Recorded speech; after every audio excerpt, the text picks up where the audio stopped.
Alright, let's get this party started. Okay. Cool. Lyra, Kay said hello. Hello, Lyra. I just started. Just literally got on. Fire them all. More football. Yeah, more football.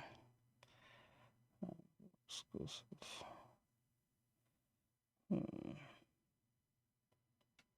I guess we'll do this one. This week, pals face two paths, cozy farming or full-on apocalypse. Ananta's genre mashup that shouldn't work but does, and very well at that. And finally, Animula Nuke if you craft grounded but cuter. If we had a sub for every gacha game that recently moved to other monetization models, we would have 2 more subs. Which is a lot because we value every single one of you. So after Do It Night Abyss moved to paid cosmetics only, we now have another hot contender, Ananta. You might remember it under its former title Project Mugen. And if not, let's get you up to speed. Ananta is an urban, open-world RPG developed by a NetEase subsidiary, blending elements of GTA, Genshin Impact, Persona, and even a touch of Spider-Man. What sounds ambitious also looks ambitious and gorgeous. It's ambitious because what makes this funny about Ananta, they can't get sued. That's the irony in all of this. They cannot get sued for this game, even though it looks like Spider-Man. It looks like Spider-Man. It moves like Spider-Man. Man, I think the Spider-Man. Lyra, Kay said haha. Like the Spider-Man representation is the most egregious out of all of them, even the GTA stuff, because it's like word for word, like bar for bar, they're on the same level of like movement when it comes to the web slinging. And what's irony about this is, okay, so Sony Art said love from India flag emoji. So Sony took it upon themselves. Oh God, I hate when people do this shit. Hold on. Why do they do that stupid shit? It's just stupid. Anyway, so like the funny thing about that is like Sony showcased this game on their showcase. And guess what? Sony owns what do you call it? Insomniac Games that made the Spider-Man game. So they can't do shit. They can't say copyright problems or anything like that. So they have to sit there and watch that their game is being copied. And we're not just talking about the cityscapes. The character animations stand out too, especially where many games in this genre fall flat. Instead of stiff idle poses and off-sync lip movement, Ananta's world feels alive. Pets like cats and dogs roaming around, NPCs filling the streets, and all the characters showing fully animated expressions. And that's by design, as Nova City is described as a living, breathing metropolis, where the ordinary meets the surreal. You play as an Asper, a human with supernatural powers, and gather a crew of unique characters. The trailer even shows you jumping between their daily lives at the click of a button. And not just swapping characters, but instantly switching locations to wherever they are and whatever they are doing. The narrative revolves around anomalies and chaos manifestations. But there is also a slice of life side, with jobs like cop, hacker, and delivery driver. And when you are off the clock, you can hit the gym, play basketball, go racing, go clubbing, or simply pet your neighbor's cat. Players can also buy property, cars, clothes, and more, which ties into its new The game's called Ananta. monetization model. If done right, it could still be an enjoyable experience even for free-to-play players. On the co-op side, Ananta plans to support up to 4 players for quests, exploration, and battles. Details aren't final yet, as the game is set to release sometime in 2026 across PC, Xbox, PS5, and mobile. And just when they announced there won't be any big news around their franchise anytime soon, Pocket Pair drops their new game out of nowhere. That's absolutely not how going silent works, but we are also absolutely not complaining. Palfarm is a spin-off from, you guessed it, Palworld. The game is set on the familiar Palpagos Islands and trades Palworld's grim survival gameplay for a joyful and slower-paced farming life. At least, almost, as there is light combat with raiding pals or underground creatures showing up now and then, but nothing compared to Palworld. Just ignore that rifle in the background. Instead of hunting or surviving against pals, you will mainly be working alongside them to build up your farm. They can help with everyday tasks like watering crops or chopping wood, and sometimes even wield tools that look like they shouldn't be handled by them after all. Like giant chainsaws. Yeah, that looks safe. Multiplayer is one of the core features. You will be able to invite friends into your world, build farms together, share chores. That's why you never see me play like what do you call it? You don't ever see me play sports video games because I think it's pointless to play a sports video game when you can go out and do that. I always thought that was kind of dumb, especially growing up as a kid. And even handle raids as a team. The exact player limit hasn't been confirmed yet, but it's designed as a co-op friendly social experience. Aside from farming, cooking, and exploration, there is also the usual creature collection aspect of Palworld. And just to keep Nintendo's lawyers busy, they even slipped in a post-outro catching scene, complete with a ball-shaped object, naturally. Social bonds will matter too. By deepening relationships with island residents and your pals, you will unlock new abilities, trading opportunities, side stories, and more. There is no official release date yet, but as always, we will keep you updated. And while we are on the topic of no more news from Palworld anytime soon, there will be a crossover with, you probably didn't guess it, Once Human.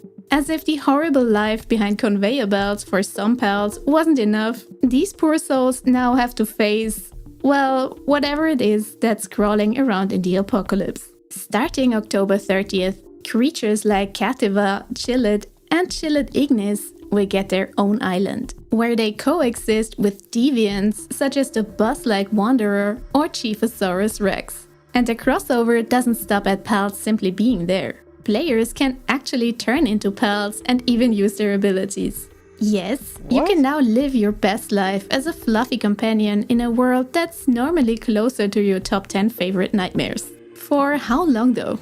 All crossover pals will be free to collect, alongside cosmetics and products including fashion outfits, accessories and functional items for purchase.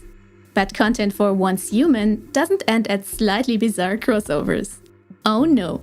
They also unveiled their Lunar Revelry event with two main highlights. For solo players, the Lord of Moonlight occasionally shows up to steal your identity. Now it's a cat and mouse game where you literally hunt yourself for loot. Immersive, right? Co-op fans get a continent-wide event with Conquest Zones, where taking down one Lord of Moonlight can make life easier, or way harder, for everyone in the other zones. And all of this happens under a blood red moon. Romantic, isn't it? The event will also offer tons of new rewards like blueprints, deviations, and collectibles. So, what are you hunting this spooky season in Once Human? Pals, your evil twin, or something entirely different? Animula Nuke is the newest rave in the cozy games community. And for a reason, because it's hard not to love these cute character designs. In this new cozy life simulation, we are shrunk into tiny versions of ourselves. But don't worry, this time around, we do not end up in a backyard filled with spiders, but what looks to be our own room's desk or playmat. Here in this tiny world, Starside Homestead, the minis live. Creatures of all kinds that go about their daily lives. We loved seeing the building system that's more of a building kit of different elements you can use to put together your own dream home. We will be able to change our outfits, tend to our garden, and invite minis over to enjoy some time together. Not a lot is known about the co-op features, so some of what I'll tell you about it is just based on the trailer and some good old speculation. But it looks like we will be able to venture out into other parts of our real-world-sized home. to explore together with friends. In the trailer, we've seen the characters slide along a dinner table on a slice of cheese, or raft along a river in teacups, collecting pollen from flowers. Overall, Animula Nuke will definitely be a wholesome journey to take with your favorite people. Hopefully, it will be more engaging in multiplayer than Animal Crossing, which, of course, seems to have been one of their inspirations in terms of overall game direction. Which is a good thing, because at least I have been waiting for a game like this to drag Nox into successfully. This is being developed by Lilylandia Games, a studio under Tencent, and has been announced during Tokyo Game Show. So Tencent has been creeping. Tencent's just creeping, just slowly but surely.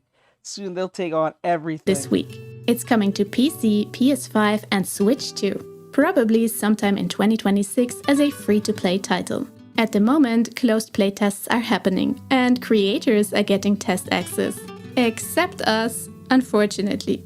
Although we tried, because we would have loved to show you our own view on this adorable adventure.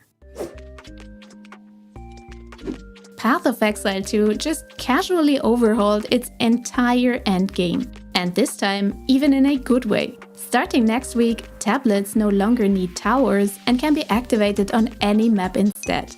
Maps themselves are getting trimmed down. No more running around hunting the last mob hiding in a corner, sipping a cosmopolitan or something. Instead, map bosses become the main objective, with a few overpowered ones sprinkled in between. On top of that, maps will feature more random events, and mob density now scales with your progression, making the beginning of the endgame less overwhelming and a lot more fun. Party Animals is celebrating its 2nd anniversary, and obviously for a chaotic game like this one, that means cozy fishing, of course. Head to the autumn cabin, toss a line in the pond and reel in fishes for rewards. If that's too calm, the new What If mode flips reality on its head. With gravity flips, bomb-filled typhoons, giant-headed cats, balloon-riding dogs, and other surreal modifications. So, completely normal stuff. And of course, there are anniversary rewards and a huge discount. Happy bobbling! Last Epoch is coming to PlayStation 5, which is great news for everyone with friends playing on console. However, we don't know when this will happen, as a release date hasn't yet been revealed. But it's confirmed to release alongside the next major expansion, Orobis, and likely Season 4 as well. If past season pacing is anything to go by, we are probably looking at an early 2026 launch.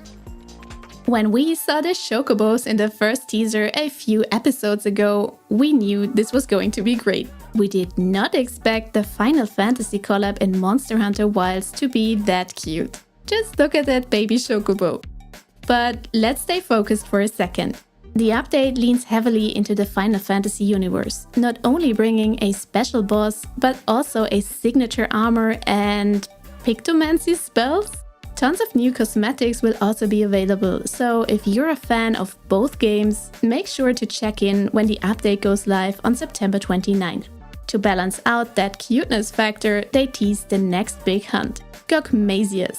He'll be making his way to the game alongside with new endgame content by the end of this year, so you'd better start preparing now. If 2B from Nier Automata wasn't enough fan service for you, don't worry. The next collab is already on its way to the first Descendant. Starting November 6th, you will be able to play as Bayonetta, the iconic Umbra witch from her namesake series, complete with her signature weapons. This will be a skin for the character daY, alongside an in-game event and additional cosmetic items. We're already curious to see which femme fatale will be next. While we normally try to be funny in these newsflash segments, we will start with an important message, or rather warning.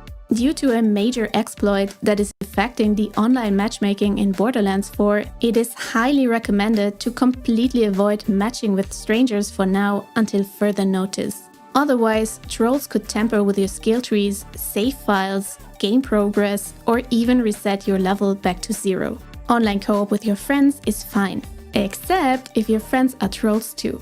Then please report the claptrap out of them. And in other Borderlands 4 news, the Switch 2 launch has been indefinitely postponed. as the team does more technical testing and tweaking. I tell you something, Borderlands got some real problems.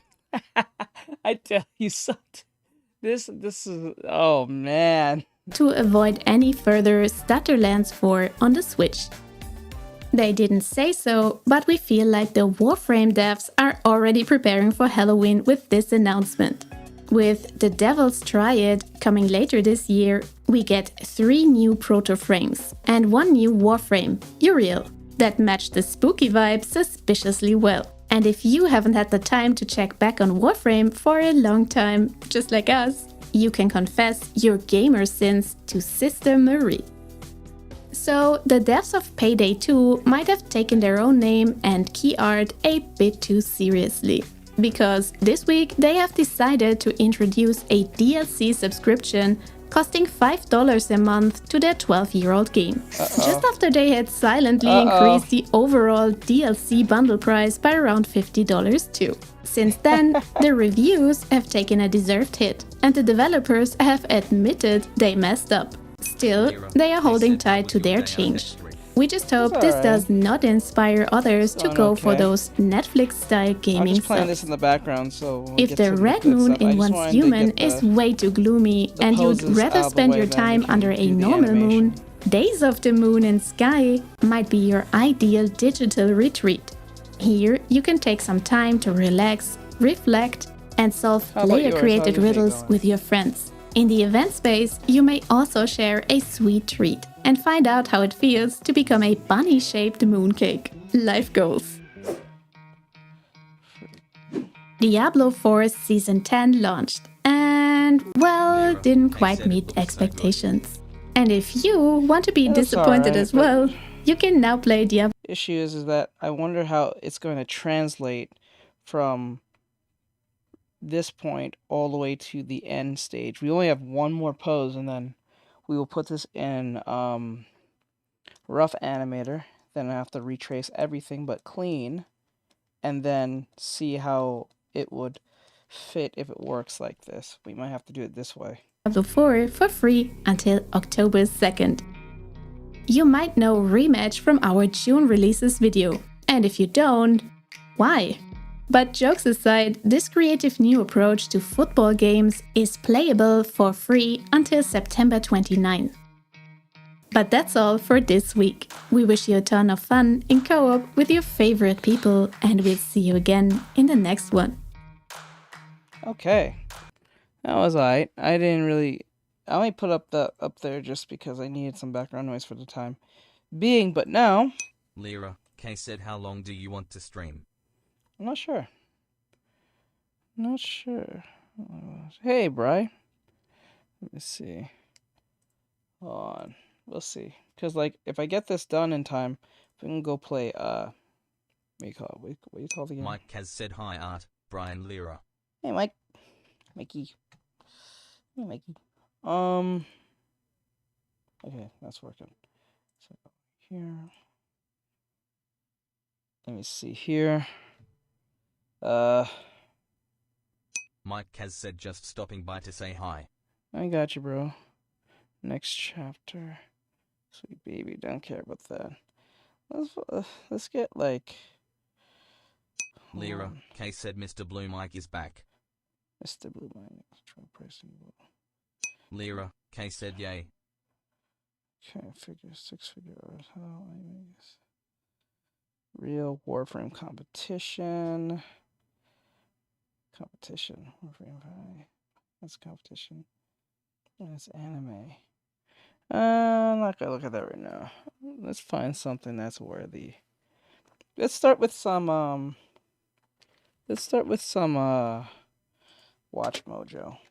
Just kick things off to be nice.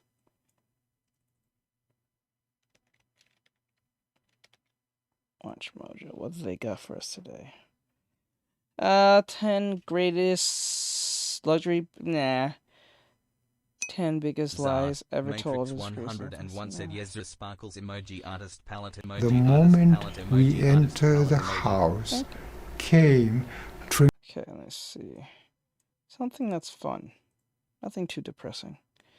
Let me see. Hate plankers, said WSP Mike. What's up, Clank? Yogurt, cool. 10 worst ways to shows dealt with actor scandals. Mike has said hi Clank. Ooh, okay, let's go with this one. Wait, is anyone here watching One Piece right now? Actually, I think Mike's watching One Piece. Okay, I'm gonna jump out of that. Not jump into that. Destroyed some of you. Let me see. Lyra, K said me. Okay, I'm not gonna play that because there might be spoilers. Lyra, K said me. Hi! We'll go with this one. Welcome to Watch Mojo, and today we're counting down the anime that have yet to be released, but have the potential to be some of this year's best. Bigger guy sensei. Number 10, Tojima Tanzaburo wants to be a Kamen Rider. Given how much of a cultural phenomenon Kamen Rider has been for the last 50-odd years, it only makes sense that the average fan would want to emulate their heroic actions and flashy poses and take down some bad guys with a flying kick. Enter Tojima Tanzaburo, a 40-year-old man still clinging to his childhood dream of becoming like his masked idol, only for him to get the chance when he, along with other adults going through similar midlife crises, find themselves taking on actual threats from the world of Kamen Rider.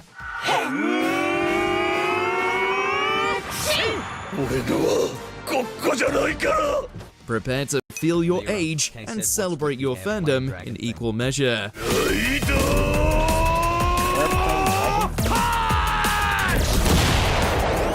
Number 9, Sunder. Did someone say ultra-violent Santa Claus? Because we got ultra-violent Santa Claus up in here, and it looks metal as hell. Don't stop! Upon discovering that he's a descendant of jolly old Saint Nick, a young student finds himself gaining the power to shift into the embodiment of Christmas. Like crazy. The Yee. Carmen show. Let's go. Only instead Kamen of presents, Rider. he's straight up giving out hands.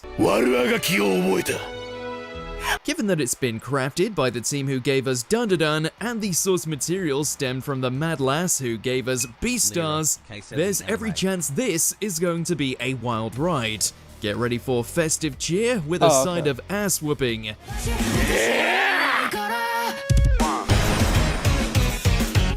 Sanda. Number 8, Kingdom Season 6. It's been beloved for its intricate plotting, representation of historical warfare, and a cast caught between politics and ambition.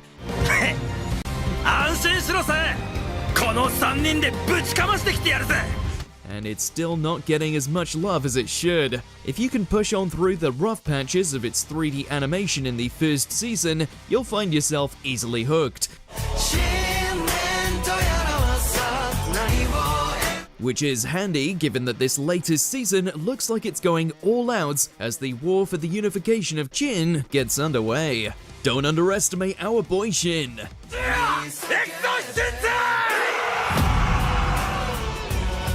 Number 7, Uma Musume Cinderella Grey Part 2. The horse girl domination continues, and leading the charge is this silver-haired maiden and her calves of thunder. Oh, it's that racing anime.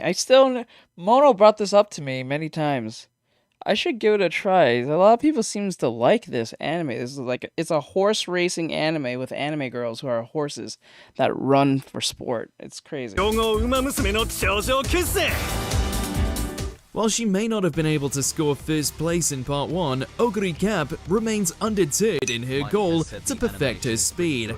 Needless to say, this anime has been off to the races since its debut. Yes, there's a mobile game and one on Steam. I think they're all free. It's pretty much a gacha, I believe. I think you literally gamble in the game. I think. I don't know if you can make money off it, but I think you can gamble in the game.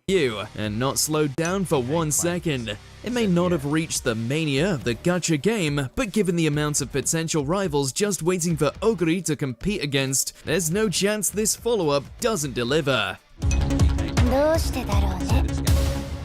Hopefully they'll find time in between the races to pay homage to Haru Urara. Number 6, Gintama 3Z Ginpachi Sensei. All my life, Case I've... of the anime where planes are dragons in a metal tub. What? He said, hold on. Says the anime where planes are a metal tub? Dragon. You mean, oh, you're talking about the, oh, wait, are you talking about the anime I brought up about the dragons dressed like planes? Jobskin are back. We never thought we'd see the day. Granted, this is a spin-off as opposed to anything linked to the main canon, taking that all too familiar trope of the cast operating inside of a high school in an alternative universe. What makes it so exciting is that this is Gintama we're talking about. Pure and simple. These are the guys who perfected the art of parodying every anime trope known to man, not to mention smashing apart the fourth wall. Can't wait to see what kind of crazy curriculum we're in for with this one. Number 5, To Your Eternity Season 3. I heard this anime is incredibly sad. Fushi's everlasting journey continues throughout the ages, and now it seems he's finally heading into the modern era. While the first season was as reflective as it was heart-wrenching, the second veered towards that of a swashbuckling adventure. And now, Fushi's tackling the trials, terrors, and technology of a world that vastly resembles our own. How does an ageless being handle the threats of both knockers and humankind who have each evolved in ways that Fushi can barely comprehend? Likely with messy results. Number 4, Chainsaw Man The Movie Reise Arc.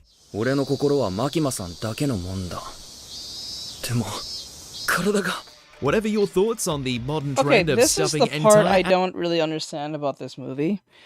They said it is the Reise, Reise? I think I'm not saying her name right, but the arc. They said arc. The movie is an arc alone? Isn't an arc Kofi in Streambot said visit episodes? Artextric's Kofi page at. I never really understood that. Like, it's just considered an arc within a movie? I guess Demon Slayer did the same, but damn. anime arcs into movie form, this is one you're not gonna want to miss. That threw me off.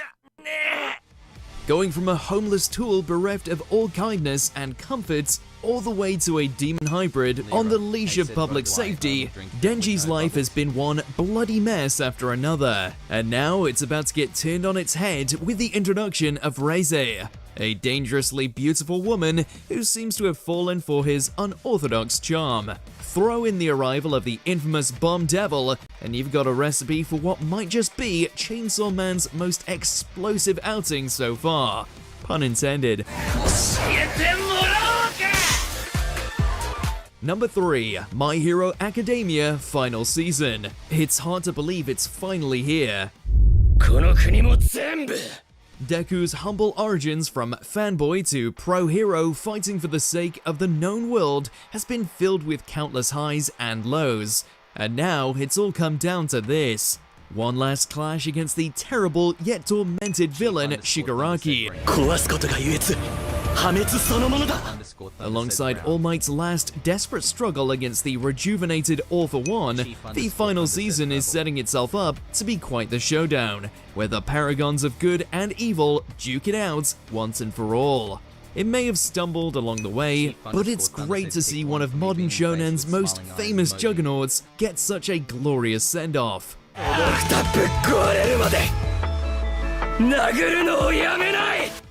Green. Number 2, Spy Family Season 3. Anya's back, let the chaos commence. Following their less than peaceful getaway on a cruise, the Forger family have finally returned home, which means Operation Strix is back in business. As Anya continues to use her telekinetic powers to aid her unknowing spy of a father in his mission for peace, it looks like she's got a fair few hurdles of her own ahead to overcome, namely grades, the student body, and her inability to stay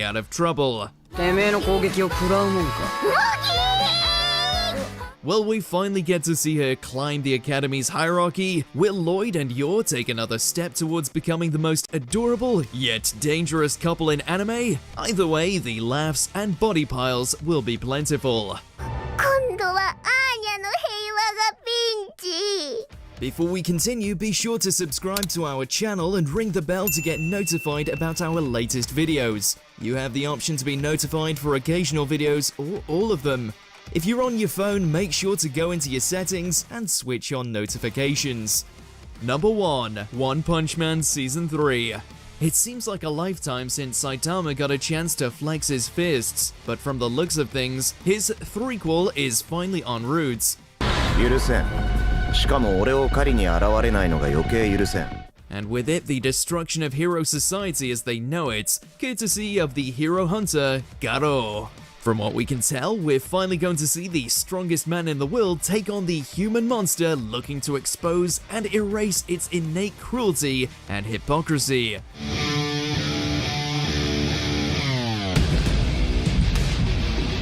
All we can do is hope that this adaptation leans a little closer to what made Season 1 so special, as opposed to what made Season 2 a step backwards. What anime are you looking forward to the most? Let us know in those comments below.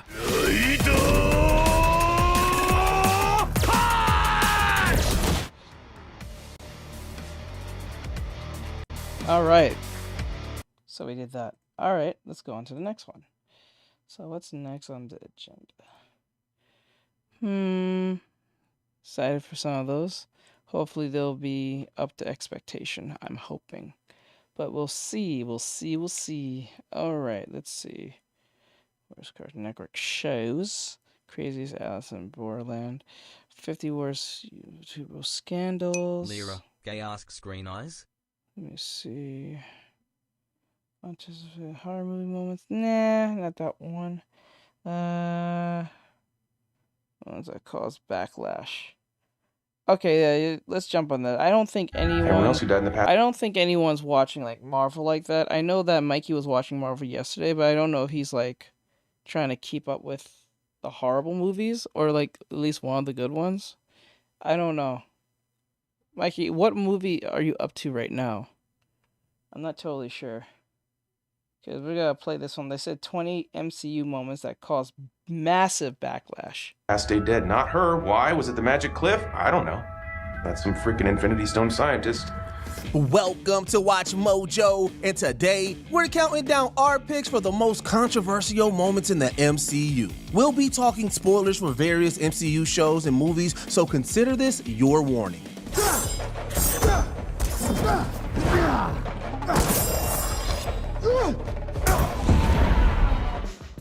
Number 20, Butchering the God Butcher, Thor: Love and Thunder.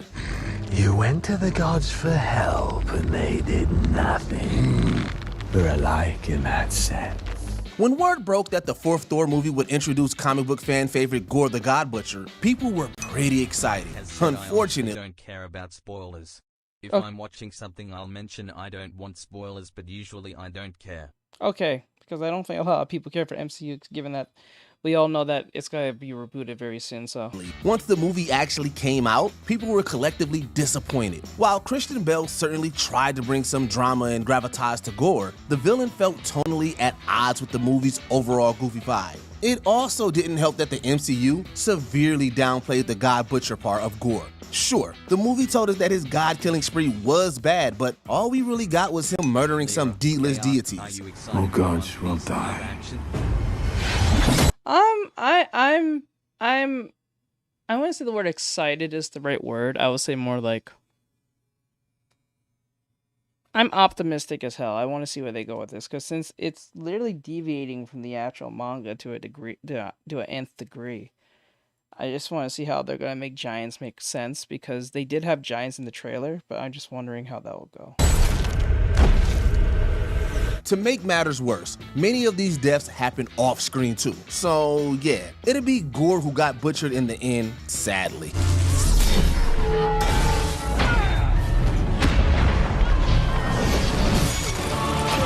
Number 19, having Thor put on some pounds. Avengers Endgame.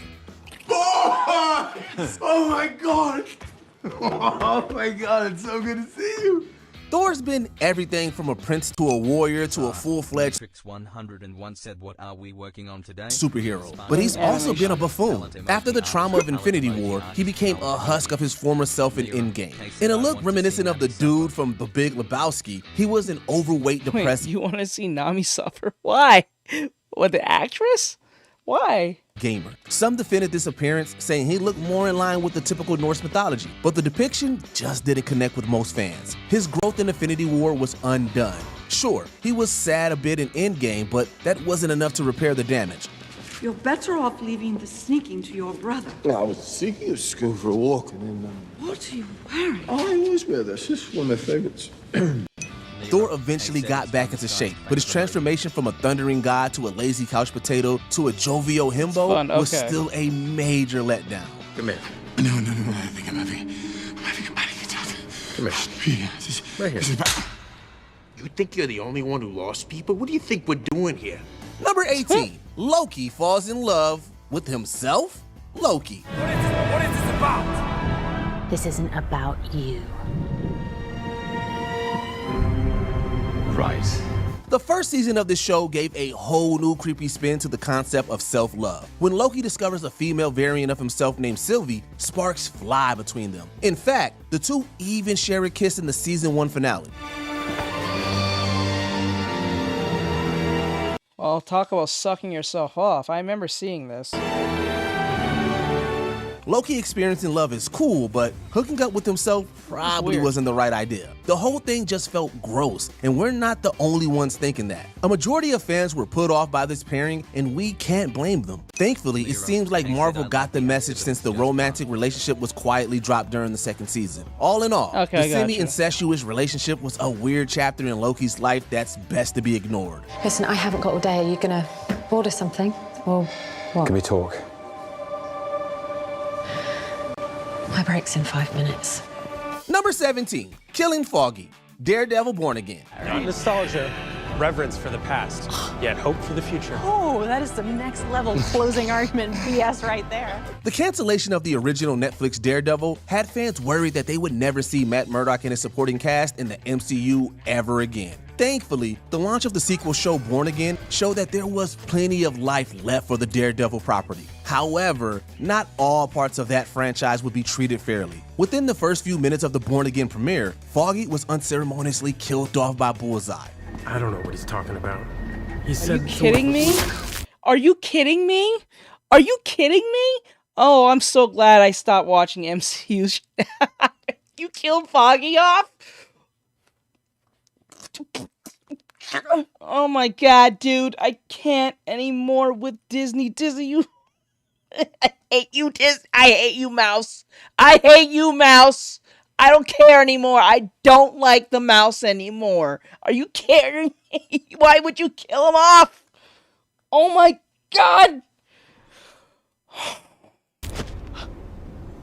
This better be like a... He said he's dead, but he come back. I don't understand why everybody is hating on live action, Vivi. Oh my god.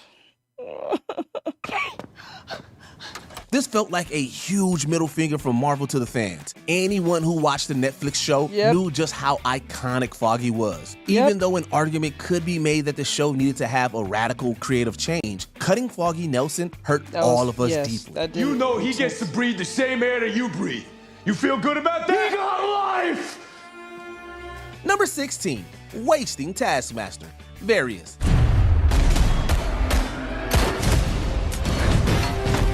Yo, I think the most egregious thing in that whole thing was not only that they made Taskmaster a woman, but like what made it wild was like that one scene where Scarlett Johansson had to break her own nose on camera. That was so that was too breakneck for that to happen almost instantly. How she broke her nose twice, hitting herself on the face on this table. That was horrible. I can't get that in my mind. It was wild. When I saw that scene, it was just a breakneck response. I was like, bro, why? Like, there could have been any other way to do this. Why? I understand that the so-called villain is using some type of fragrance to control the women but Jesus Christ. You can't just plug your nose. You had to break your nose? Not only just once, but twice on camera? Lyra, Kay said slightly smiling face emoji. Bro, I was in so much like you never just get a visceral reaction towards something that just didn't come out of nowhere. Like, bro, like I didn't need to see that. Like, what the hell? How to handle a character like Taskmaster proved to be a surprisingly difficult task for the MCU. That's because fans were largely displeased with the character's portrayal. Instead of a comic-accurate Anthony Masters, we got a new character at the helm in Antonia Dreykov. While this change was frustrating, all could have been forgiven if Antonia was well-written. Sadly, though, that wasn't the case. The MCU Taskmaster was basically treated like a footnote. She was a pretty one-note villain in the Black Widow movie, and then killed off haphazardly in Thunderbolts.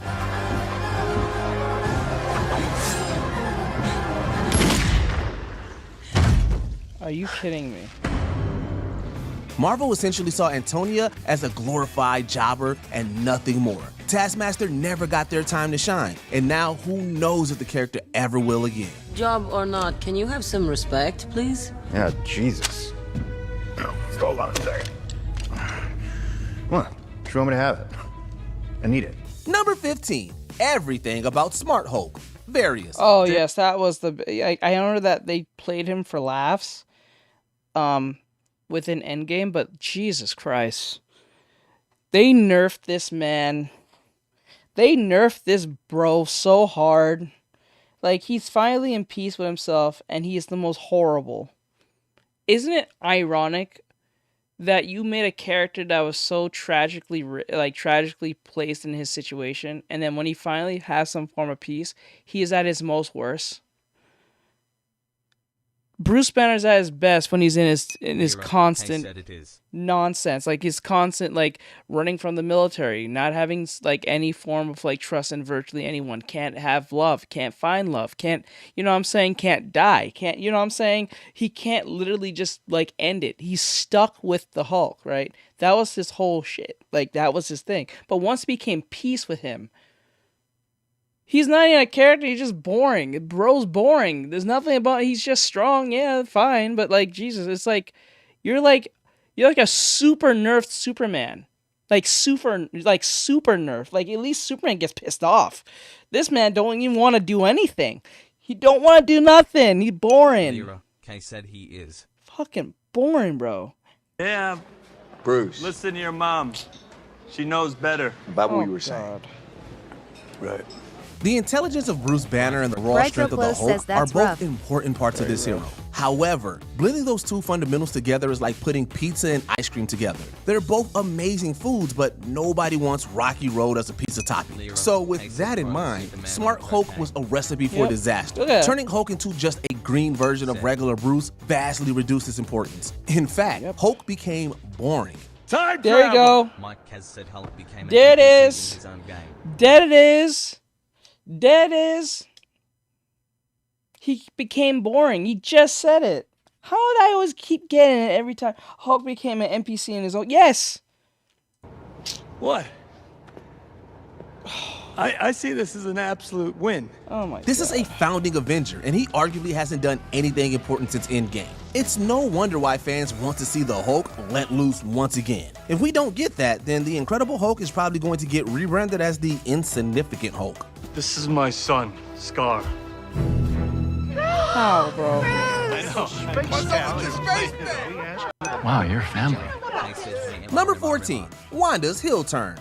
Doctor Strange in the Multiverse of Madness. You break the rules and become a hero. I do it and I become the enemy. That doesn't seem fair.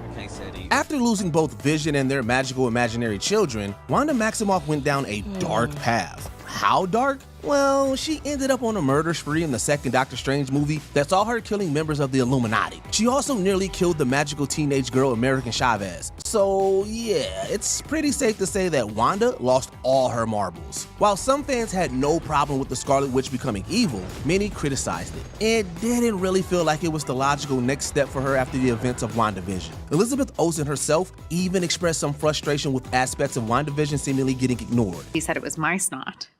And he was actually mad at me. So bizarre.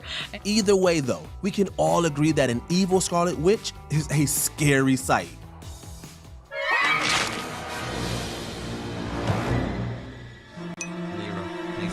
Number 13, She-Hulk twerking. She-Hulk attorney at law. Yeah, this is where everything this is where all went left. Like, this is not the moment Marvel went left. It was just a very clear sign that everything was literally out the window. Like, for normies, I'm saying. For anyone who complained before the She-Hulk twerking, you was called, like, everything under the sun, some type of phobe, ism, or whatever the case may be, or you're just complaining for the sake of complaining. You're never gonna be happy. But when this happened, that was a clear sign that something was really, really wrong. Like, even for normies, I kind of see what you're talking about. I don't want to admit it, but then again, I'm like, maybe kind of sort of on that point of making a point. But you're like, you know what? Right after this, it got worse. He's like, you know what? I'm not liking Marvel very much. Hi, there's my new favorite client. Oh boy, people did not like this. At the end of episode 3 of She-Hulk, Jen and her client Megan Thee Stallion let loose. This leads to an infamous clip of She-Hulk twerking. And the wildest part is the women who wrote this story, they said they didn't know anything about law whatsoever. They didn't even ask they didn't do any research or ask any true lawyers or people in law on how law works or anything. They literally on verbatim said, we just watch a lot of like Law and Order shows. So we just went by what a lot of Law and Order shows did, and that was it. Lyra, Kay said, but why? That is the wildest part. This is not attractive. This is just sad. Okay, 3, 2, 1. You know I'm the hottest. You ain't never gotta hit me up. The internet had a collective meltdown over this, with many even calling it one of the MCU's lowest points. Yep. In all honesty, that might be a little bit harsh. Is it kind of cringy? Sure. That horrendous CGI isn't doing Jen any favors, but this is also just a lighthearted end credit. The moment got far more backlash than it may have. Because we both know if the real actress was in her human form. Kay said it is. If we both know if the actress was in her human form, there's no way in hell she would be twerking. Because she has nothing to give the twerk in the first place. She would not twerk. Lyra, Kay said so bad. Deserved. Because of that, the discourse around this show remains divisive to this day. With that in mind, it's unlikely that the MCU will repeat this creative choice going forward. You are way more fun than my last lawyer. I will kill for you, Megan Thee Stallion. I will kill for you, Megan Thee Stallion. Oh my god.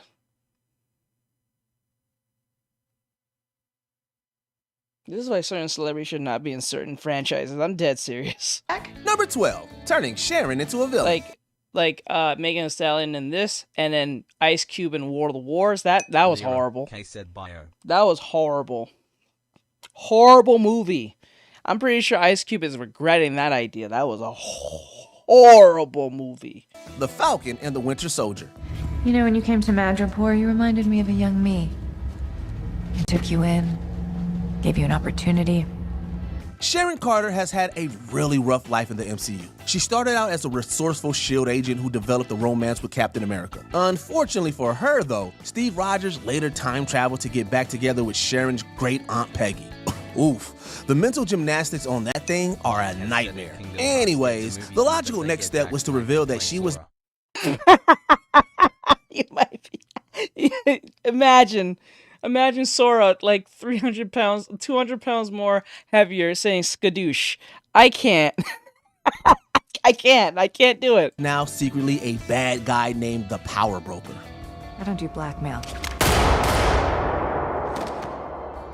Yeah, that didn't really work. Her out-of-character turn to the dark side was baffling for viewers. Was she really the right character to make a crime lord? What would Steve think of all of this? Ultimately, the Power Broker was a pretty broken concept. We're about to have full access to government secrets, prototype weapons, you name it.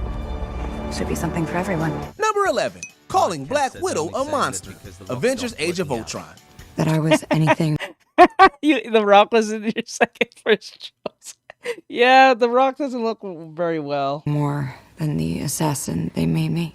There were some real problems with Age of Ultron, and unfortunately, the romance between Natasha and Bruce had some issues like this scene in particular. While sharing her backstory with Bruce, Nat explains that as part of the training she had, she's not capable of having children.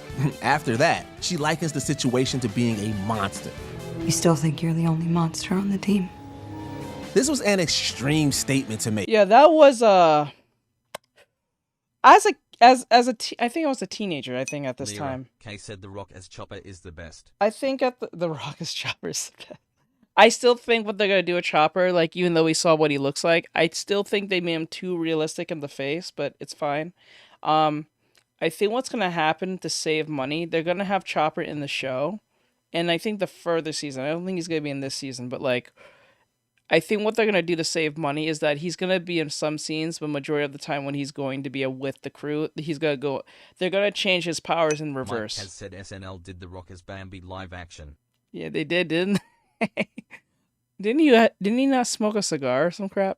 But like, I think how they're going to save money, because it's going to be very expensive to have a CGI character running around and stuff like that, especially on even though Mike has said yup. Even though Netflix has the money to do it, they're not going to put all that money into that. I don't think so. So what they're going to do Lira, Kay said yes. is they're going to reverse Chopper's powers. So like, you know how he's always in his deer form? I think what's going to happen, he's going to be in deer form when it's called for it, but whenever they need to hang out with the crew, when they're like standing around or, you know, interacting with the crew, they're going to change his powers to be human. So he's going to be more human than he is going to be like, instead of him being a deer who found the fruit, he's going to be a human who becomes the deer. So I think that's what they're going to do, to change it up just to save money, if they do it that way. If they're going to keep it consistent, that's going to be expensive as hell, but hey.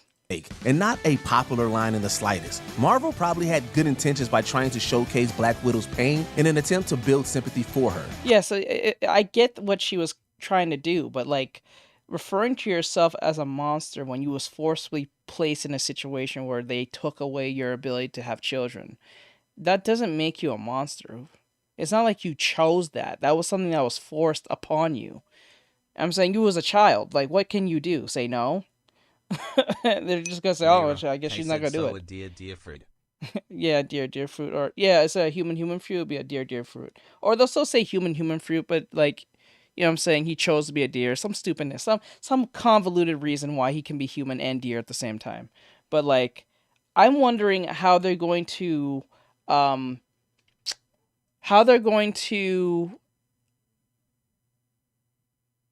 up when his other forms. We already seen the small form.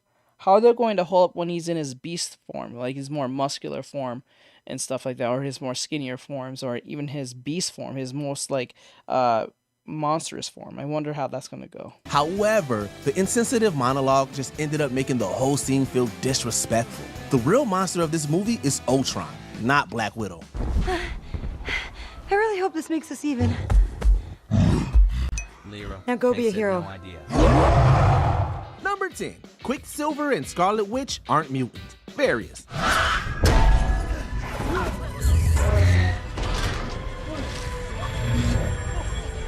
Yo, Marvel has a real problem with the consistency of people's like genetic makeup.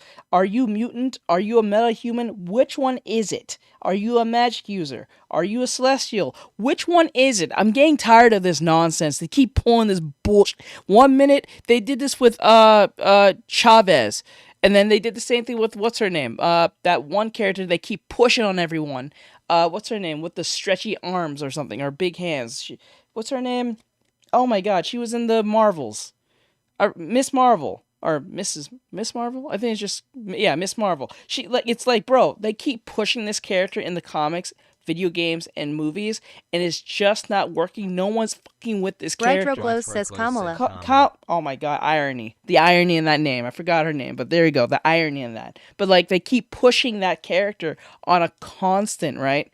And no one is fucking with that character. Not even the people that they're pushing that demographic to is fucking with it. That ain't Gen Z or Gen Alpha. They're not fucking with that character. Mike has said either way, they all get the same hate from the no power people of that world. Yeah, and it's weird. It's weird. Like, are you a mutant? Are you a metahuman? Are you a celestial? Are you like a magic user? Like, what are you? Can we keep the consistency here?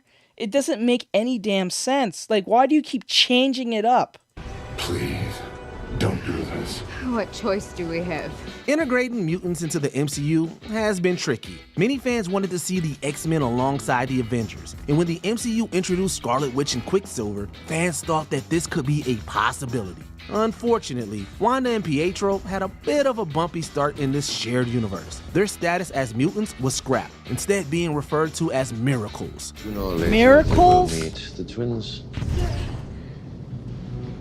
It's not the world of spies anymore, not even the world of heroes. This is the age of miracles, Doctor. It's the age of miracles. They could have just said mutants. They could have just said mutants. But then again, wait, hold on. I'm stupid. I forgot. This is before Disney acquired Fox. So Fox had the rights to the whole mutant thing with Marvel, I think. So they can't use the word mutants. I forgot. Legal reasons. I forgot. Stupid me. Just like how in most movies can't say the word zombie because I think the Day of the Dead owns that. So like something like The Walking Dead can't say zombie. They can only say walkers or something like that. So their family tree was also reimagined. Typically, Magneto is their father, but that wasn't the case here. Sure, Marvel couldn't lean into all of the X-Men goods back then, but ignoring who these characters were didn't make fans happy. Maybe the real miracle here is how popular Scarlet Witch became despite all of the changes.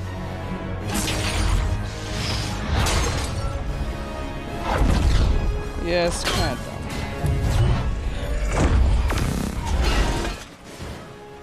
Number 9, the CGI head, Thor: Love and Thunder.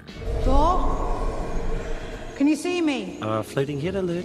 If you always wanted to see a floating head in a Thor movie, congratulations. This scene might have thrilled you. Unfortunately, the effect looks pretty unsettling. Heimdall's son Axel relays a message to Thor and the gang about Gore. But we're willing to bet all words get lost in translation because audiences could only focus on the horrendous CGI. A multi-million-dollar movie shouldn't look like it belongs in the bargain bin. No offense to the VFX team, but this just was not it. There's even a cleaned up version on Disney Plus, but we're not sure it's much better. This laughably bad. There's a clean-up version. Using commands like support. There's a clean-up version. So, like, they went into the Disney Plus version of the same movie and cleaned it up just for Disney Plus, just in hopes that people don't complain as half as much. What's the point? What does that save? Like, the movie's already ass writing already. You think the CGI is going to just stop the ass writing? Like, you know what I'm saying? Like, you just literally put a Band-Aid on a giant wound. Like, it's like you put like a sideways Band-Aid on a vertical wound that's longer than your whole arm. Okay. I can still see the wound. You know what I'm saying? It's still bleeding. Like, what the hell are you doing? That scene was one of several reasons this Thor entry is regarded as a weak point of the franchise. I need you to focus and hold out your hand. Okay, good. Now focus. Close your eyes. Number 8, Howard the Duck and Darcy Lewis have a kid. What if? Yeah, I heard this one.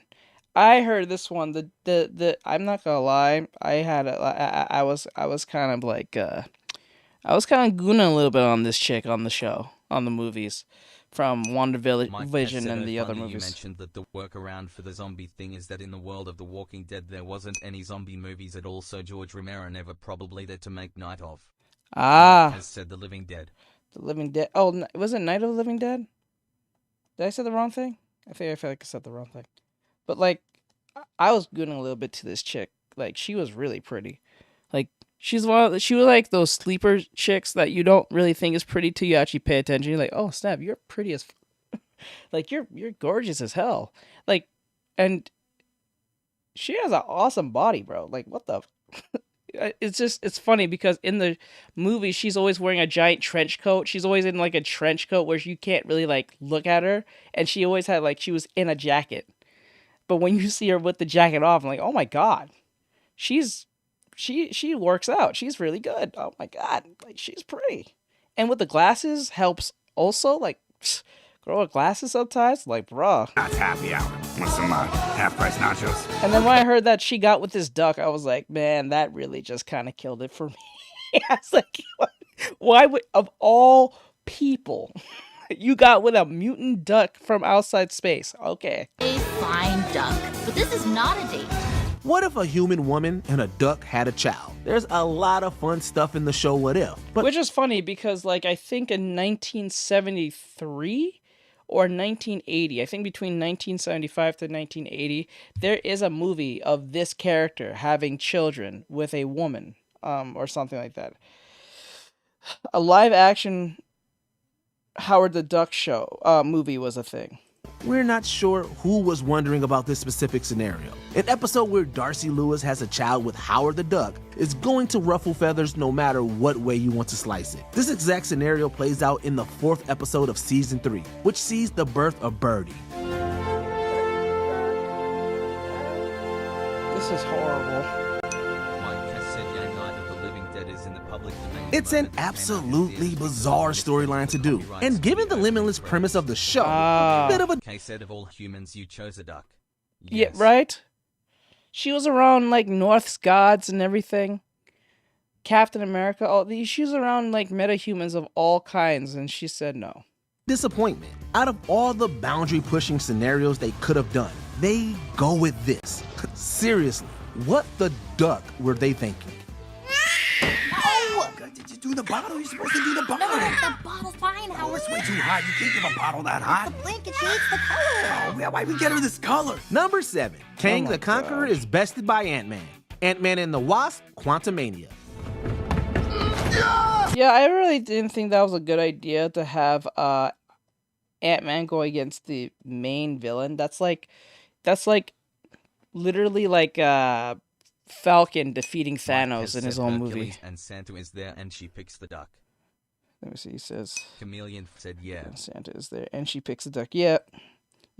Like think of it. Take someone like Falcon fighting Thanos in his own movie. Notice that Endgame didn't happen. And he didn't use any other powers or anything. It's just Falcon and somehow defeats Thanos by himself. What? Like, bro, that's not going to make me want to watch Endgame. Because if someone like Falcon with no real powers other than just flying around with a, like, military, like, you know, bird-like glider is going to defeat Thanos of all people with his minions and stuff, I'm like, it doesn't make any sense. It doesn't make any sense. Why would I don't even see him as big. You would depowered instantly that character. Taken down by ants. Was taken down by ants. Yeah, I know, but like it's wild. It's wild. Like, think about that to yourself. What if Falcon defeated Thanos before Endgame? That would be dumb. Now you have Ant-Man defeating the literal, well, the biggest bad so far, other than Thanos, after the whole situation of that, being defeated by one of the most D-list characters in the MCU. Well, I say D-list, more like C-list characters in MCU. Like, it doesn't make sense.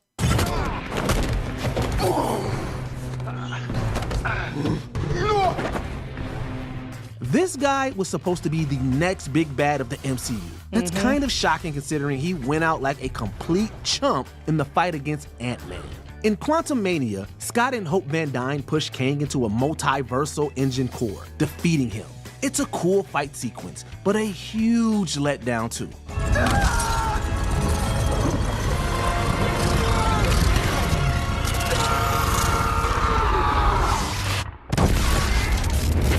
Fans didn't like the idea that this next level supervillain died that easily. Even though there were multiple other menacing variants of him running around, this was supposed to be the main Kang. If the MCU revisits Kang, he'll still be the guy who was taken down by the dude who talks to ants. Sorry, but that's a bummer. But he also said something bad was coming, and that everyone would die if he didn't get out. Wait, so did I just kill everyone? Is everyone gonna die because of me? Number 6, Rhodey is a Skrull. Secret Invasion. Yep, that pissed me off. I'm like, wait. So the moments we had with Rhodey within Civil War, after a little Civil War, I think after his injury from Civil War up, was not even Rhodey. It's not Rhodey, bro. So him being at Tony's funeral and everything didn't mean anything. It's not Rhodey. It's just some alien. Like, bro. What? Was that really, like, was that needed? Like, you could have used anyone else. Why Rhodey, of all people? Why would you put him in that position where he's not Rhodey? Actually, where's Rhodey? That's the real question. Oh my god. The long-awaited Skrull invasion turned out to be a flop, but as the miniseries ran, speculation flew over which fan-favorite characters would be outed as shapeshifters. Eventually, Rhodey would be revealed as a Skrull, but many fans were displeased at the vague nature of the reveal. When exactly was Rhodey swapped out? Had he been a Skrull since Endgame? Did the real Rhodey even know that his friend Tony Stark died? This plot twist just didn't feel earned. He and other world officials are being kept in pods beneath the Skrull compound. Where's Walder? You nuked that, you nuked them. Please tell me this isn't true. Are you listening to this insanity? Of course it isn't true. It seemed like the show needed a big reveal, and Rhodey squared that circle. Secret Invasion could have been a thrilling adaptation of an iconic comic storyline. Hey, listen, it's not only that they destroyed the legacy, or at least the reputation of Samuel L. Jackson as Nick Fury, but they did this to Rhodey. That was wild. And we got a dull show that just failed to live up.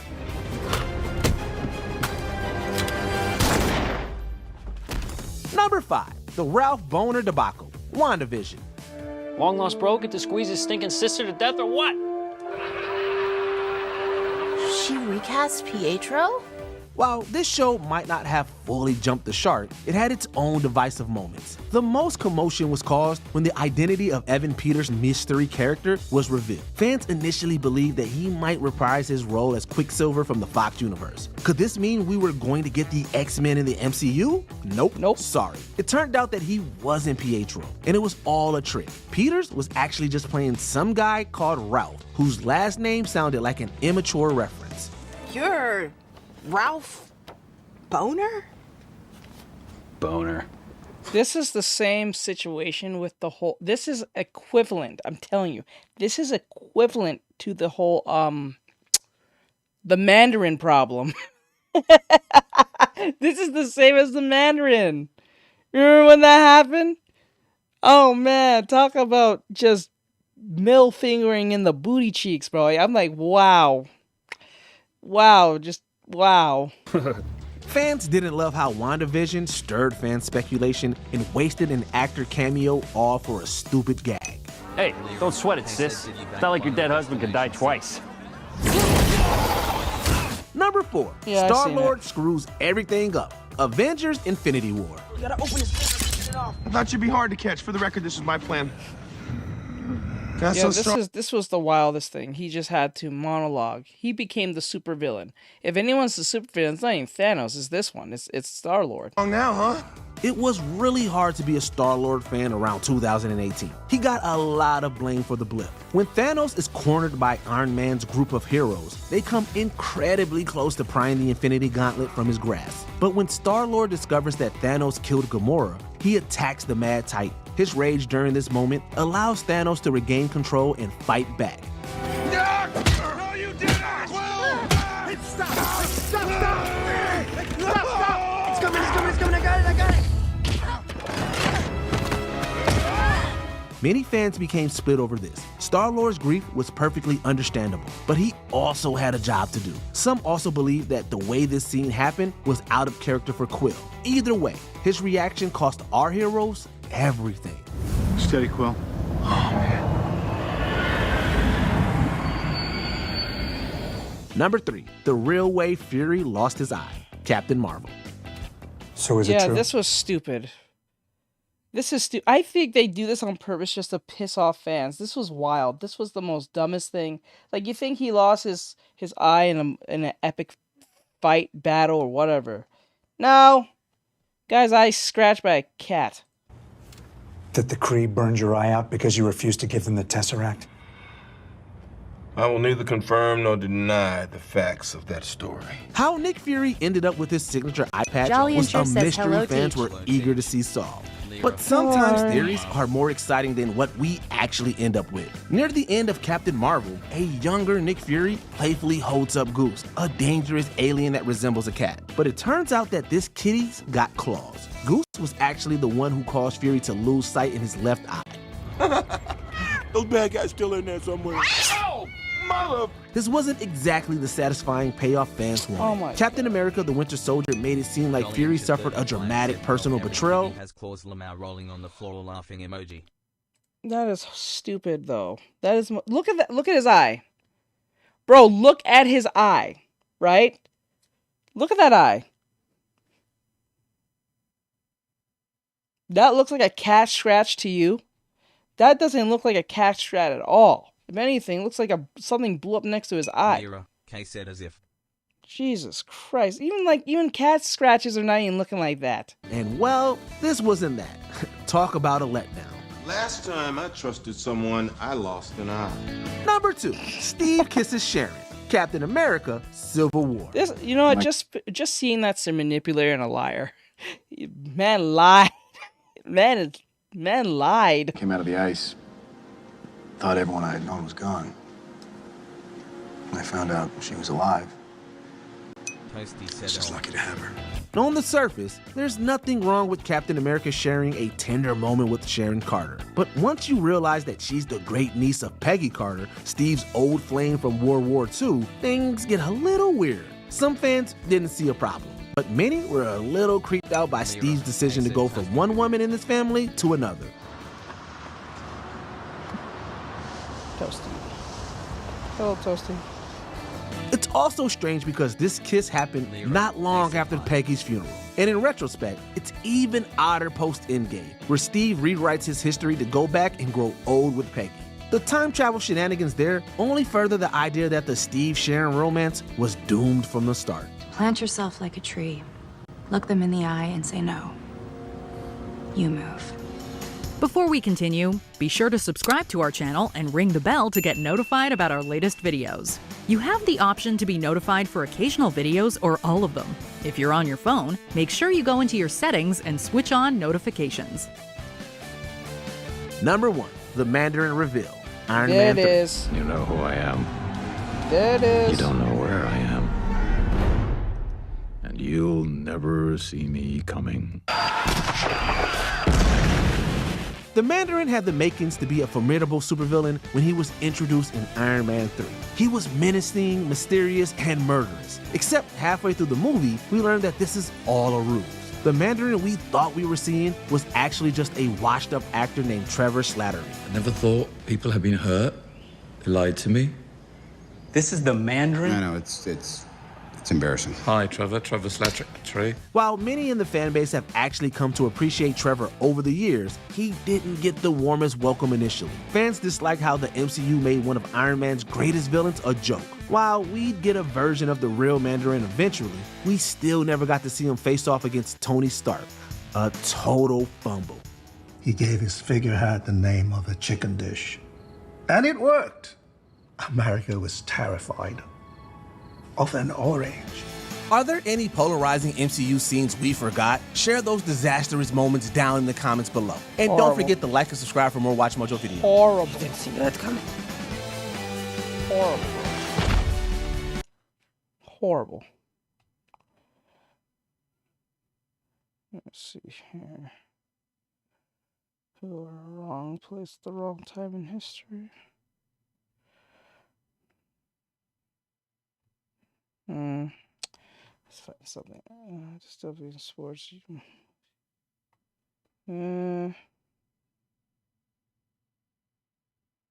worst criminals that worked for He Disney? worked at Magic Kingdom as a ride operator, and according to his Facebook page, he was there for nearly a decade. Welcome to Watch Mojo, and today we're looking at the most notorious criminals that the House of Mouse has ever employed. I call my mom and tell her that...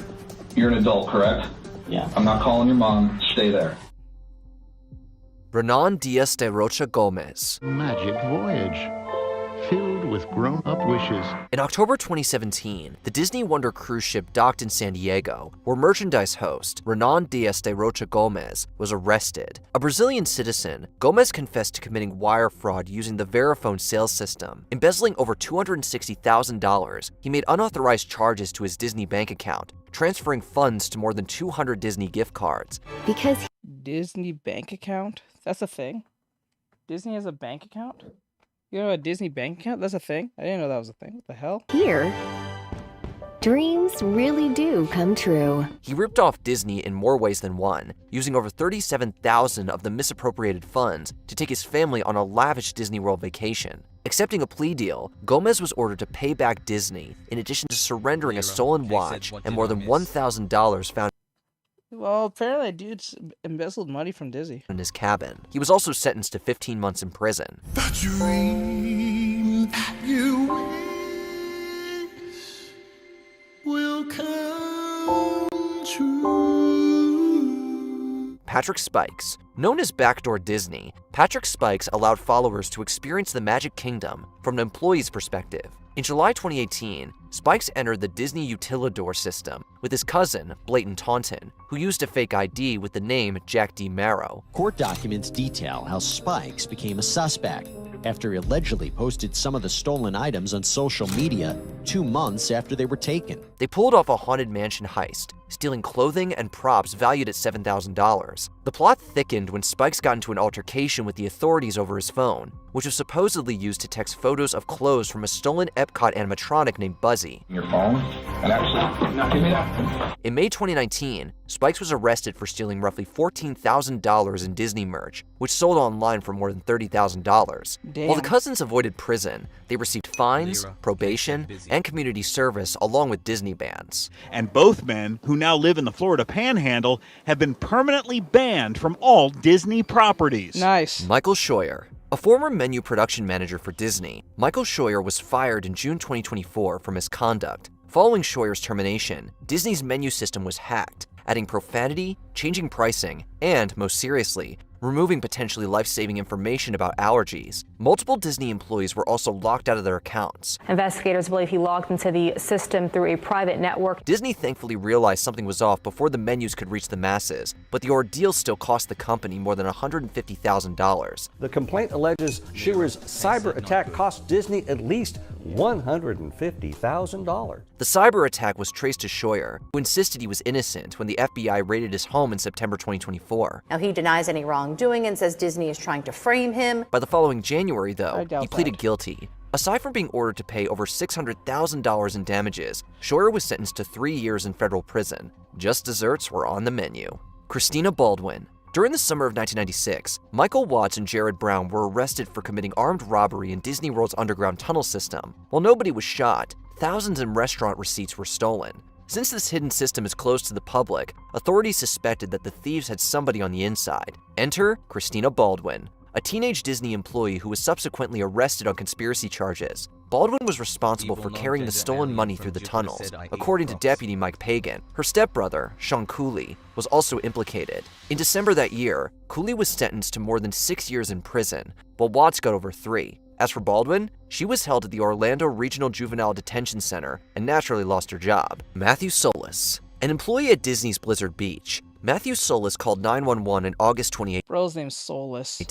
Claiming that he had strangled his wife Amy to death upon learning of an affair. At that time, Amy Solis was actually still alive, but investigators say she died 2 days later in the hospital. The altercation reportedly took place after Solis returned from work one night. Although no longer living together, his estranged wife was watching their son at Solis's apartment. When the subject of adultery came up, things escalated with Solis reportedly grabbing her neck. Solis called his mother before contacting the police, who found Amy unconscious at the scene. She was rushed to the hospital, but died after 2 days. Records show he was arrested again on Disney property with an upgraded charge of second-degree murder. How do you get choked viciously, but still survived the choking, but died 2 days later. How's that possible?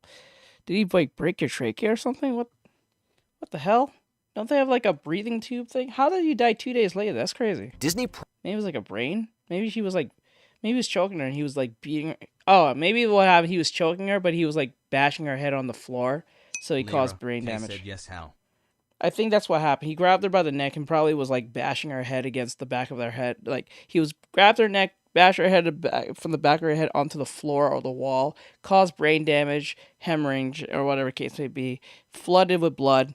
Got home, got to the hospital, was able to make her breathe, but because of the injuries, she succumbed to him. That's probably what happened. Case said eternal bleeding. Yeah, there you go. Promptly severed ties with Solis, who had bigger problems. In December 2020, Solis received a life sentence for second-degree murder. Disney released a statement this afternoon saying that Solis is no longer employed by the company. Frederick M. Pohl. In 2019, Frederick M. Pohl Jr. arrived at a Days Inn not far from where he worked as a Disney World ride attendant. He lives in Claremont, and federal court officials tell us he works at Magic Kingdom. He showed up with condoms and a pink dress meant for a little girl. Pohl thought he had been chatting online with a minor and her father, planning to meet at the hotel. Instead, investigators arrested him. Shortly after he got there, he was arrested. It turned out that Pohl had actually been sending inappropriate photos and messages to a federal agent tasked with catching online predators. Although this was his first prosecution, Pohl had been investigated for predatory behavior in the past. This supposedly eluded Disney, who fired Pohl after employing him for nearly a decade. Upon pleading guilty that August, Pohl received a 20-year prison sentence in December. When we posted this story on our 10 News WTSP Facebook page, Monique wrote, "Oh, gross. What happened to his background check?" Larry Neal Oliver's killers. In 1995, several individuals were implicated in the murder of Larry Neal Oliver. The suspects shared something else in common: the mouse. Carissa Wilburn, who played Pluto at Disney World, and Mark Tochi, another Disney employee, accepted plea deals in exchange for admitting their involvement. Wilburn hit a shotgun nicknamed Betsy with a towel, but it was Jermaine Bugsy Gleason / LeBron who ended Oliver's life. Oliver had been lured to a house where he was promised cheap truck parts. Bugsy robbed and murdered Oliver, while the others helped cover up the crime, leaving his body. Why, dude? Why would you kill him? He just wants some parts. Okay, you did rob him, but don't kill him. Why you got? He came to get some parts, dude. Like what? Like this is the bit. I think I forgot who said it. It was some black guy. He said this. This is almost like YN behavior. Think about this. If you're poor and you're robbing other poor people, how are you gonna get rich? Lyra, case said don't kill anyone. You know what I'm saying? Like, think that to yourself. You're poor as a criminal trying to rob other poor people. Lyra, case said you don't. Like, you don't get rich like that. You're like stupid. Like, think that to yourself. You're poor trying to rob other poor people physically. Like, one-on-one. Like, who got rich doing that? No one. You stupid. And when you end his life, why? I'm pretty sure if you had like some type of weapon and said, "Give me your stuff," he probably just gave you your stuff and moved on. He came for like car parts. You think he cares? Come on, bro. Body near Disney World. It wasn't long until most of them confessed, being charged as accessories. Bugsy, meanwhile, was charged with first-degree murder. He's currently serving life in prison without parole. Brian Peck. I'm not just Pickle Boy, but I'm also a trained professional who works here on the set of all that. You can tell by my very important-looking headset. Brian Peck is infamous for sexually abusing Drake Bell during his time at Nickelodeon. Following his 2003 arrest, Peck got a 16-month prison sentence, which many found too lenient. The press barely covered the story at the time, making it easier for Peck to land a gig on Disney Channel's The Suite Life of Zack and Cody shortly after his 2005 release. Directors Richard and Beth Carell had regretfully written character letters for Peck, helping him find voiceover work as a talking mirror in 3 episodes. Peck was fired with his lines redubbed when Disney Channel learned of his criminal history. Yet, Peck still managed to get an uncredited role in 2008's Bedtime Stories. This wasn't his first Disney movie, having previously appeared in 2003's Holes. The duck swims on the lake. Very good, Mr. Peck. Thank you, ma'am. This man got into the cheeks of Drake. Let that sink in. Let that sink into you. This man was in the cheeks of Drake Bell as a child. This is wild. You have no shame, sir. There's a special place of hell where you're gonna sit on a spike. Lyra, Kay said no. I hope whatever devils or demons that pull you in that 9th level or 8th level, whatever level you belong to, I hope they have you sit on a very sharp spike through your mouth. Through the crevice of your crack, through the mouth of your shit. I'm dead serious. I hope they skewer you like a shish kebab. Lyra, Kay said yes. Jesus Christ, man. You have such nerve to do that to that boy. You ruined that boy. You ruined that boy. And you have the audacity not only get more work, but put yourself on screen. Oh my God. Bolem Bushiba. Bolem Bushiba was an animator during Disney's 90s renaissance, contributing to characters like Esmeralda, Hades, and Tarzan.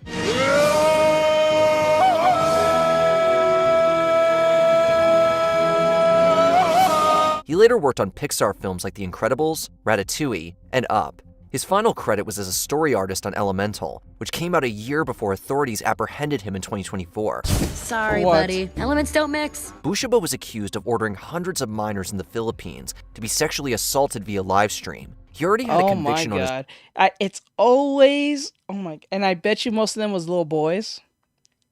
What isn't that the chance that they're not little Filipino boys? Come on. Come on, bro. Specifically. His record for abusing his partner's young daughter in 2014. Bushiba got off with a 2-year suspended sentence, but the authorities grew suspicious again in 2019. After being investigated for about 5 years, Bushiba was arrested and sentenced to 25 years. Bushiba admitted to his crimes, asking the victims for forgiveness. What? Before we continue, be sure to subscribe to our channel and ring the bell to get notified about our latest videos.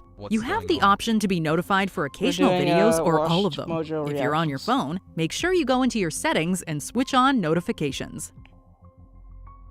Harvey Weinstein. Harvey Weinstein became a Hollywood titan after co-founding Miramax, which Disney acquired in June 1993. Although Weinstein was now under Disney's employment, Miramax was given freedom to pursue projects that didn't always fit the family-friendly mouse brand. Unfortunately, this also gave Weinstein a fair amount of unchecked power. There was a terror there. There was a control that was frightening. Weinstein and his brother Bob left Miramax to found a new company separate from Disney in 2005. Almost a decade later, Weinstein's history of sexual abuse came to light, leading to his arrest and convictions. Jeffrey Katzenberg, who helped bring Miramax to Disney years earlier, claimed he had no knowledge of Weinstein's crimes, saying the revelation sickened him. Michael Eisner knew Weinstein was incorrigible, although he had no idea he was capable of these horrible actions. Please don't sentence me to life in prison. It is very hard to believe anything that happens in Hollywood that no one knows what anything's happening.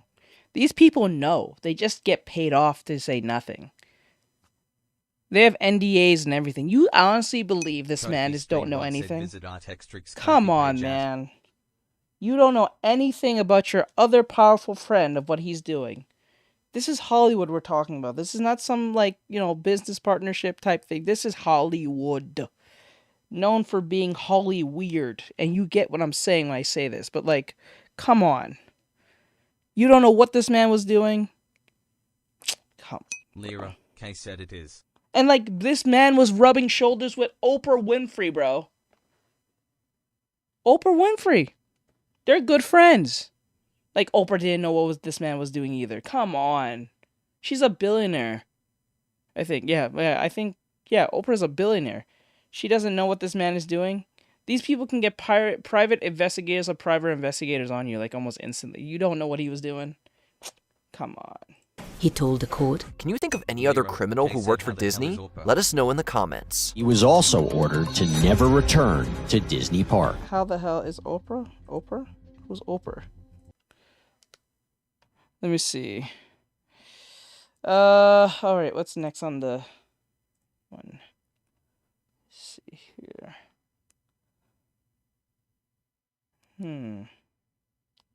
Where's luxury bands? Red or something said hello, Art and Lyra. What up? What up, Red?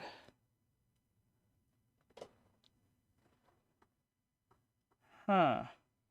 10 most Mysterious death. Red or something said interesting video. Yep. Funniest thing to happen.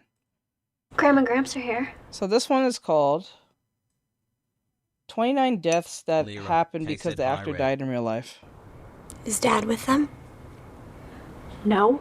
Welcome to Watch Mojo, and today we're exploring the times a television show chose not to recast and instead killed off a character due to the actor passing away. From what I hear, you've been a rock for everyone, so I know that means that sometimes you don't get to grieve yourself. I'm okay. Albert Pop Solomon, The Goldbergs. From the first episode of The Goldbergs, George Siegel was there as Pops. I hear someone turned 16 and could use a new car. Holy crap, for me? I don't love you that much. This baby's mine. The Oscar nominee and two-time Golden Globe winner was the perfect casting for the role. Siegel was able to capture the caring and nurturing side of Pops, as well as his more mischievous side. However, in 2021, Siegel unfortunately had complications as he underwent bypass surgery and passed away. His last on-screen appearance as Pops took place in Season 8's Couple Off. There you go. A step forward. In the first episode of Season 9, The Goldbergs' Excellent Adventure, the cast and crew paid tribute to Siegel and Pops. The Goldbergs visit Pops' favorite places, sharing memories of their beloved grandfather, father, and friend. Andrew Campbell, Mad Men. I know for a fact that Riverdale's gonna be on this Riverdale's gonna be on this. Early in the show, Pete Campbell was one of the most insufferable characters on TV. I don't think taking you to lunch is part of my job. Do you have something today? No. I thought you'd be happy to see me. I called Hildy and asked if you were free. It'll only take a minute, I promise. I'm sorry. Armed with entitlement and mountains of spite, he'd do anything to get ahead, except put in hard work. When we meet his father, Andrew, we can see why Pete's this way. With disapproving and emotionally cold parents, Pete didn't have much support. In Season 2, Mad Men had the episode Flight 1, which involved the real-life disaster of American Airlines Flight 1 in 1962. During the show, it's revealed that Andrew was on the plane. It's the strangest thing. Damn. Apparently my father was on that plane. What? My father, he was on the plane. In 2008, Andrew actor Christopher Allport was at the ski resort Mountain High in California when multiple avalanches took place. Sadly, he and two others didn't survive. Zebulon Zeb Walton, The Waltons. After being blacklisted from Hollywood for refusing to testify before the House Committee on Un-American Activities in the 1950s, Will Geer did incredibly well, carving out a successful late career. After all, he collected an Emmy in 1975 for his work as Zeb in The Waltons, helping to turn the show into a cultural phenomenon. I'm so glad that they finally got me into a category. You know, when you get to an age, this age, you appreciate things of that sort. In Season 7, the writers had to rework the scripts after Ellen Corby, who played his on-screen wife Esther, suffered a stroke that was mirrored by her character. However, before Season 8 filming started, Geer passed away from respiratory failure. The first two episodes of that season began with the family coping with Zeb's passing, leading to them giving the beloved character and his actor a eulogy at his grave. You did, Papa. You taught me how to take hold in my own way. Glenn Carter, The Blacklist. As a child, Clark Middleton was diagnosed with juvenile rheumatoid arthritis, a disease that causes great pain and physical problems. Yet despite that, he made a successful career as a character actor, which led to him being cast as Glenn in The Blacklist. It's as if you enjoy making people miserable. I work at the DMV! Playing the role of a DMV worker who moonlights as a tracker of people and objects and has a history with Red, Glenn became a fan favorite of the show. However, in the season episode The Wellstone Agency, we learn Glenn has died from the West Nile virus. In real life, in 2020, Middleton had passed away from the same disease. James Spader's Red gave a heartfelt eulogy in the episode to not only Glenn, but to Middleton. But there was one thing Glenn was not.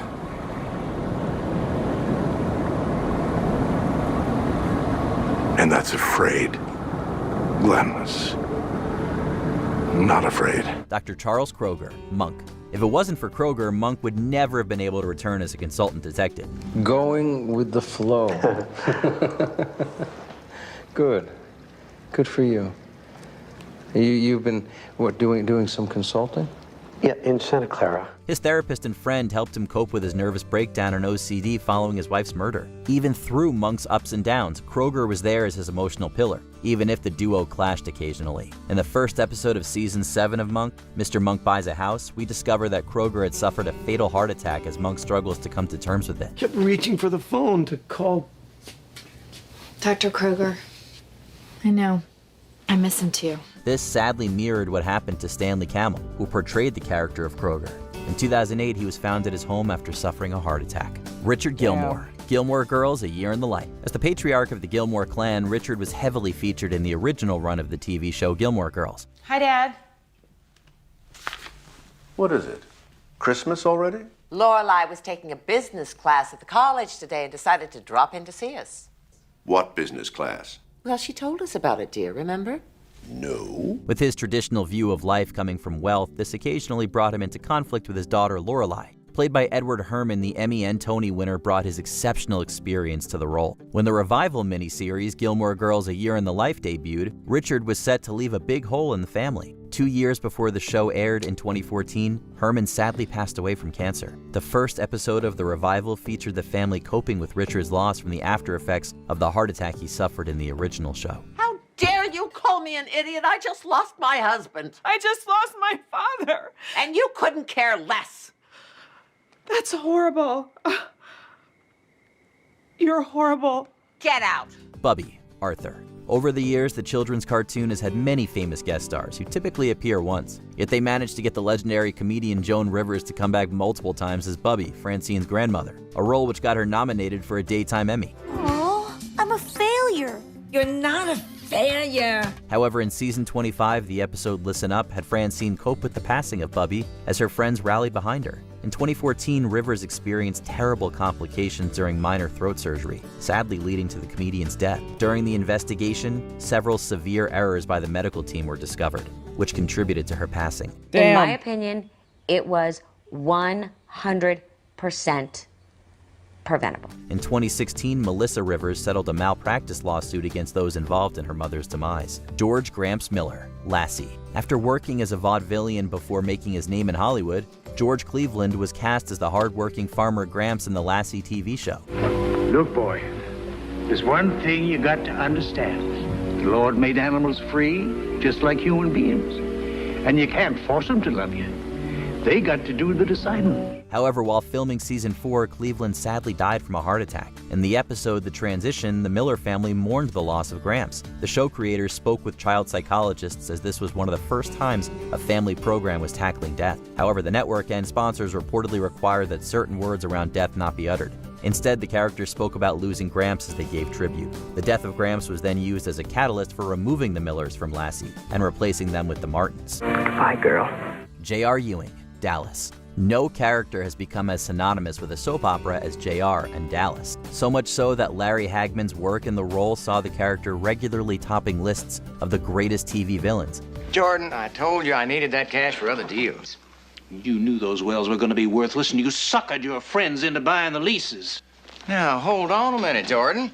We took quite a beating on that ourselves. In 2012, the Revival series aired. Hagman had disclosed the previous year that he was battling cancer. Sadly, it led to his death in 2012. In season 2, the show aired the episode The Furious and the Fast. Featuring unused footage of Hagman as JR, he spoke on the phone to John Ross until multiple shots rang out, kicking off a whodunit storyline he was famous for. JR? Hello? Dad! Dad! Dad? In the original Dallas run, Jock Ewing perished in a helicopter crash after the actor Jim Davis passed away in 1981. Peter Gregory, Silicon Valley. A major character in the first season of Silicon Valley, Peter Gregory was a socially awkward tech investor hoping to get a piece of Pied Piper. I'm paying you $200,000 for 5%, yet you're giving this man twice that in exchange for a futon and some sandwiches? He was played by Christopher That sounds horrible. Evan Welsh, who was unfortunately taken from us at a relatively young age. Welsh was diagnosed with lung cancer in 2010 and passed away 3 years later at the age of 48. He died on December 2nd, 2013, 4 months before Silicon Valley premiered on HBO. Come back in 48 hours with an airtight business plan, a clear go-to-market strategy, and a 3-year summary P&L, or there will be no check. Welsh was about midway through filming the first season, having completed 5 of its 8 episodes. It was later explained that Peter Gregory died while on a trip to the Serengeti. Peter Gregory is dead. What?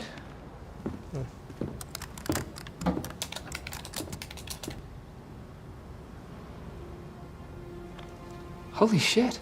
Sergeant Phil Esterhaus, Hill Street Blues. A highly acclaimed police drama, Hill Street Blues was way ahead of its time and is regarded as a predecessor to the prestige cable dramas of the 2000s. Michael Conrad played Sergeant Phil Esterhaus, known for his iconic catchphrase, "Let's be careful out here." Conrad won 2 Emmys for Outstanding Supporting Actor before passing away in November 1983 from urethral cancer. Off the record, you promised me you'd be careful out there, but you weren't. There goes double for me, Frank. Conrad was 58 years old, and the show was in the middle of its 4th season. Esterhaus was subsequently killed off, but not how you may think. Rather than going out in a blaze of glory, he dies while making love. Phil Esterhaus passed away this morning. Suffered a heart attack. It's different, but it sure is memorable. Selma Hacker and Florence Kleiner, Night Court. This NBC sitcom suffered a number of tragedies with eerie similarities. The first 2 seasons starred a gruff, chain-smoking character named Selma Hacker, played by an actress named Selma Diamond. Selma, you haven't touched your Bro died doing what he loves best. food. I've touched it, I've chewed it, I've swallowed it. Now it's up to my enzymes. Unfortunately, Diamond died of lung cancer on May 13, 1985, just 4 days after the season 2 finale. Her character was killed off and replaced with Flo Kleiner, played by Florence Hallop. What can I do for you? I'm here for the job. What job is that? What is this, a wetsuit? Oh, well, we interviewed for bailiffs last week. I'm late. Like Diamond before her, Hallop died of lung cancer shortly after the conclusion of season 3. And like her predecessor, Flo Kleiner was killed off, with her death being announced by Judge Harry Stone. When Selma died, I felt loss. When Florence died, I felt loss. Because I cared very much for them. Carl Kaniski, Gimme a Break. This was an incredibly successful sitcom in its day, running for 6 seasons between 1981 and 1987. It starred Dolph Sweet as Chief Carl Kaniski, a widowed police officer who's often at odds with his daughters. What are you reading this garbage for? It's our schoolwork. Is that what they teach you? No wonder the schools are overcrowded. Sweet was informed midway through the 4th season that he had stomach cancer, but he continued to film the show. He ultimately died from the cancer on May 8, 1985, just 3 days before the 4th season finale.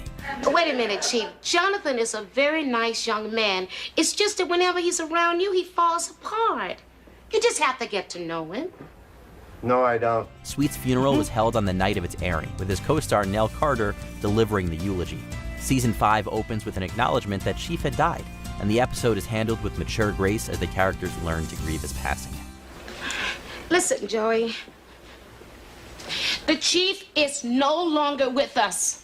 So you're just going to have to show him some respect. Neil Winters, The Young and the Restless.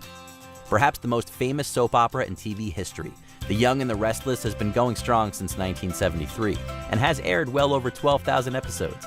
Between 1991 and 2019, Christoph St. John starred as Neil Winters and won 2 Daytime Emmy Awards for his performance. Since 1991, he played Neil Winters on the soap opera and earned 2 Emmys for his role. St. John died at the age of 52 from hypertrophic cardiomyopathy, a condition in which the heart thickens to an abnormal size and is thus unable to pump blood correctly. Christoph St. John also leaves behind 2 daughters, and tonight, so many questions over his untimely death. His death occurred on February 3rd, 2019, and just 2 months later, his character was killed off after suffering a stroke. You're the voice that carries through. I'm still learning. Sergeant Nick Yamana, Barney Miller. A popular ABC sitcom, Barney Miller took place within a police station and concerned the wacky officers that inhabited it. One of them was Sergeant Nick Yamana, a philosophical man known for making a particularly bad cup of coffee. Come on, you know I depend on you for 100 different things. Coffee, filing, spring cleaning. Yeah. But also for your experience, your sense of humor that gets us through the day. Nick was played by Jack Sue, who died of cancer midway through the show's 5th season on January 11th, 1979. It was later implied that Nick had died, and the 5th season ends with the episode Jack Sue, a retrospective. He said to each of us, sit down and write something you'd like to say about your relationship with Jack. Whatever you'd like to say. It sees the actors breaking character to acknowledge the legacy of their coworker, and it closes with everyone raising a cup of coffee in salute. To you, Jack. Dr. Virgil Swan, Smallville. This superhero show about a young Clark Kent features an exceptionally cool cameo from Christopher Reeve, who played the hero in 4 Superman movies. Easy, miss. I've got you. You've got me! Who's got you? In 1995, Reeve was in an accident that left him with paralysis, and his use of a wheelchair was written into the character of Dr. Virgil Swan. It's a message from the stars, Clark. All my life, I've been staring out into space, wondering if there's anybody else out there. And then 13 years ago, I got an answer. It was a brilliant and touching passing of the torch that honored the series' iconic history. Unfortunately, Reeve fell into a coma after going into cardiac arrest and died on October 10, 2004. In the 4th season episode Sacred, which aired 4 months later, a newscast explains that Dr. Swan had also died. We have just confirmed that Dr. Virgil Swan passed away this morning. No further details have been released. The reclusive billionaire will be remembered as one of the leading philanthropists of his generation. Livia Soprano, The Sopranos. Our vote for the worst mother in TV history has to go to Livia Soprano. Oh, listen to him. He knows everything. You want some lunch? I got eggplant. No, I just ate. A real nasty piece of work. Livia served as a primary antagonist throughout the first 2 seasons, often coming into conflict with her son, Tony. Before you do any more serious damage to yourself or your grandchildren's inheritance, you're gonna stop living alone right now. This show is known for having some anticlimaxes, and Livia's role is one of them. A major plotline between Tony and Livia is established at the start of the 3rd season, but then she randomly dies of a stroke off screen and the story is promptly dropped. Oh, your mother died. Has said hi red and sky. You're kidding. I mean, Jesus Christ. This is because Nancy Marchand, the woman who expertly portrayed Livia, had died in real life after a bout with various lung diseases. Barry Frost, Rizzoli and Isles. Yeah, he took his life. TNT police procedural Rizzoli and Isles stars Angie Harmon as Boston detective Jane Rizzoli. This looks more like a squad room than a home. Yeah. Jane, you need a break. A home is a refuge, a place where you're supposed to get away from your problems. Some psycho burns it down. Her partner through the first 4 seasons was a computer whiz named Barry Frost, who was played by Lee Thompson Young. Ross, your mom's here. Hey, Mom. How'd you get here so fast? We got off to an early start. In August of 2013, Young was filming the 4th season of Rizzoli and Isles when he failed to show up to set. A well-being check was conducted, and it was found that Young had taken his own life. He was only 29 years old. Barry's last appearance occurs in the penultimate episode of Season 4, and it's explained in the 5th season premiere that he died in a car accident. Barry was so many things to so many people. Mrs. Wolowitz, The Big Bang Theory. Carol Ann Susie was... We finally did it. We got all the key poses. Okay. Now, what I need to do... Hopefully I can do this. I can transfer the pictures into Rough Animator and see what I can do with that. Okay. Let's see where this is gonna go. Something said yay. Finally finished them. So let's see. As a highly talented voice actress with nothing but her signature rasp, Susie made the unseen Mrs. Wolowitz an enduring, hilarious, and unforgettable character. I suppose I could stay for some dessert. Great. You like chocolate chip cheesecake? Sure. I'll make one. And she died as she lived, completely off screen.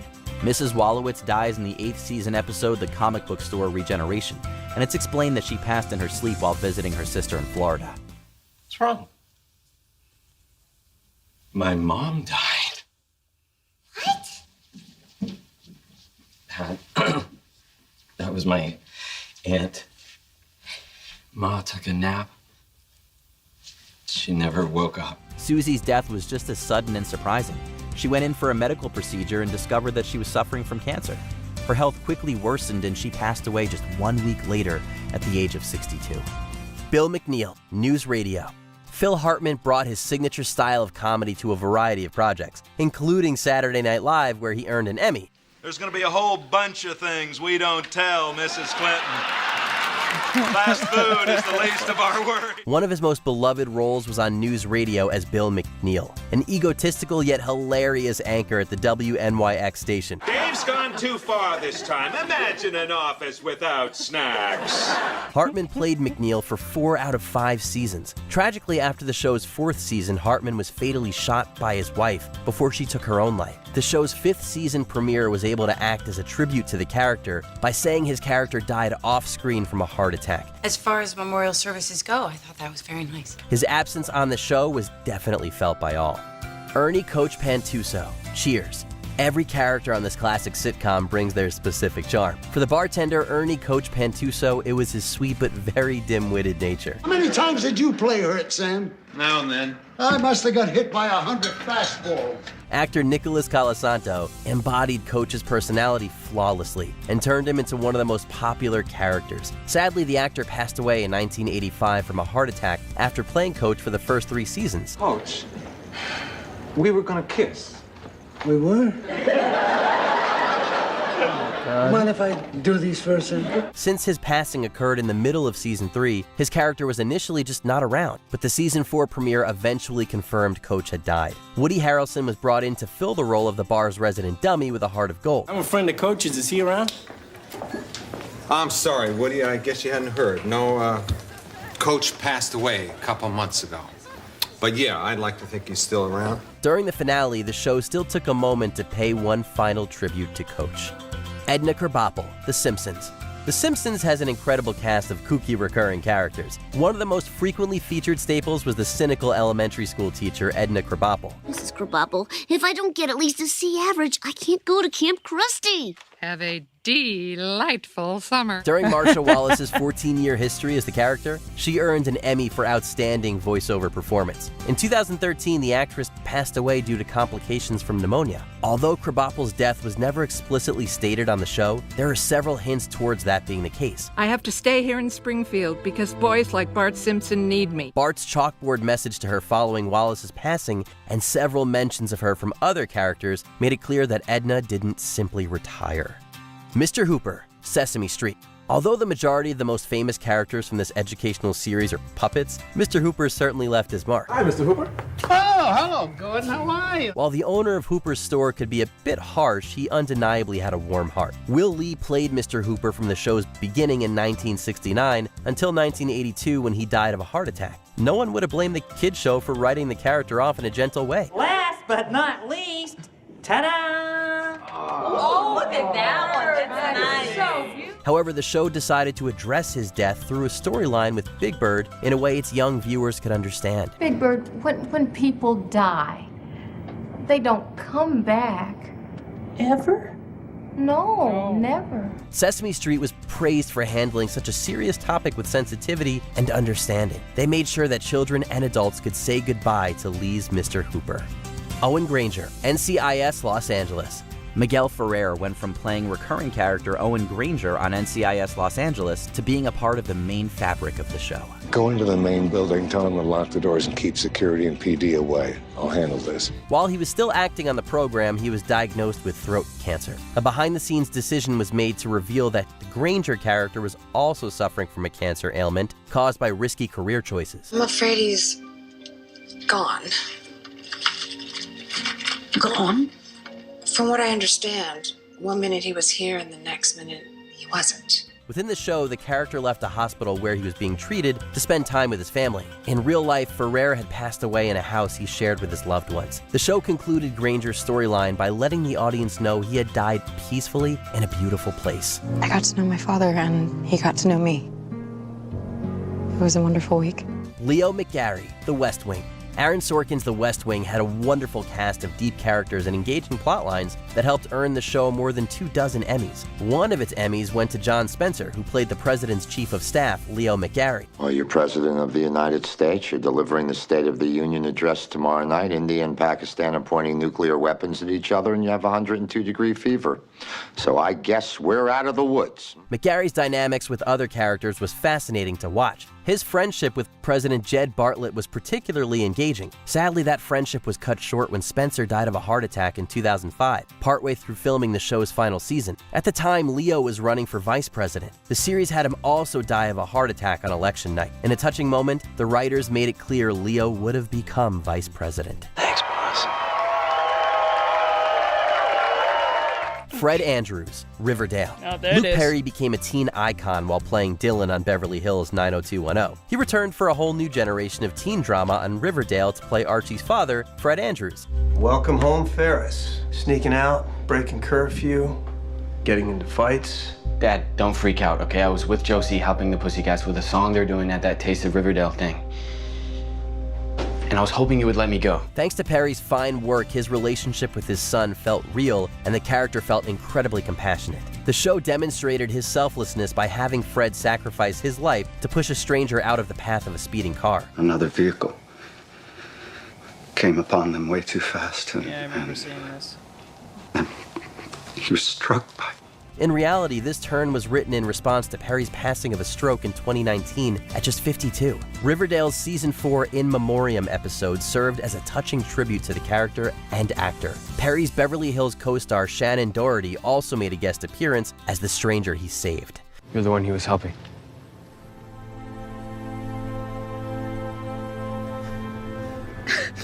I mean, cars just, they kept whizzing by. Nobody would stop, but your dad did. Finn Hudson, Glee. Corey Monteith was best known for playing Glee's Finn Hudson. The star quarterback celebrated his love for singing by joining the Signature Club. I wish that I had Jesse's girl. Where can I find a woman like that? After 4 years of playing the character, the world was rocked with shocking news. The 31-year-old was found dead in his hotel room with a mix of alcohol and other substances in his system. Following his death, the production start date for the show's 5th season was pushed back. Sort of cheesy. No, it's beautiful. I never watched it, so. I just had to see it. They eventually addressed Finn's passing in the quarterback without giving details about how he died. For the remainder of the series, the show continued to honor the memory of one of the Glee Club's brightest stars, Adam West, Family Guy. For years, the silly antics of Mayor Adam West provided some of the best moments on Family Guy. Having the hilariously odd character actually be voiced by the former Batman star just made everything more delightful. My name isn't Adam Wee. Or is it? Who am I? What number did you dial? He was always insane. Don't ever call here again. I guess I told him, nobody messes with Adam Wee. In 2017, West died from leukemia, and like the rest of us, Family Guy said goodbye to its mayor. But life in Quahog continued on. The town's high school was renamed after West in tribute. In his stead, his cousin Wild West, voiced by Sam Elliott, took his place. The show similarly had to write out Angela, Peter's former boss, when her voice actress Carrie Fisher passed away from a stroke in 2016. She may be gone, but her voice will live on in DVD and Hulu Plus and tiny droid projected messages. I may have lost a boss, but heaven has gained a princess. Both characters would be dearly missed in Quahog. Before we continue, be sure to subscribe to our channel and ring the bell to get notified about our latest videos. You have the option to be notified for occasional videos or all of them. If you're on your phone, make sure you go into your settings and switch on notifications. Paul Hennessy, 8 Simple Rules. Originally titled 8 Simple Rules for Dating My Teenage Daughter, the sitcom followed the trials and tribulations of an overbearing father as his teen daughters began to date. You will continue to date her and no one but her until she is finished with you, because if you make her cry, I will make you cry. Legendary sitcom actor John Ritter was praised for his take as family patriarch Paul. Tragically, he passed away of an aortic dissection while filming the 2nd season. The show took a break in production to reshape the series. Supposed to be back in 10 minutes.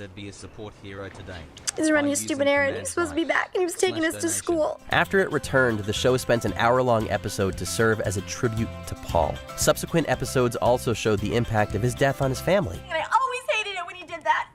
I just want my dad back. Bridget, leave me alone! While the show was never quite the same after Paul's absence, Ritter and his final leading role weren't forgotten. Which TV characters who perished left a lasting mark on you? Share your memories and tributes below. It's love to sit and watch TV. We can sit there and watch TV too in quiet and solemn remembrance. Okay. All right.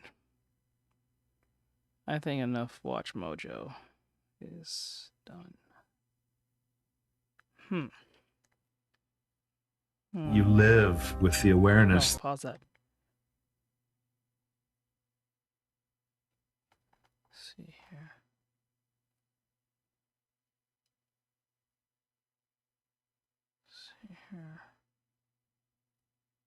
Why the job crisis is ahead. America is facing a... That's an interesting one. I'd like to see that one. I've never seen a woman like that. crisis. Everywhere you look, the headlines talk about worker shortages and not enough people to keep the economy running. But what if the real danger isn't too few workers, but too little work? What if millions of Americans went searching for employment only to discover there is nothing available? On today's episode of the Infographics Show, we're asking why the US might actually be running out of jobs and what that means for the future of work. While the US economy is generally doing well these days, the job market in the US has people worried. The job growth estimate has been downgraded, with totals for May and June being revised down by a combined 258,000 jobs. Employers added 250,000 fewer jobs in the second quarter of 2025 than they did in the last. In fact, some analysts are saying that this is the worst job growth observed in decades outside of a recession. A lot of people will say, well, of course we're seeing fewer jobs, the AI revolution is here. But it's actually not that simple. Artificial intelligence is playing a part in the shrinking job market, but it doesn't tell the full story. Yeah, actually, I have something for that after this one.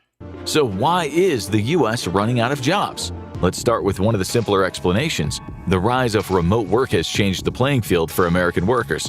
The 2000 US Census found that just 3.2% of American workers, about 4.2 million people, worked from home. By 2020, before the pandemic, that number had more than doubled to 7.3% of the labor force, or around 11 million people. Then the lockdown hit and remote work exploded. In only a year, the share of Americans working from home soared to 17.9% by 2021. While some did eventually transition back to part-time or full-time office jobs, many never did. Since the end of 2023, 13.8% of workers are still fully remote. Now, for tax and other reasons, some companies can't hire remote workers outside of the US, but a fair amount can, leading to US workers suddenly competing not only with similarly skilled workers around the country, but similarly skilled workers globally. According to Revelio Labs, global companies with US headquarters have been hiring international workers at a much faster rate than domestic workers. Between 2019 and 2025, the number of onshore workers grew by 16.7%, but offshore workers grew by 32%, nearly twice as fast, and these aren't low-wage roles. Huge corporations like Salesforce are laying off high-paid staff in their Bay Area offices in favor of international talent.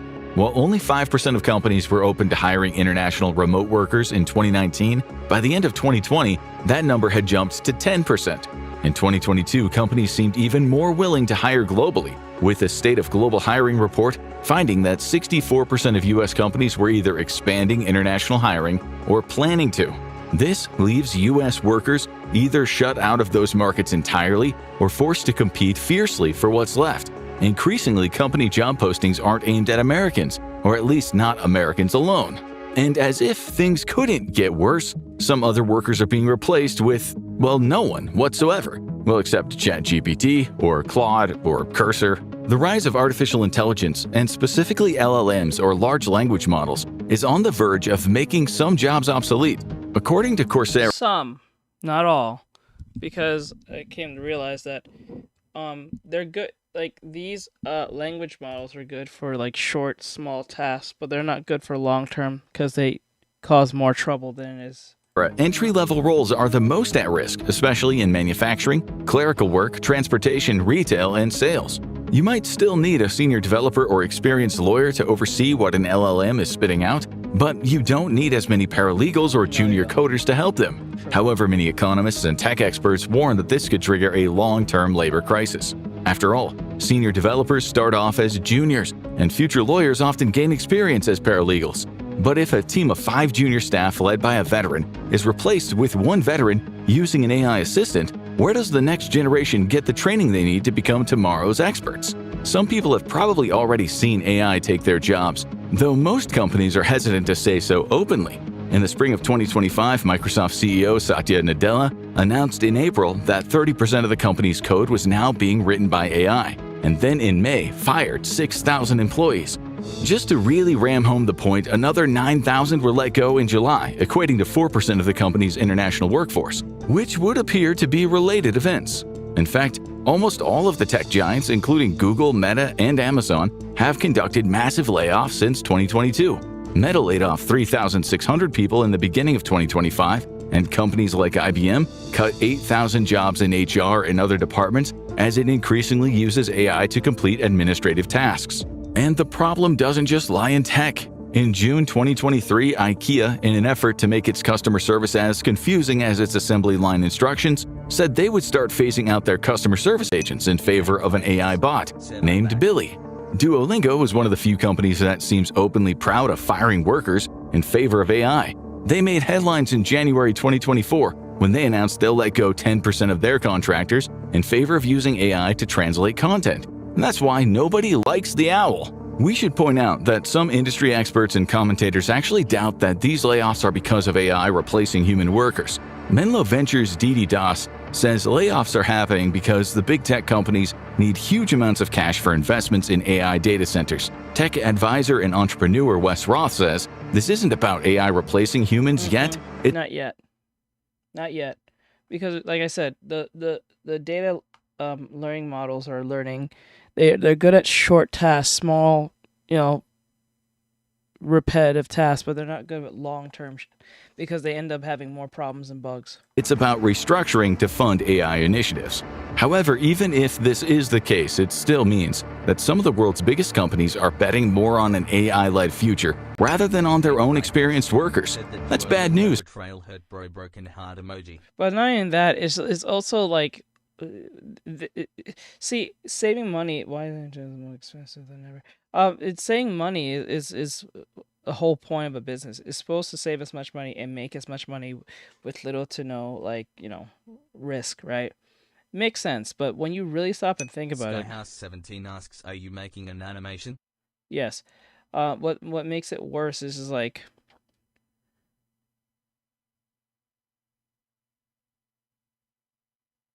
It's like the idea of the activists.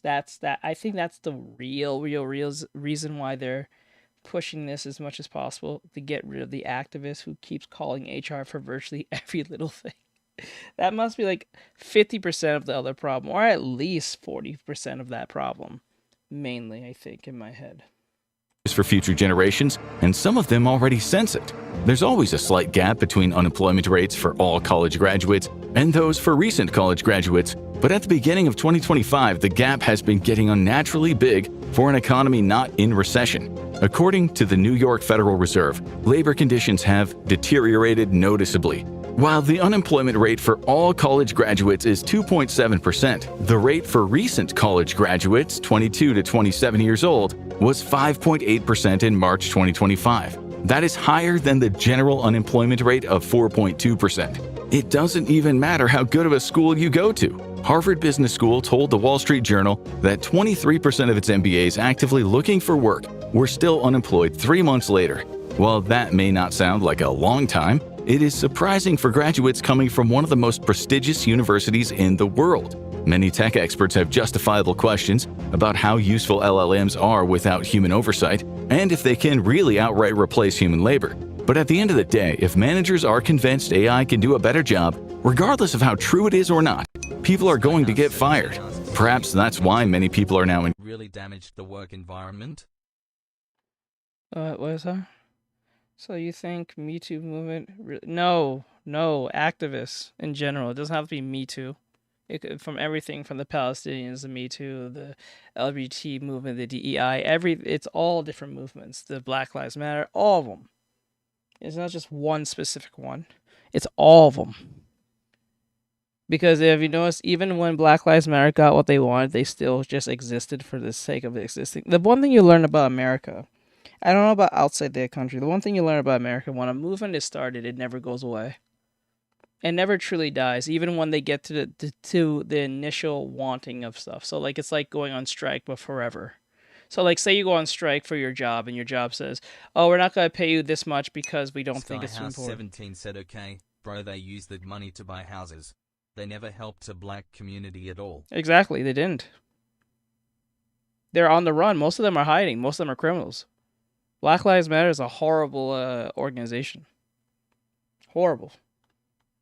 Then most of those people who claim of like social injustice was the same people who took that money to live right next to white people at the same time, and gated communities and stuff. The same white people who they call devils, they'll go sit there and go to their communities to live with right next to them. So what does that tell you?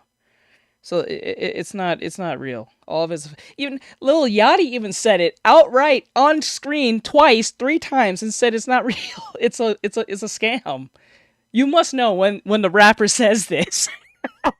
You must know. Like, you notice that no one talks about Black Lives Matter anymore. There's a reason why they're not talking about it anymore. Remember the one movement that died, like instantly died in a year with less a month, was the Asian hate movement. When the Asian hate movement started, it died in a month. I remember the commercial was on YouTube. It was like Olivia Munn from Attack of a Show from G4 was on that commercial. She was like, it was in a black and white like commercial where they're saying, "Stop the Asian hate." Said not all skin folk or kinfolk. But it's like, this is "Stop the Asian hate and donate now" or something like that. That died in a month. You never saw that commercial ever again. Never. You don't hear it talked about. Nothing. No one brings it up. Not even Asians bring it up. You must know. That's equivalent to the situation of Jesse Smollett when he said he was attacked by racists or something, but they watch his show. How if I'm a racist? House 17 said, "So that's how you know they're grifters. They're always asking if for donations." Yeah, that's usually what it is. They grift hard. That was the same thing with the anime thing. Like those boys. I don't know if he was there when we do that one reaction. I think I posted it up on the reaction channel where those 5 or 4 anime boys said there was an anime, and they didn't know anything about they didn't know about Goku having a tail or anything of the sort, and they said they started just watching anime within 2020. Silver Comet said never cared for it. Saw through them immediately. Encouraging kids to learn a trade instead of getting a degree for a white-collar job. That way, they can walk away with less student debt and more practical real-world skills that would be harder for something like AI to replace. But skilled trades and manufacturing jobs have been facing find these things very interesting, lol. Very interesting. Their own challenges for some time and may face more in the future. You might have noticed we mentioned manufacturing as one of the industries that'll be affected by AI. For skilled trades, there is in fact a labor shortage at the moment, but learning a trade may not be enough to grab a job in construction in the coming years. According to Just Construction Specialist Recruitment, the best contractors are no longer just hiring based on tools in the belt. They're hiring based on tech fluency. Tools like layout robots, drywall tapers, used to handle repetitive taping and mudding, and rebar tying machines are already common on job sites in the US and UK. The prevalence of automation and robots on construction sites, as well as in other trades like plumbing and electrical work, are only expected to increase in the future. And so even though skilled trades are likely among the last jobs that will be fully replaced by robots, the kind Program a robot that makes you multifunctional as a worker. kinds of skills a tradesman requires are going to change very fast soon. And they'll require a lot more training and education, one most people can't afford. Not to mention, even those trades are still subject to increasing automation, something that has profound... You know what's going to be the irony in this? This is the same thing I said earlier. The irony in the whole AI movement automation thing is that the more companies invest in AI, the more less money they're going to make. They're going to make less money in the irony in this in the long run. Because if no one has no job, or majority of most of the population doesn't have a job, or can't do like a menial task or anything like that, from Burger King all the way to your like junior tech job, you're screwed because most of those people buy your shit. Skyhouse 17 said yes, they're never gonna make longevity money. This is equivalent to the subscription bubble where you can only get so much, right? Like Kai Cenat, for instance, he's a perfect example of this. Just recently, he's being clowned for begging for more subs when he's already a multimillionaire, right? You have to, like, he said he was doing nonsense where he was like, chat. If you guys sub, I'll hit myself or put water on myself or some stupidness he was saying. And you think to yourself, like, dude, you're a multi-millionaire. You can live comfortably. You can literally retire right now and you don't have to worry about anything. You can live off just interest alone in your bank account. What are you doing? You know what I'm saying? This is where that problem's going. Everyone's going to be under a cap at that point. Because a majority of most people have no job. Especially for like menial tasks from literally like a restaurant job or like anything menial.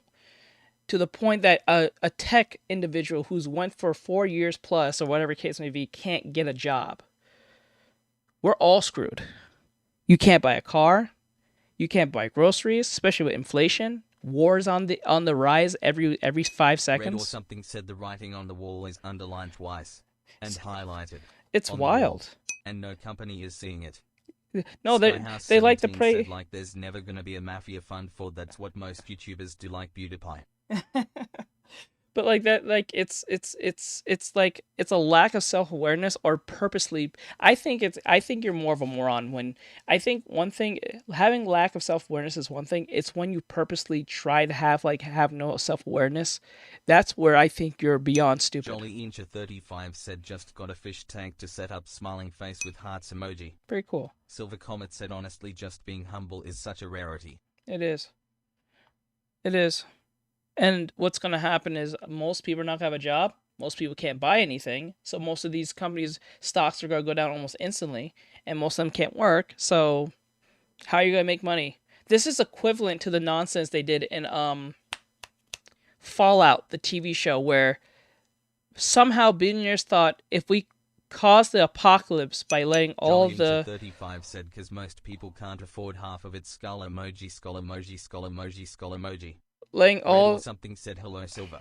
Letting all the billionaires blow up the world. Silver Comet said hello and red. Thinking that that'll help their stocks.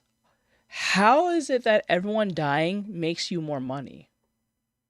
How does that make any sense? If majority of everyone is dead, how are you going to make money? That's equivalent of searching for the modern audience that don't exist. That doesn't make any sense. But hey, hubris is something. Sound effect on both jobs and wages, with a surprising statistic you'll hear about in the next section.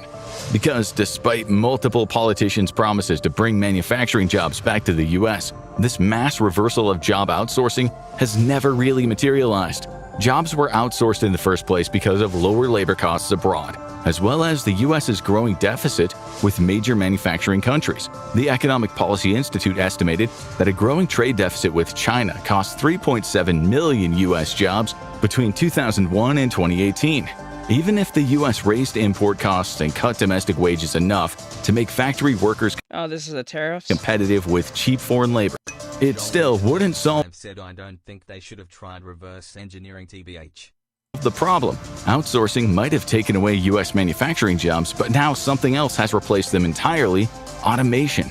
See, manufacturing output in the US continues to be near their peak, with 2025 levels just 5.5% below the country's all-time high in 2007, when a huge chunk of manufacturing jobs had already disappeared. In 1979, at the peak of manufacturing employment, 22% of the non-farm workforce in the US was working in manufacturing, a total of 19.5 million workers. In 2023, that number stood at by robots or AI. Nah, not yet. 12 million workers, or just 8.3% of the non-farm workforce. Meanwhile, according to the Brookings Institution, the manufacturing sector still generates 2.9 As a job, everything will collapse probably, but what do you think would happen to the people? You guys are not gonna like this, but everything will go down to the world of Mad Max at that point. Total collapse will happen. People will get angry. It will cause factions of fun factions. Jolly Incher says mad what? Mad what? So it's gonna end up it's gonna end up with a bunch of people killing each other. Survival at its fittest. That's what's gonna happen.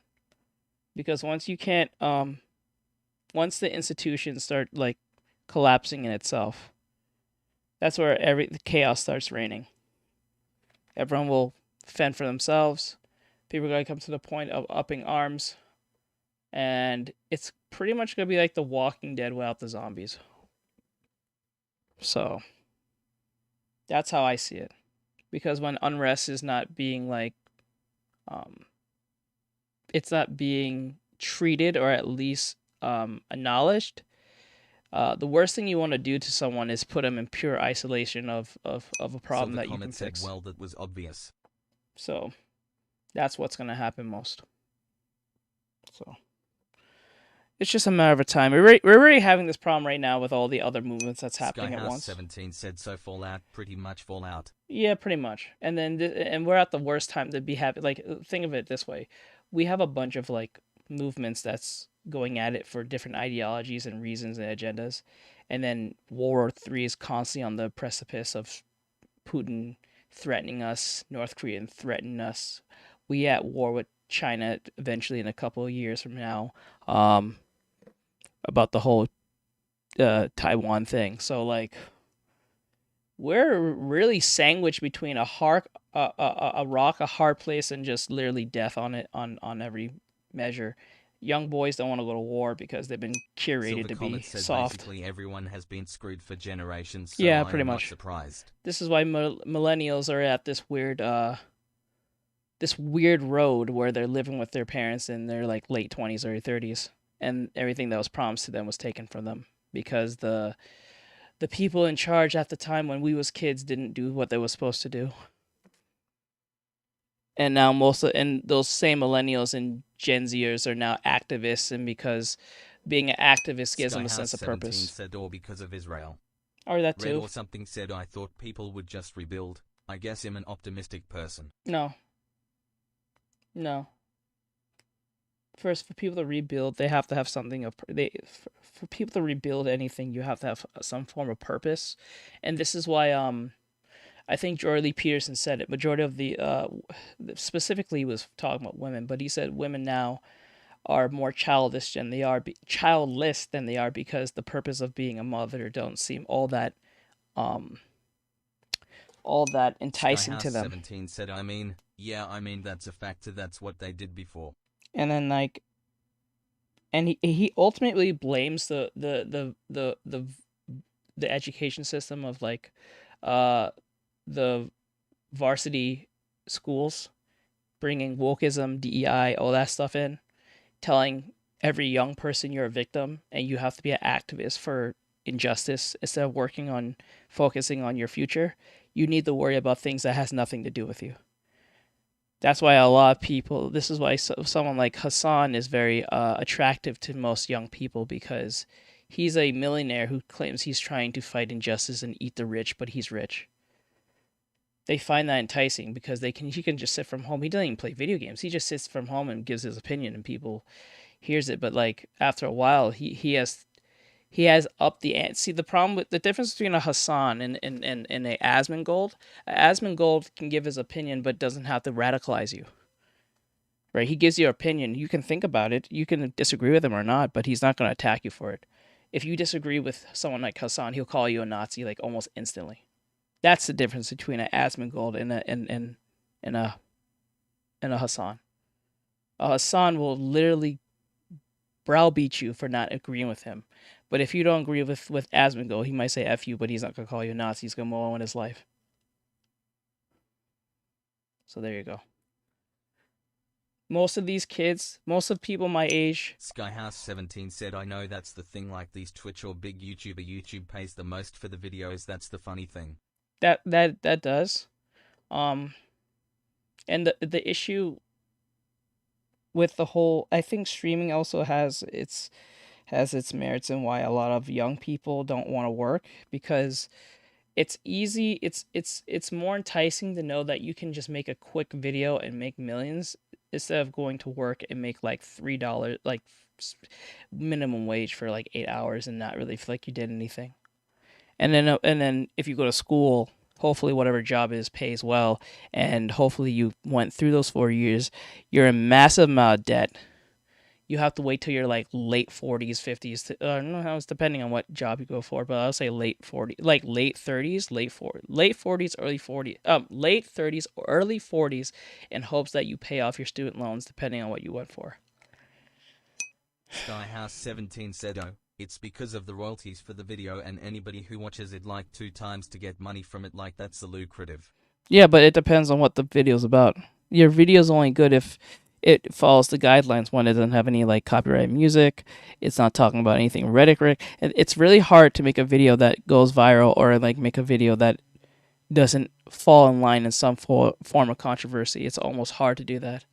I know that for a fact because I've been doing that for so long, trying not to actually stir the pot but I have stirred the pot. And I don't even make that much money from it like that. Silver Comet said things such as work hours and work conditions play a factor as well. That does play a major factor, depending on what your occupation is and what you go for. But like, you know, it's ultimately, I think millennials has been screwed the most than even, I will say, Gen Z. I will say people my age has been screwed most. They're looking for work, trying to get work, trying to, you know, still get out of school. Some of them are still in school, as I know, and they're in their 30s still, or got into their 30s. You know, I left school because I didn't like the writing on the wall, what was happening in college. So, and plus I didn't want to be a massive amount of debt. 17 said, "Yeah, because the boomers took it off and they made it worse for us all." Mm-hmm. $1 trillion for the U.S. economy, with output rising fast during the 1980s and 1990s, the same time when the labor in the sector was quickly falling. And today, even though the number of manufacturing jobs is smaller than ever, the U.S. was still the world's 3rd largest steel producer in 2020. It was also the 2nd largest automaker and largest aerospace exporter in 2021. Overall, the country was 2nd worldwide in terms of manufacturing power, producing 16% of global output, coming in only behind China, which, it should be mentioned, has over 4 times the U.S. population. Because most of the work has been taken over by machines for decades now. MIT economist and professor Darren Ajimoglu found that between 1990 and 2007, adding just 1 robot per 1,000 workers reduced the employment-to-population ratio by 0.2% and lowered wages by 0.4%. It makes sense. And then plus you don't have to worry about if, say, the robot doesn't work anymore, or the robot stopped breaking, you don't have to pay the robot anything at all. It's just a fucking machine. It doesn't need help. It doesn't need to sleep. It doesn't need to eat. It doesn't have feelings. You don't have to worry about offending its feelings. You don't need to worry about being SA'd because you looked at it slightly wrong. You know what I'm saying? Like, you know what I'm saying? Why would your boss pay someone when they could just hire a robot that never asks about health benefits or having food? This translates to each robot doing the work of roughly 3.3 workers. Not to mention, manufacturers can't even fill the job openings they have now. Consultancy firm Deloitte teamed up with the Manufacturing Institute in 2024 to search. I feel bad. Like, now being a mechanic is almost not a thing anymore. Like, it's a thing still. I'm not shitting on anyone who does mechanic work, but it's gotta get to a point, because I have a mechanic, my dad's mechanic. He's having a hard time with the new age cars now, because they're so automatically different from like a traditional car from like, what, I'll say 2002 all the way from like whatever, like any 2002 and back, where I'm saying anything past 2002, I will say, or at least 2010, all cars are so like designed differently with the computer and all that stuff. It's like, it's hard to like just deassemble and reassemble them back as it was. They're like, let me put it this way, cars nowadays, smart cars, that's going to be more of a thing, are going to be more like an iPhone. Skyhouse17 asks models, I've always wondered about that because like a 2020 engine, like how do they know they fix it? Do you have to take classes? Kofi Stream I don't know, to be honest. Like, if you went to school, I'm pretty sure they will teach you that. Hopefully. But if they don't, then you're kind of screwed. If they update their textbooks, whatever the hell they have to do, I'm pretty sure they do, but I'm not sure. Because, like, he's been a mechanic. My mechanic has been, well, my dad's mechanic, but he's technically my mechanic. But our mechanic has been doing this for like 20 plus years, right? And he knows what he's doing. But like the fact that he said he had a hard time helping a lady with her newest Mercedes Benz because she didn't know how to open she opened the trunk, but it was like instead of seeing the engine for what it is, it was covered in this black like casing that he has never seen before, that he didn't know how to even get it out. That's holding the engine in check. So like it was like new stuff that he didn't even know how to take it out without destroying it. So like it's getting to a point where smart cars are going to end up like an iPhone, where once you try to open the iPhone on your own, it instantly stops working. Or like the Nintendo Switch, it bricks itself. You know what I'm saying? Like it's going to get to that point where you can't actually manually fix the car yourself. You probably have to go to a specific car dealership who's the manufacturer for that car specifically for your car to be at least fixed. So like you can't go to like any phone company to fix your phone. You can, but if you do, you not only that you went past the warranty of it. Skyhouse17 said, bro, to change my battery or charge it, I have to screw off a filter in my car. It's crazy. Yeah, so I personally think smart cars are going to drop off like the electrical car, otherwise they're not going to sell. Yeah, that's what's going to happen. It's either people are going to conform to the idea of having a... Skyhouse17 said the many more, they're going to go back to like perfected gas cars or water-based cars because those are about to come out too. And then what's worse... Or something asks, what if you made your own car? Is that legal?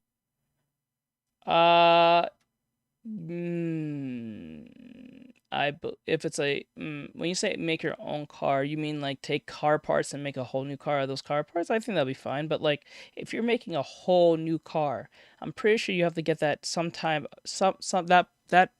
that type of manufacturing car approved by the government, or for it to be not only street legal but legal to be on the street. I'm pretty sure that's a thing. Just like how you need a license to have like a drone. Skyhouse17 said it has to be regulated. Yeah, it has to like for you to have a drone to drive the fly it, you need a specific license, because you can't just have a drone and just fly it everywhere, because like you can get in trouble because that's privacy issues or whatever the case may be, and people might think it's an act of terrorism. So you need a form of license, and you need to be regulated where it's okay to fly a drone and where it's not, or something like that.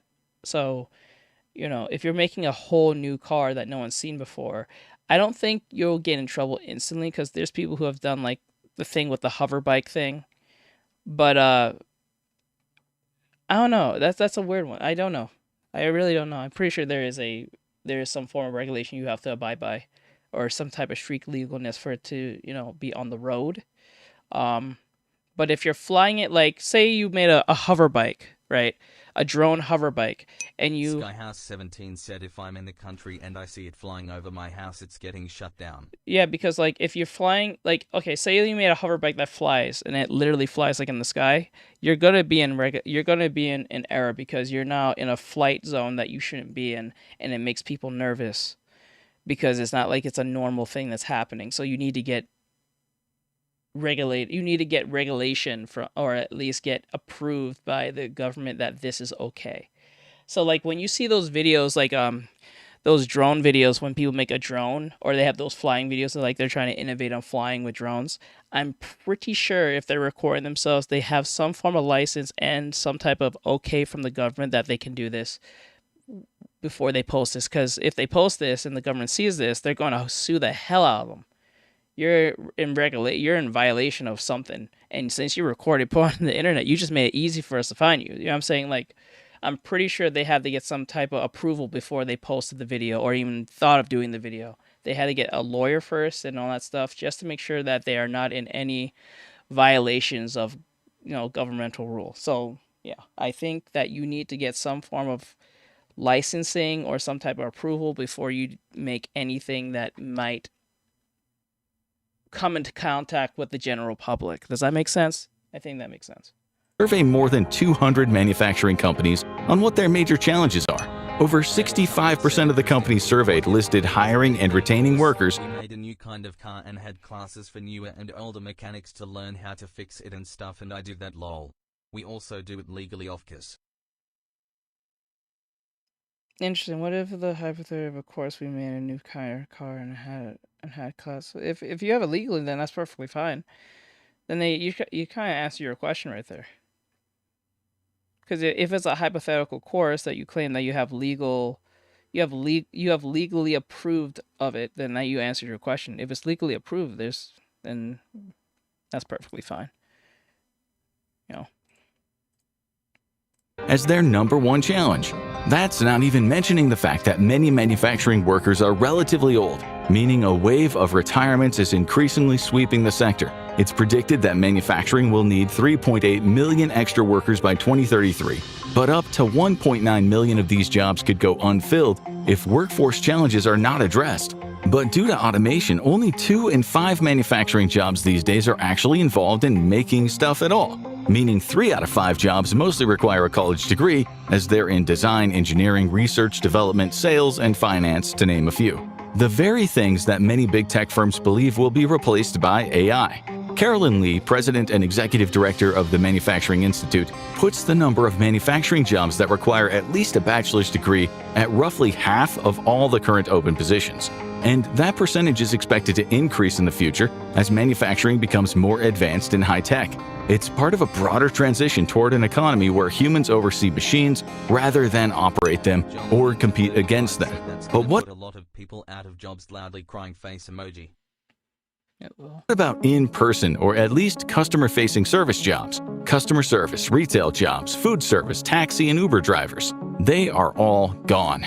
The emergence of chatbots and customer service agents entirely powered by AI is increasingly making customer service jobs a relic of the past. One McKinsey study found that AI-powered chatbots reduce operational support costs by 30%. The unspoken part of that study is costs are reduced because people are fired. Giant companies like Lyft and Bank of America have introduced their own AI assistants or are using services like Claude AI to handle customer service. Lyft found that replacing human... I'm telling you now, this is not going to end well for these companies. It's going to get to a point where they have to have people. Just like they had DEI, where you had to have a certain amount of people, a certain amount of genders, a certain amount of orientations. You will have to have a certain amount of humans. You can't replace everyone with a robot. Because if you replace everyone with a robot, no one's buying. No one has no money. What money are you going to have if everyone's not working? Look at California alone, and there's no real AI thing going on like that. Jolly Incha 35 said as corporate companies will lose millions, etc., eventually running and shutting down their companies. It's going to get to a point where they either have to make a choice. Either stop doing the AI thing, or use very little AI. Agents with Claude reduced resolution times by 87%. Meanwhile, Bank of America's Erica chatbot has handled over 1.5 billion customer service interactions. Self-service kiosks at retail stores and fast food chains, in addition to self-service checkout counters in supermarkets and big box stores, are decreasing the need for customer-facing service jobs as well. According to RestroWorks, the number of restaurant kiosks installed worldwide between 2021 and 2023 increased by 43%, reaching 350,000 installations, over 1/5 of them in the United States. By 2028, the number of kiosks is projected to double to 700,000 units internationally. In fact, according to OysterLink, 30% of fast food locations in the U.S. already use self-service kiosks in 20. I'm not gonna lie to you. This is a net negative and a positive at the same. A net positive, net negative. If 80% of the world's gonna be automated by robots, everything will be cheaper. But even if everything will be cheaper, you may not have money to buy those cheap things, so it's gonna be still expensive. So like a burger now, I think it's like, I don't know, $6, $7, almost $10. I think a burger now is like $10. In the future, if everything's automated, it'll be like $2 or something. maybe even 5, maybe more than half, less than half, probably like 450. I would say. 2025, and that number is expected to increase to 50% by 2026. Workers at fast food chains I hope it would be cheaper now. It will be cheaper, but if you have no money, even cheap is expensive. Ask a homeless person. They can't just go buy a burger if they want to. like McDonald's, Burger King, and KFC are understandably nervous about this new tech coming for their jobs. One study by Cornerstone Capital Group found that up to 1.5 million fast food jobs could be replaced by 2025 because of the kiosks. But as of August 2025, the swaths of... They said, Lamar, you hope it would be cheaper. Well, nothing is going to drop in price. Well, you know, the thing is here, no, it will be cheaper because it's like, if you think of it this way, if I don't have to pay my workers, I don't have to worry about legal issues. I don't have to worry about health regulations. I don't have to worry about even transportation. If I don't have to, like, if McDonald's said, I can say one thing: people hate chaos, like with the pass. Like, if McDonald's just have to worry about getting the meat in general and just transporting it, that's the only two things I have to worry about. 35 said cheaper, yes, but it makes me wonder how much the bots would be getting paid FR. Skyhouse17 getting the bots. said typo. Bots getting paid? What are you talking about? The bots are being paid by just working. Their whole existence is to be alive. Just to turn on the switch out. You know what I'm saying? It's like this computer. It's not getting paid. It's happy as it is once I turn this thing on. What about making the machines? Well,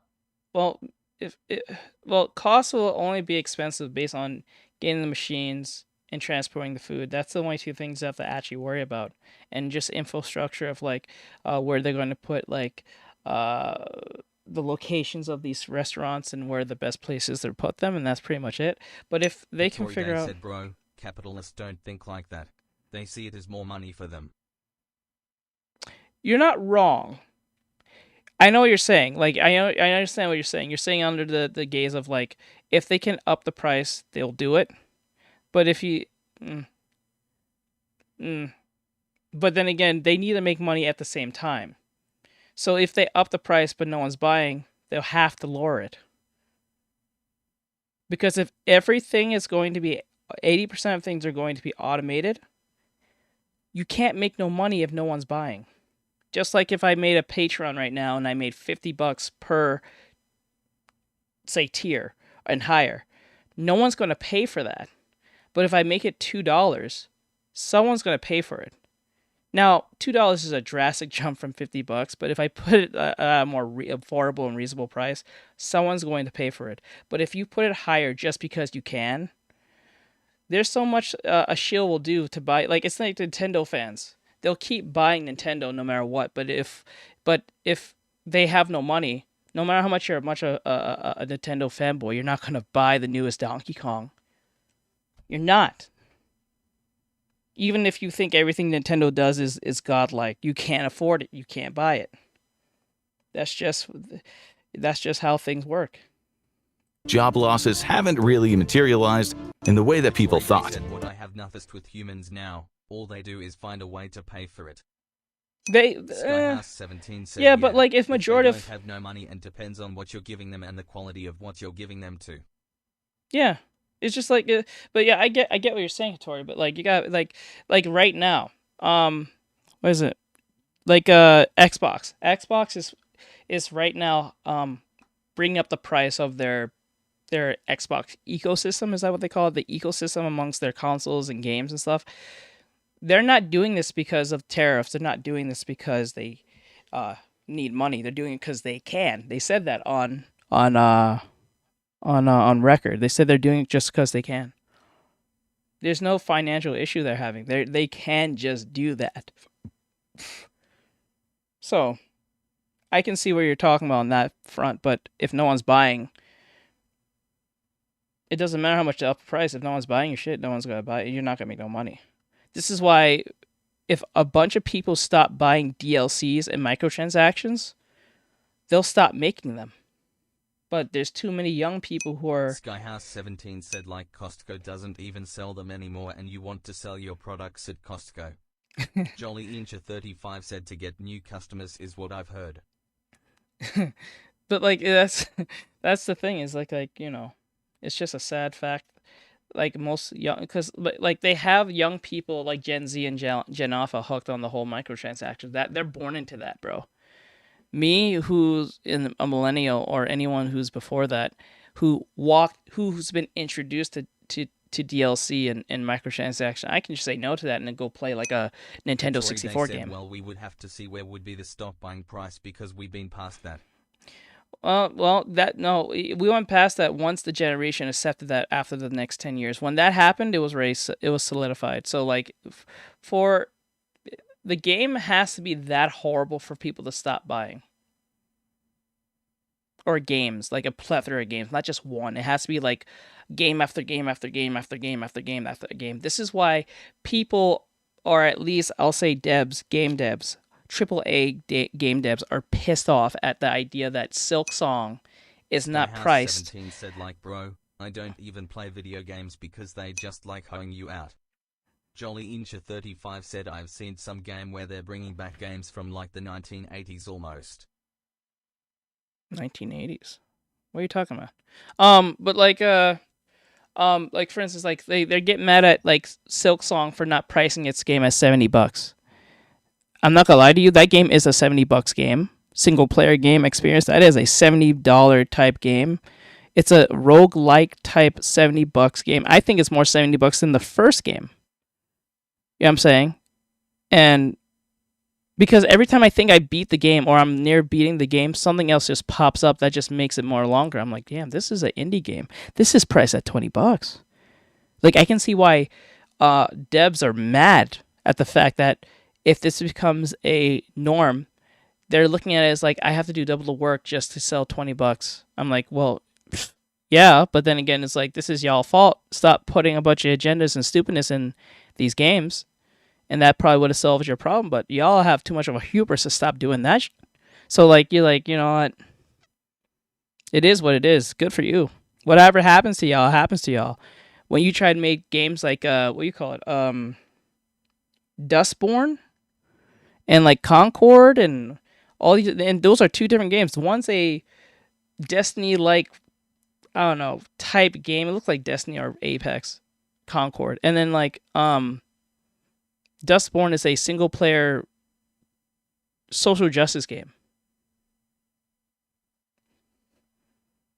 No one wanted to play that. And then here, and also with Dragonborn, the Vanguard, I think that was the latest one with the whole trans allegory thing. Like, bro, no.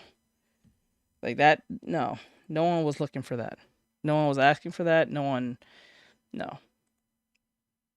And then they had the audacity to call you a bunch of names because you ain't playing their game. But you know what's funny is you can play. 17 said it's not even that, it's like most games don't function or operate to the peak capacity for the price that we're paying at, and that's the problem. You're not the story is mid and it's very janky. You're not even wrong about that, because right now, like daY said, see, the problem is they priced the game properly at $20. They not only showing they make profit at that price, they are killing the advantageousness. Correct.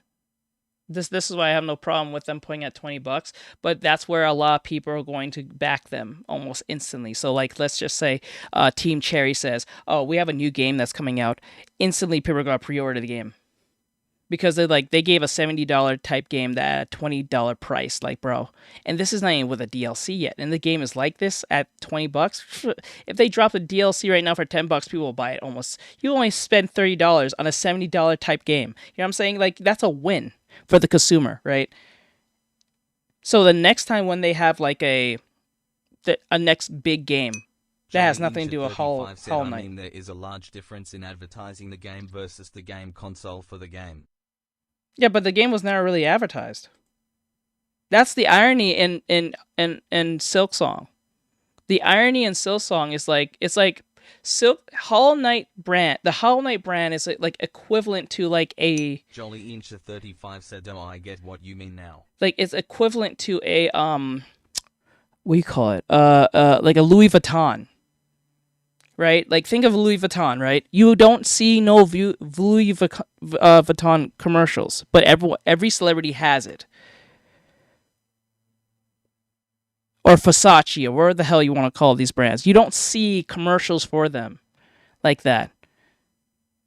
But they have them. Remember Uggs back in the 2010s, late 2000s, early 2010s?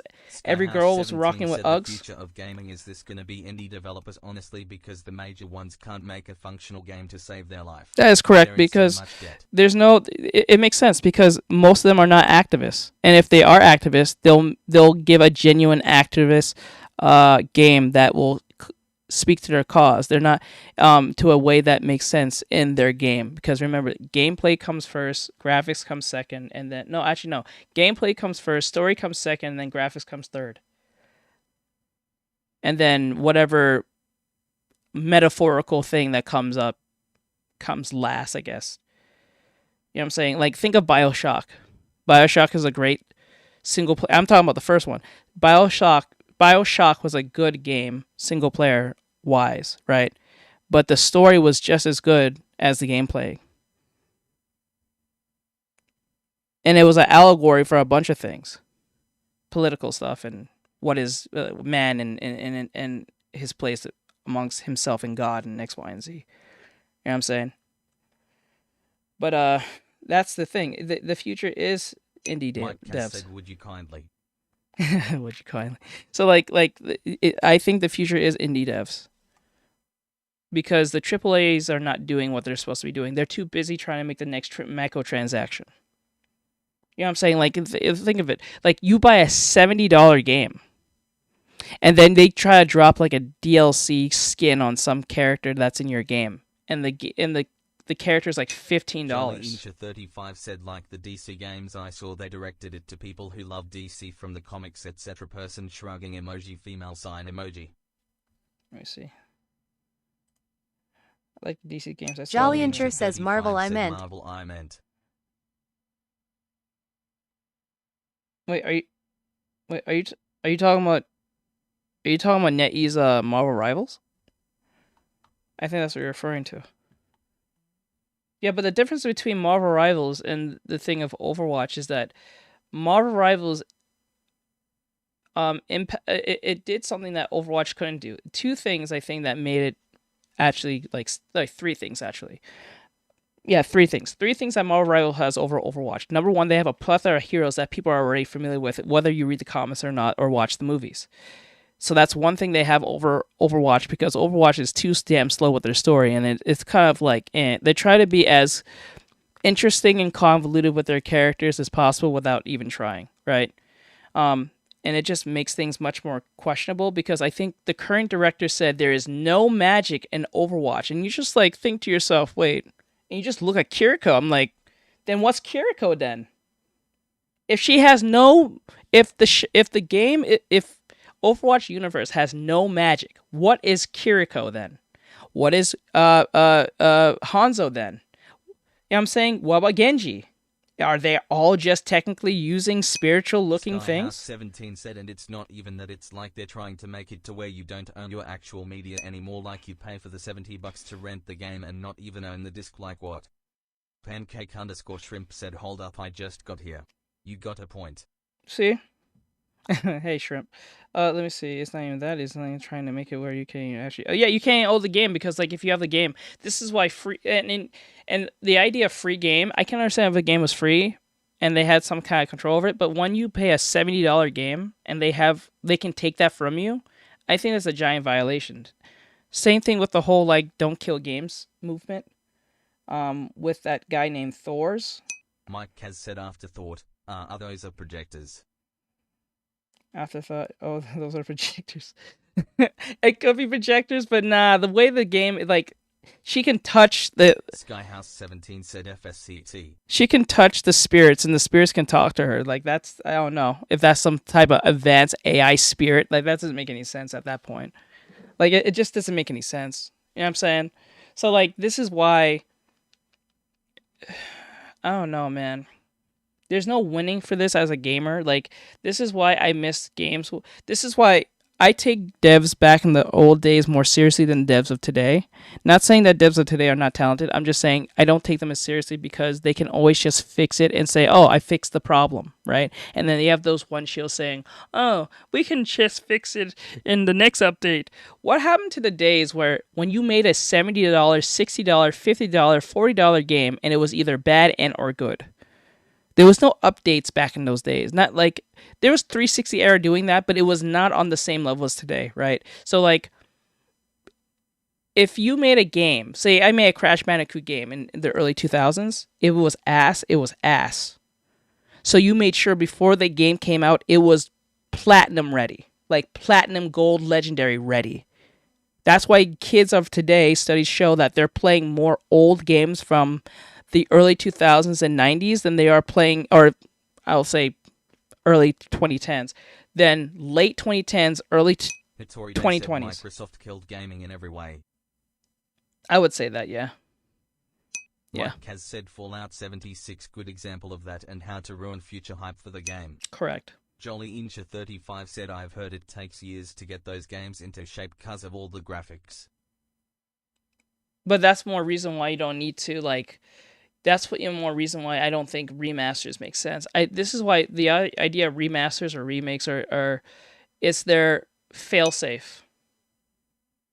There is like seven different remasters of The Last of Us, bro. There's like 7 of them of the same game with slightly better graphics. What does that tell you? You know what I'm saying? Like slightly better graphics. Same game repackaged to you again. That's not a good sign. I think just The Last of Us 2 just got a recent remaster. You know what I'm saying? Like, you gotta think to yourself to that. That's not good. It's just sad. Fast food employees have been mostly shuffled around to other roles, but considering that the surge in this tech's use has been relatively recent, anxieties remain about the future. As far as taxi drivers or even truckers go, the coming years are looking pretty grim for them as well. Companies like Waymo have already rolled out fully automated robo-taxis to shuttle people around. A white paper on autonomous driving by the World Economic Forum 35 said through you. Mike has said just want a remaster of Def Jam Fight for New York. Even SSX3 right? deserves one. Yeah. Yeah, I would like a Def Jam remaster though. That was a fun. Who never knew your favorite rapper beating the shit out of all the rappers was fun? Predicts that by 2035, fleets of robotaxis will be operating in anywhere from 40 to 80 cities, mostly within the US and China. These driverless vehicles are also set to transform the entire sector of trucking and logistics. The same paper. Wait, what was the question? All right, why don't we partner and create games?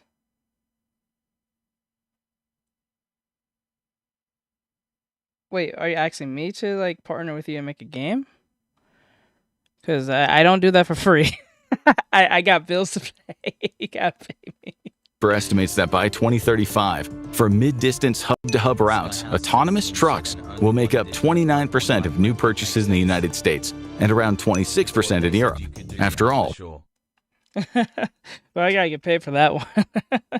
Robo-trucks, unlike truck drivers, don't need to rest, stop to eat, or get tired while driving. And most importantly for the companies that employ them, they don't need to get paid, after the initial purchase of the technology at least. Maybe if you're serious about it, send me a message on Discord. All of this tech and automation is why, if you don't know the Discord, is in the descriptions. Some companies these days are experiencing rapid growth and increasing profits without hiring humans at all. In fact, many are letting their highly experienced employees go. According to Live Data Technologies, U.S. public companies have reduced their white-collar workforce by 3.5% between 2022 and 2025. The highest performing companies are even more convinced of the philosophy, less is more. And then what I also realized, farmers are going to be pushed out of this for having livestock, because now scientists have figured out how to grow, not yet, but they have figured out at least know how to grow meat without killing animals. So right there and then, people who have farms are going to be long gone. The only thing you have is probably they can grow literally farms, like meat farms, where you don't have to kill any animals anymore. You can just grow the meat in a lab. They said I am serious, but not in posting yet. I am subscribed, remember? Rolling on the floor laughing emoji. Let me Red see. or something said excuse me what? Yeah, that's the thing. I'm serious, but I'm not in position yet. I am a subscriber, remember? I'm a subscriber, remember? Yeah, I know. Mike has said never had an impossible burger, might try one. When you say subscribe, are you talking about subscribe as in like YouTube member, or are you talking about just subscribe as in press the subscribe button? Sometimes people say that and sometimes it gets confused. Ever heard of Impossible Burger? Might try one. 20% of S&P 500 companies have shrunk between 2015 and 2025 while maintaining or even improving their financial status. While the future is creating more jobs in sectors like tech and green energy, these positions are fewer in number. They're also more specialized and often require advanced degrees or niche skills. For most people, that means high costs or student debt. So what on YouTube? Let me see. Press the subscribe. Okay, got you. happens when millions of Americans are willing to work, but the system just doesn't need them? Some argue that a laborless future is actually kind of great. Let AI and thing you should do is not. But Rick's official said be a the problem support hero today is by to make using more commands money like than machines. support. And the smartest thing the smart thing you should do is not. Yeah. Skyhouse17 said get rid of humans, It's but not have a get- proper balance of humans and robots. Like I said, it's going to be a DEI thing where they have to have a certain amount of humans, but I think what's going to happen, we're going to have to solve this problem, you're going to need 100 robots and you're going to need 1,000 humans. You see how that makes sense? Like 100 robots will be like an insurance just in case those 1,000 humans go on strike. Does that make sense? I think that makes sense. Skyhouse17 said bro Trump killed the farming industry. Dude, they voted them in and I'm not trying to make a political. I got you. the robots do the work for us. All we need is a universal basic income to keep people at a decent standard of living, and we'll be set. Hitori Day said you can never beat natural, so those grown meat would never outdo nature, in no food or anything natural whatsoever. See, that's the thing. It doesn't have to be natural. It just needs to taste good. That's it. Skyhouse17 said that's not meat. Nathaniel Davis said, "Yeah, remember me." Because you gotta put it in that way. Davis said, "I just joined." You gotta put it in that context. It doesn't have to. No one cares about if something's healthy. Majority of people who are overweight and have eating problem, they do not care if it's healthy. They just want to know it tastes good. You know what I'm saying? Like, it doesn't even matter if they think it's real meat. They if it tastes good, that's all that matters. You can tell a bunch of people, or it's like people who smoke. You know, this have a bunch of this in it, and then it can kill you. You know what they're gonna tell you? Go F off. I'm gonna still smoke it. I don't care. They said that is true. So, like, it as long as it tastes like a burger, you won. Nathaniel Davis asks you animation now? Yeah, I'm doing animation. I said that yesterday. For life, we can spend more time with our friends and family, learning to make pasta from scratch, and finally becoming fluent in French, or just watching Netflix and playing Stardew Valley all day. Whatever works. But Universal Basic Income, or UBI, has some major issues, mainly the unlikelihood it will ever be done. People who are against the implementation of UBI argue that it would disincentivize people to work. However, we're talking... It's not you're just going to disincentivize to work. For some reason we had uranium plate, bowls and cups not because those were healthy or natural, but because they look pretty and glow in the dark. Yep. You're not wrong. Hey, remember, for those who grew up in the West, you remember for those who watch Cartoon Network, you remember watching that episode of Codename Kids Next Door, where number 2 was a private investigator trying to figure out where the crumble cookies, or what they call it, or crumble cakes came from. Once he found out where they came from, at the end of the episode, did he not still put it in his mouth? There you go. That's Western thinking. That's Western thinking right there. Or just a human think. But I think mostly Western, because it's encouraged to be stupid. So, about a theoretically jobless future here, so that argument isn't as relevant. The more relevant issue is that instituting a UBI would be expensive. Mark Jaffe, visiting fellow at the California Policy Center, estimated that just a $2,000 UBI per head of household in the US would cost around $2.3 trillion a year. Even if all federal, state, and local assistance programs meant to help the poor were eliminated, as the UBI would theoretically be taking care of all those needs, that only eliminates $810 billion in funding. That means a relatively low UBI would still require an extra $1.4 trillion a year in the budget. And that is not even touching the fact that in a country where the average rent alone is about $2,100 per month, right? Look at rent, bro. No household can survive on $2,000 per month. So to institute a UBI that would actually keep entire families afloat, never mind thriving, would require trillions the country doesn't have. And then you know what's wild? We're just talking about the financial state of that. You're not talking about overpopulation, because if people have nothing to do, what is one thing that poor people are good at? The one thing that keeps poor people poor, and the one thing that they're good at when it's free. Sex. Sex. Think about it. When people have nothing to do, even homeless people try to screw each other still. They do it out of pure passion. They do it out of pure boredom. They do it because it's a psychological need. You know what I'm saying? Poor people have the most children. It is a fact. Most rich people don't have a bunch of children, or have close to none. There's a reason for this. Children keeps people poor.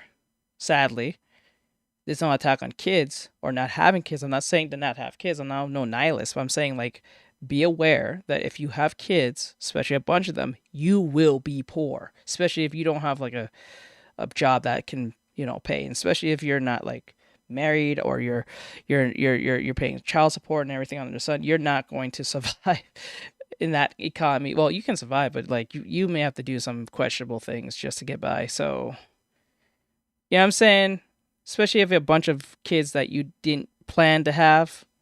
You know what I'm saying? And in a jobless future, the US will have even less of a budget for such ideas. Since no one will be working, no one will be taxed. What earned income can the federal government tax if the majority of people aren't collecting paychecks? In theory, the government could respond, that's ultimately the government's fault. They should have never implemented the AI thing in the first place. To solve this problem, get rid of the AI. Just don't touch it. How about that? You know what? You know what AI should have been used for? The medical field and the military. That's it. That's it. It should be for medical reasons, research, and the military. That's it. Or cybercrime. That's it. Nothing more. It shouldn't be in entertainment. It shouldn't be in low-wage tech jobs. I don't think it makes any sense. I understand why it would be attractive to have that, but the slippery slope is too slippery. You know what I'm saying?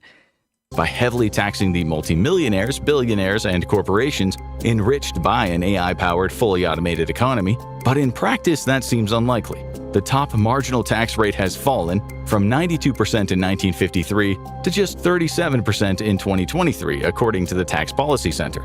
Today, anyone earning over $609,000 pays only 37% on income above that threshold, and politicians show little appetite for taxing the same wealthy donors who fund their campaigns. So, in sum, a universal basic income is a non-starter. Will we redefine what counts as a job? It's hard to imagine how. Automation now threatens everyone, from blue-collar factory workers to some of the highest-paid professionals. More likely, a huge portion of the population will simply be left behind, forgotten by an economy and society that no longer has a place for them, despite doing everything they were supposed to. Well, not gonna lie, that's just gonna cause crime. That's inevitably just gonna cause more crime. Maybe even organized crime, but mainly crime. That's going to cause more gang members. That's going to cause more gang violence. It's going to cause more poverty violence, unrest. And what happens then, besides mass unemployment and poverty? Oh, and high use of drug use if they can't afford getting that. First of all, a lot of the companies that got rich off of firing almost all of their human workers and replacing them with machines are going to face serious challenges. No one will have the money to buy their products and use their services. If huge employers like Amazon, Walmart, and Apple replace over 90% of their human workforce with machines, who is going to buy books off of Amazon, or clothes, or toys, or an iPhone? And history has shown that a generation of poor, angry young people with no future and few elites will go crazy. Becoming trillionaires rarely ends well for anyone. See? Well, that's common sense. It's not like I said anything. I didn't say anything like mind-blowing. That's just common sense. If you ignore a problem too long, it will become a problem. Actually, if you ignore a small problem and you just pretend it doesn't exist, it becomes a bigger problem. While the US might be running out of jobs, some people are making their exits unforgettable. Check out most epic ways people quit their jobs. Now, the thing that's connected to this is why I wanted to show why the automation thing is not too much of an issue, but it is an issue.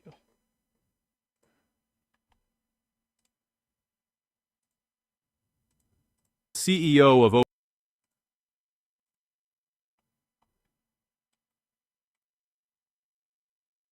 Sam Altman, the CEO of OpenAI and unofficial high priest of the AI cult, just randomly admitted that, yeah, this might all be a bubble. He told reporters, "When bubbles happen, smart people get overexcited about a kernel of truth," which is basically the billionaire way of saying everyone's lost their minds, but like, in a thoughtful way.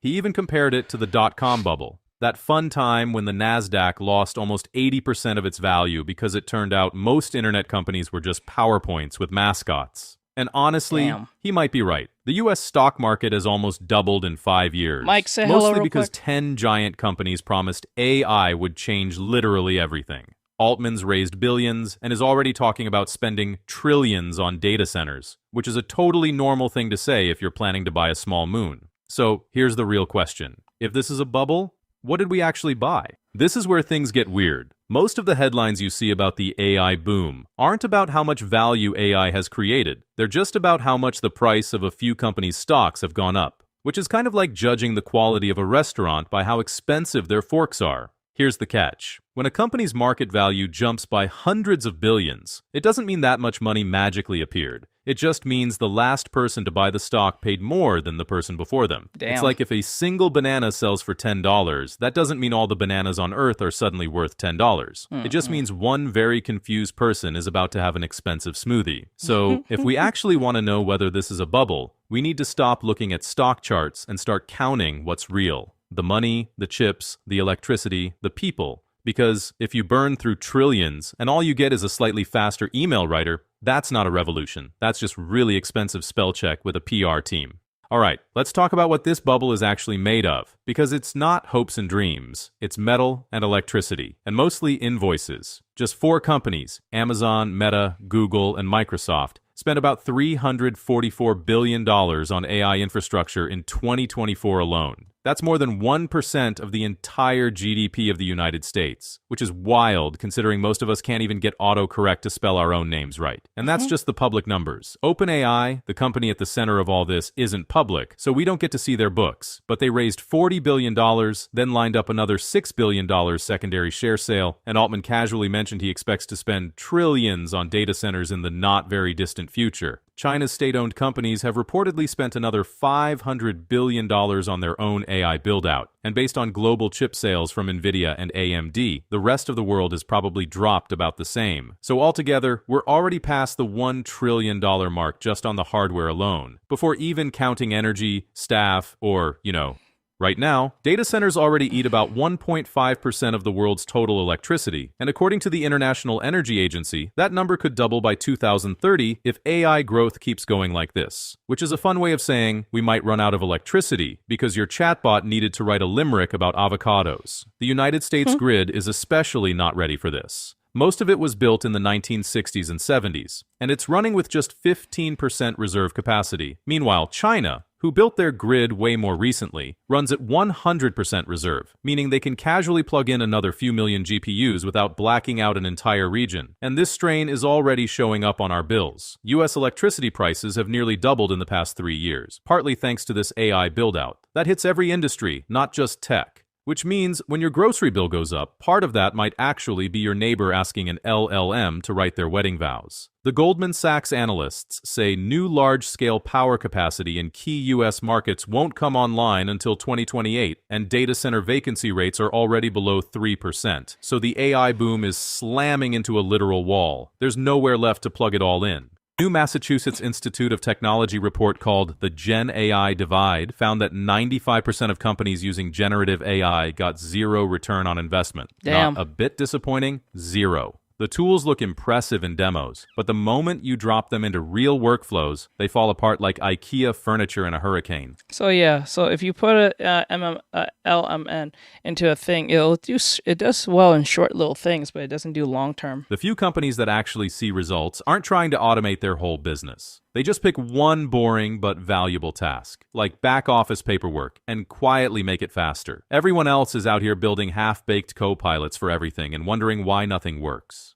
And it's not just bad planning. The tech itself keeps wobbling. Meteor researchers found that large language models do fine on short tasks, but completely fall apart on long ones. Even coding, supposedly AI's best use case, ends up spitting out more bugs and security holes, so teams are literally hiring AI code janitors, which is hilarious because that was supposed to be the job the AI was taking. And then there's the stability problem. These platforms change so fast they keep breaking their own ecosystem. When OpenAI pushed out GPT-5, it quietly broke support for custom GPTs and wrecked tons of developers' tools overnight. Imagine if Python just deleted half its standard library one morning. That's what people are trying to build on right now. So not only is AI failing to produce returns, half the time it can't even stay upright long enough to try. If the tech isn't ready, why are companies still throwing billions at it? Simple. No one wants to be the one who missed the future. Every big company watched their competitors slap AI powered on something and suddenly get a stock bump, so they all panicked and did the same.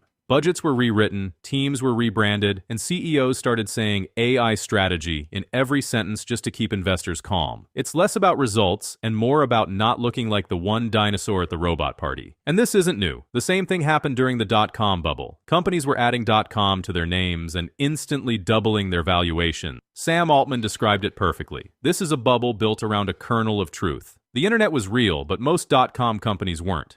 AI is real, but most of today's AI companies probably aren't either. And while all this hype was building, workers, especially juniors, got convinced they couldn't get hired because AI took all the jobs, when in reality, hiring was crashing because the post-COVID-19 pandemic hiring bubble finally popped. It wasn't robots replacing them. It was just companies realizing they accidentally hired 5 front-end teams during lockdown. So now, you've got this weird mix of FOMO and ego pushing everyone to keep spending, even as the returns flatline, which is basically how every bubble works. It's not logic holding it up. It's pride.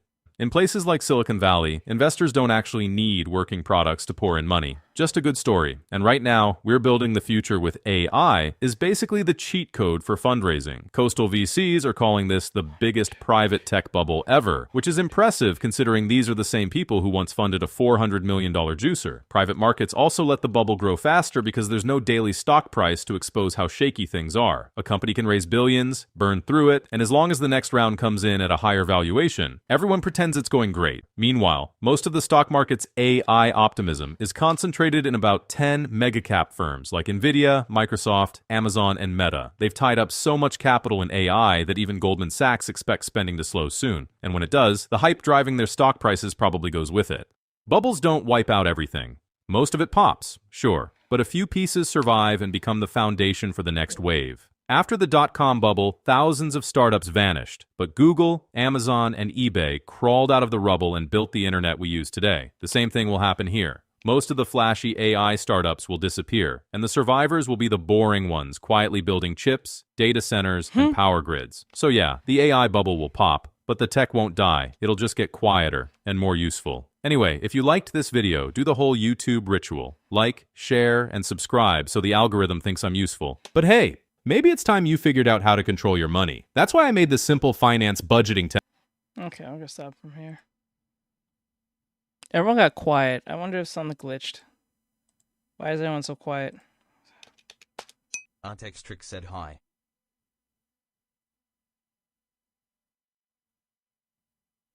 Wait. Artextric said hi. Hitori Day said nah, I'm just listening. Skyhouse17 said facts, I miss 4 model of chat. Artextric said hi. Nathaniel Davis said nah, just no one chatting. Yeah, that was like quiet as hell. I kind of got worried. I thought OBS kind of screwed off. You guys got me worried a little bit. It's like I talk to myself. Oh my god. One of the scariest moments. Official said be a support hero today by using commands like support. Let me see. But that's pretty much it. Once lifetime no reset is coming. I don't know, man. We'll see how the future will be. You know what? Instead of worrying, like, think it was. They said him at work, so I'm doing work and listening. I got you. Here, bro. I got you. So, like, Mike has said nah, just napping and listening. Like, what's wild about this is what I just kind of realized is that we're thinking too far into the future, where we're thinking like, oh, what about all the jobs? I'm like, you know what? It is kind of scary that if all the jobs are gone by robots, if they get that too advanced. But when you really think of it, are we going to be alive enough in the next 5 to 10 years to know that? Because we're always constantly getting threatened by someone trying to throw a bomb at us. So we may not be alive about that to even worry about such things. If we don't blow ourselves to kingdom come just because we don't agree or something. You know what I'm saying? It's crazy. Let me see here. But let's go on something more positive. I'm tired of the doom and gloom. So I'm going to go on something more positive. Let's find some anime recommendations. I think you guys would find that fun. I think recommendations are nice. I don't mind doing some adult stuff, adulting a little bit with the political talks, but like I don't want to make that like a main source of the whole, you know, because that can lead to a situation of certain actors coming in here. Davis said puppies. Puppies. Hitori Day said when people stop accepting money and understand it's not even real, we would get back to positive. Yeah. Nathaniel Davis said, oh man. Let me see. Anime has never been this good.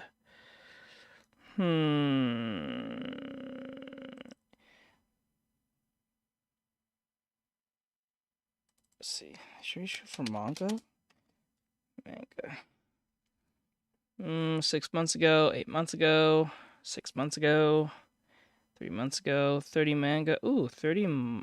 No, that's Anime Collective. I don't really like them. They're too corporate. The best new. This is 7 months ago. Skyhouse17 said I'm still here.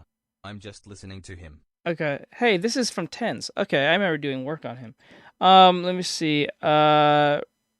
Read 22 mangas. Nathaniel Davis said, wait, have you heard of this new anime where the main character makes cool weapons with his gloves? Oh, you're talking about Gacha Kuda. Nathaniel Davis said can pronounce the name. Nathaniel Davis said can't. Yeah, I'm rewatching the anime. I'm on episode 11 right now. Or 12. I think it's 11 or 12.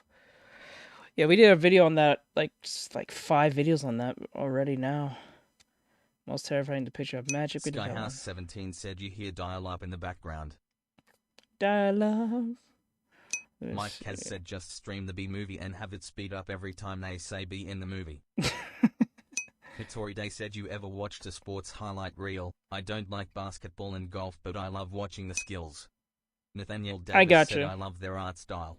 I got you. Yeah, the Gacha art style is crazy. What manga should I read? A simple yet dangerous. So this is from Tense. I'm gonna put this in the reaction channel. This is from Tense, Teniz. He has 62.4 subscribers. It says here, I read 22 manga recommendations, and I'm actually amazed. This was a month ago, so hopefully some of this stuff will be new. Some of them we might really recognize from past videos that we did, but hopefully I'm more excited for the new stuff, especially if I haven't never heard about it before, because I'm looking forward to like animes like Galactic. I actually find that really interesting, just like Gacha Kuda. I like the art style, and let's see where it goes. What manga should I read? A simple yet dangerous question with hundreds, if not thousands of responses that could answer it. You like incredible characters, world building, a fantastic story? You should read One Piece. Don't listen to him. Trust me. If you read Vinland Saga, your life is going to improve so much. Look, life is tough. I know you can relate to this. Berserk is all about persevering no matter what happens. Do you like men? Let's hope not. Are you the JoJo fan? No, I was just asking. Oh, I mean, hey, that's cool. I've been reading manga for some time now. I've read quite a lot of series, if you can't tell by the giant bookshelf behind me. But I honestly feel like lately I've been falling a little bit behind, especially when it comes to some of the new stuff. Like, I genuinely don't really know what's popular right now. Like, I know One Piece is good, and I know JoJo's is good, and I know all the stuff that came out a couple of years ago is good, but what's good now? I think it's kind of a bad sign to say. 2010 said, hi, what's your advice on starting on art? I feel like my art is not growing. Then you're not practicing enough. Asks, you good? If you, hey Twister, what's good? If you don't think you're growing, you're not practicing long enough. And the thing about growing is you don't notice it. You're not supposed to notice it because you're too busy trying to understand. Get understanding, and then you'll get what you want. The problem is with a lot of beginner artists. Davis said, yeah, practice more and try new things. Like the problem with beginner artists are people who have experience in art, whether you've been drawing for 5 years, 10 years, or 5 months. The issue is that you're not supposed to notice it as you're working. You notice it when you accomplish your goals. You know what I'm saying? Like, if you're doing like a bunch of composition studies, right? Just studies. You don't feel like you're improving, but you're doing studies. Damn, that was a very nice quote about getting better art. Yeah.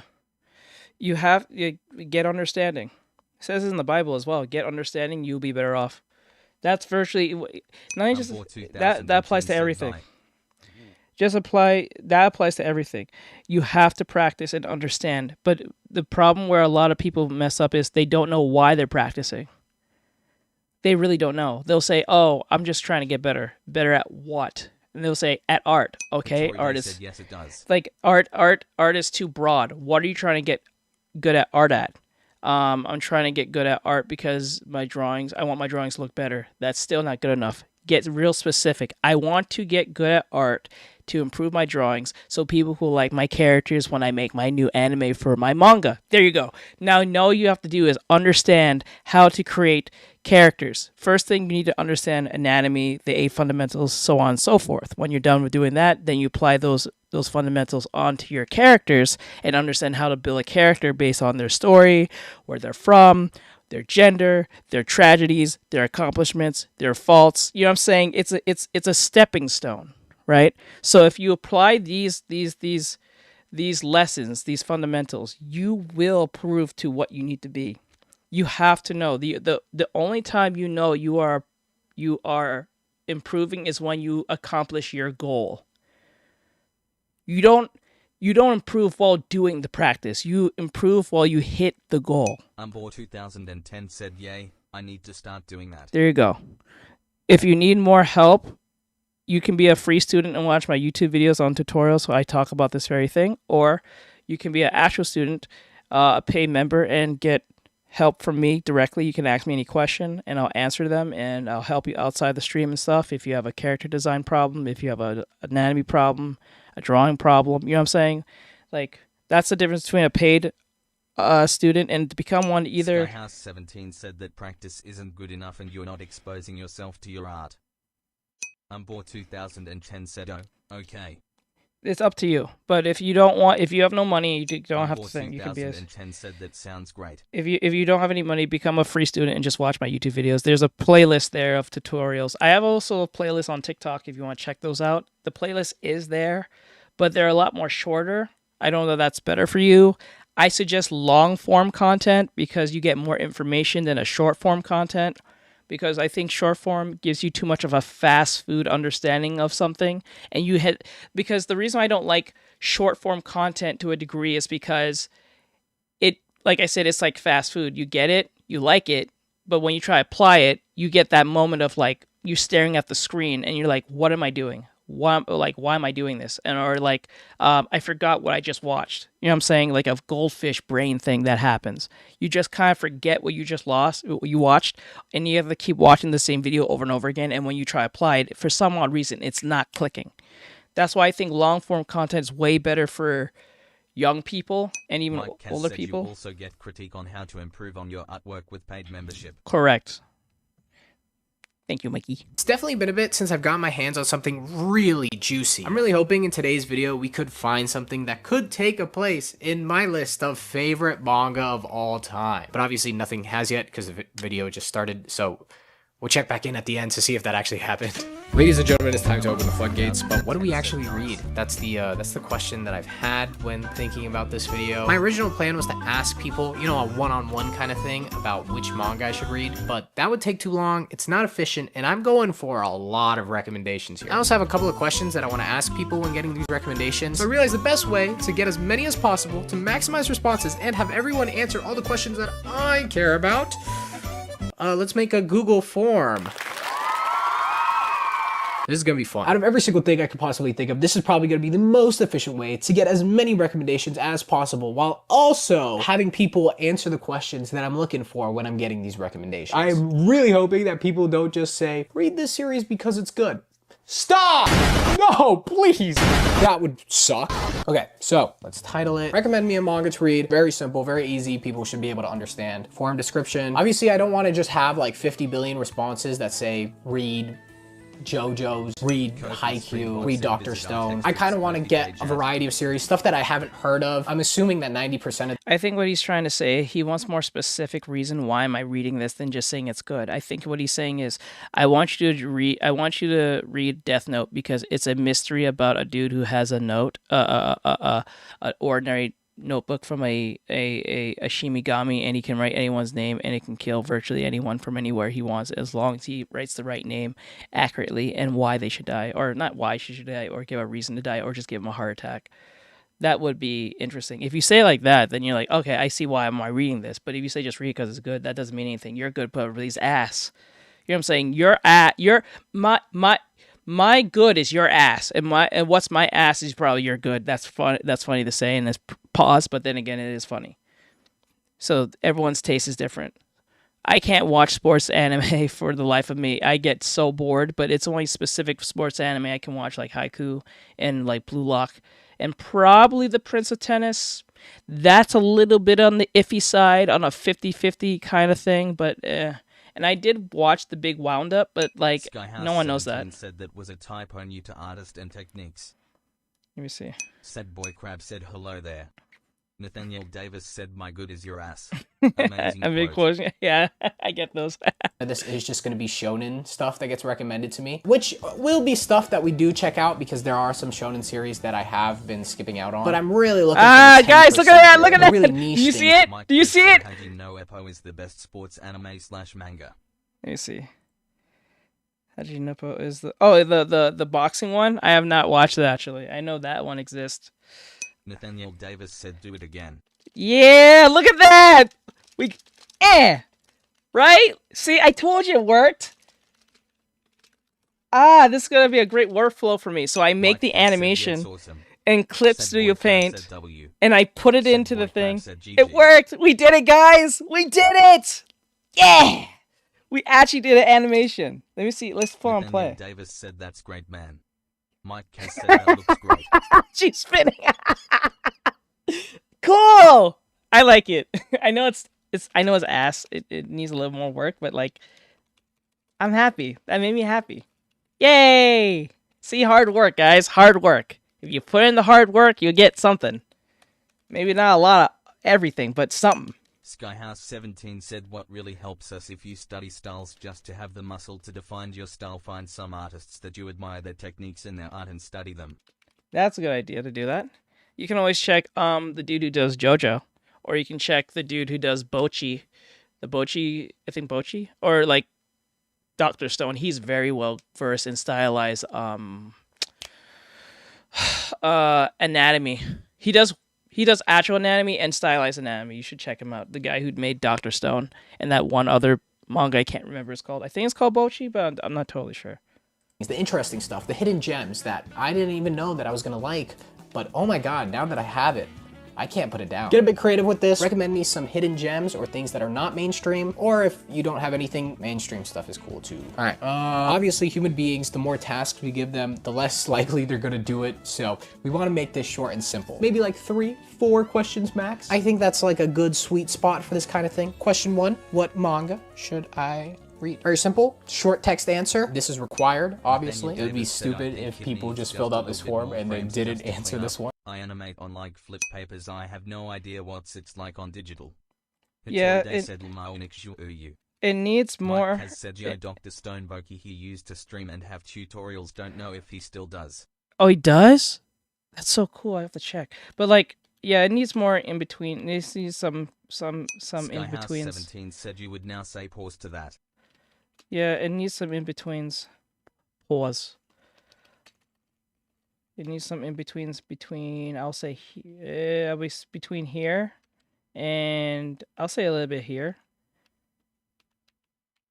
And spacing. It needs some spacing to give some weight, but we'll worry about that later. Let me just get all the other poses in, and then we'll worry about that. Next question. People's names. I don't want any specific details. I'm not trying to dox anybody. I'm not trying to have the internet come after them and them to die. If I just get recommended something really great, I just want to be able to give a shout out to that individual. So we're gonna obviously just add that here. Third question, a brief description about the series, just so we kind of know what we're getting ourselves into. This is gonna be 1 to 2 sentences max. Hopefully people don't send entire essays, because bro, I ain't reading all that. And then question number 4, why do you love it? What does the series mean to you? I just think this one is like nice. I think this one's adorable. All right, I think that is good. We're gonna publish this. Now I think we just send this out. With 57.6 thousand subscribers, I'm hoping that we get at least 1 response. Let's go to the community tab. Okay, I think that should be good. There it is. It is now published. I'm gonna send the link to a couple more places, maybe some like Discord servers. It's been about a minute and we've already gotten about 8 responses, which is pretty cool. 9 now. We're gonna check back in tomorrow and we'll get to reading, I guess.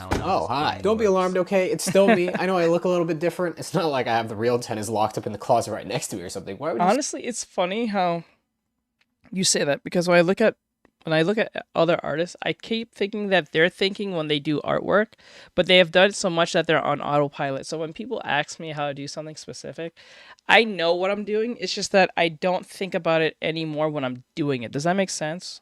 Like, I'm so much on autopilot. So when you guys ask me, how do you draw it that well and traditionally?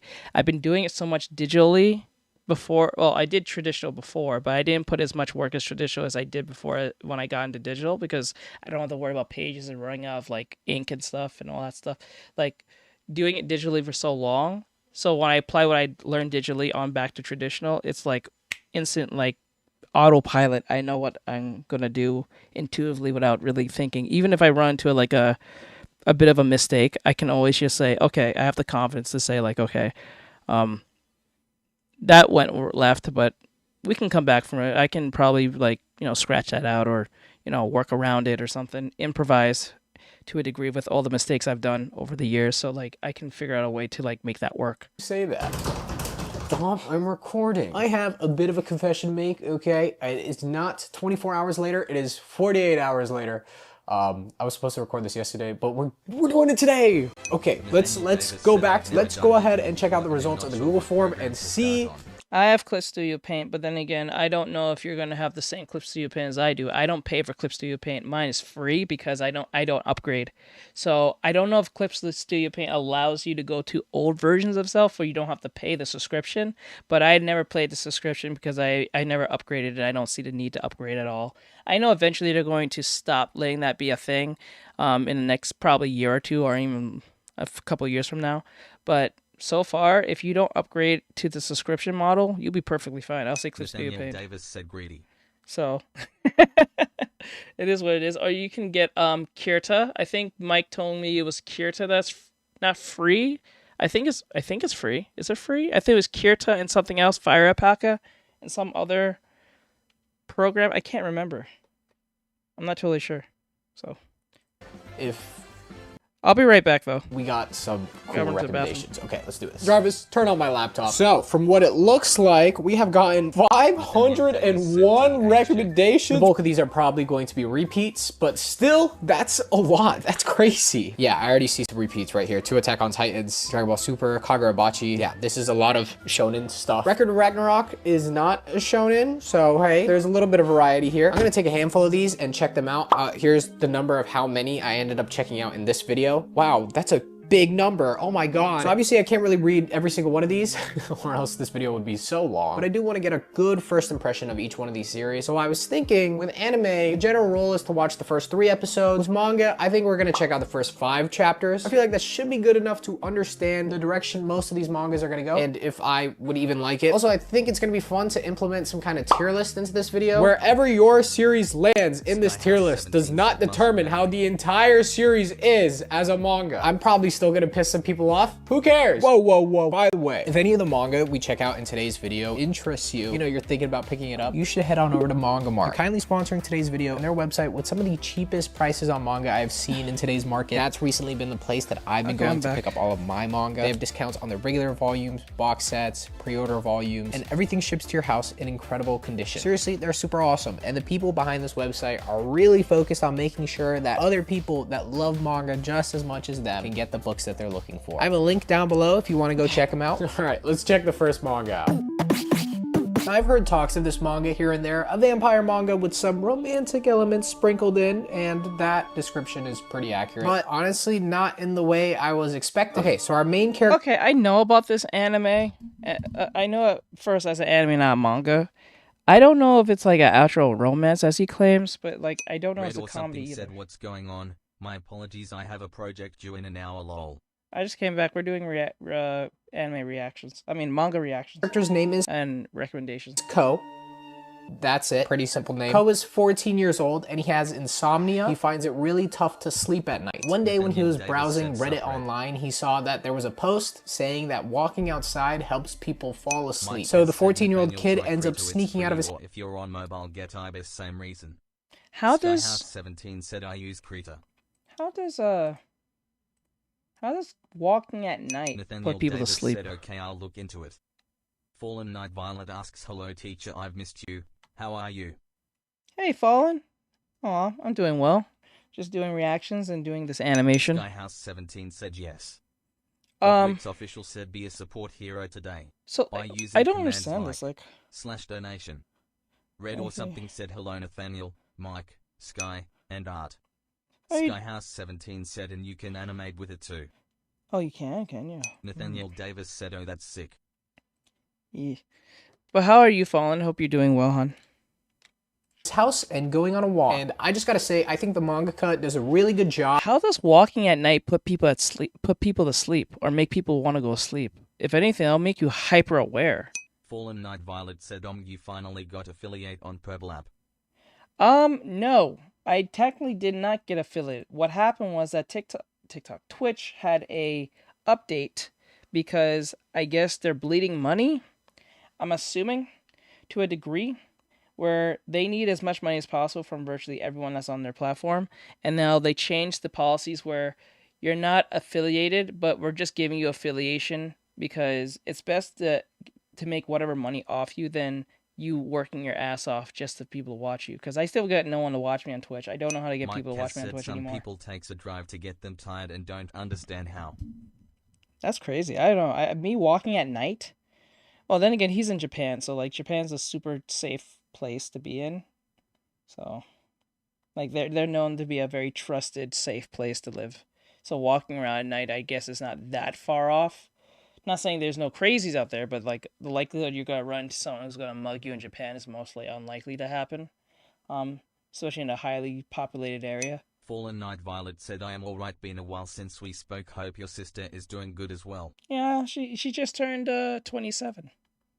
She just turned 27 yesterday. It was her birthday.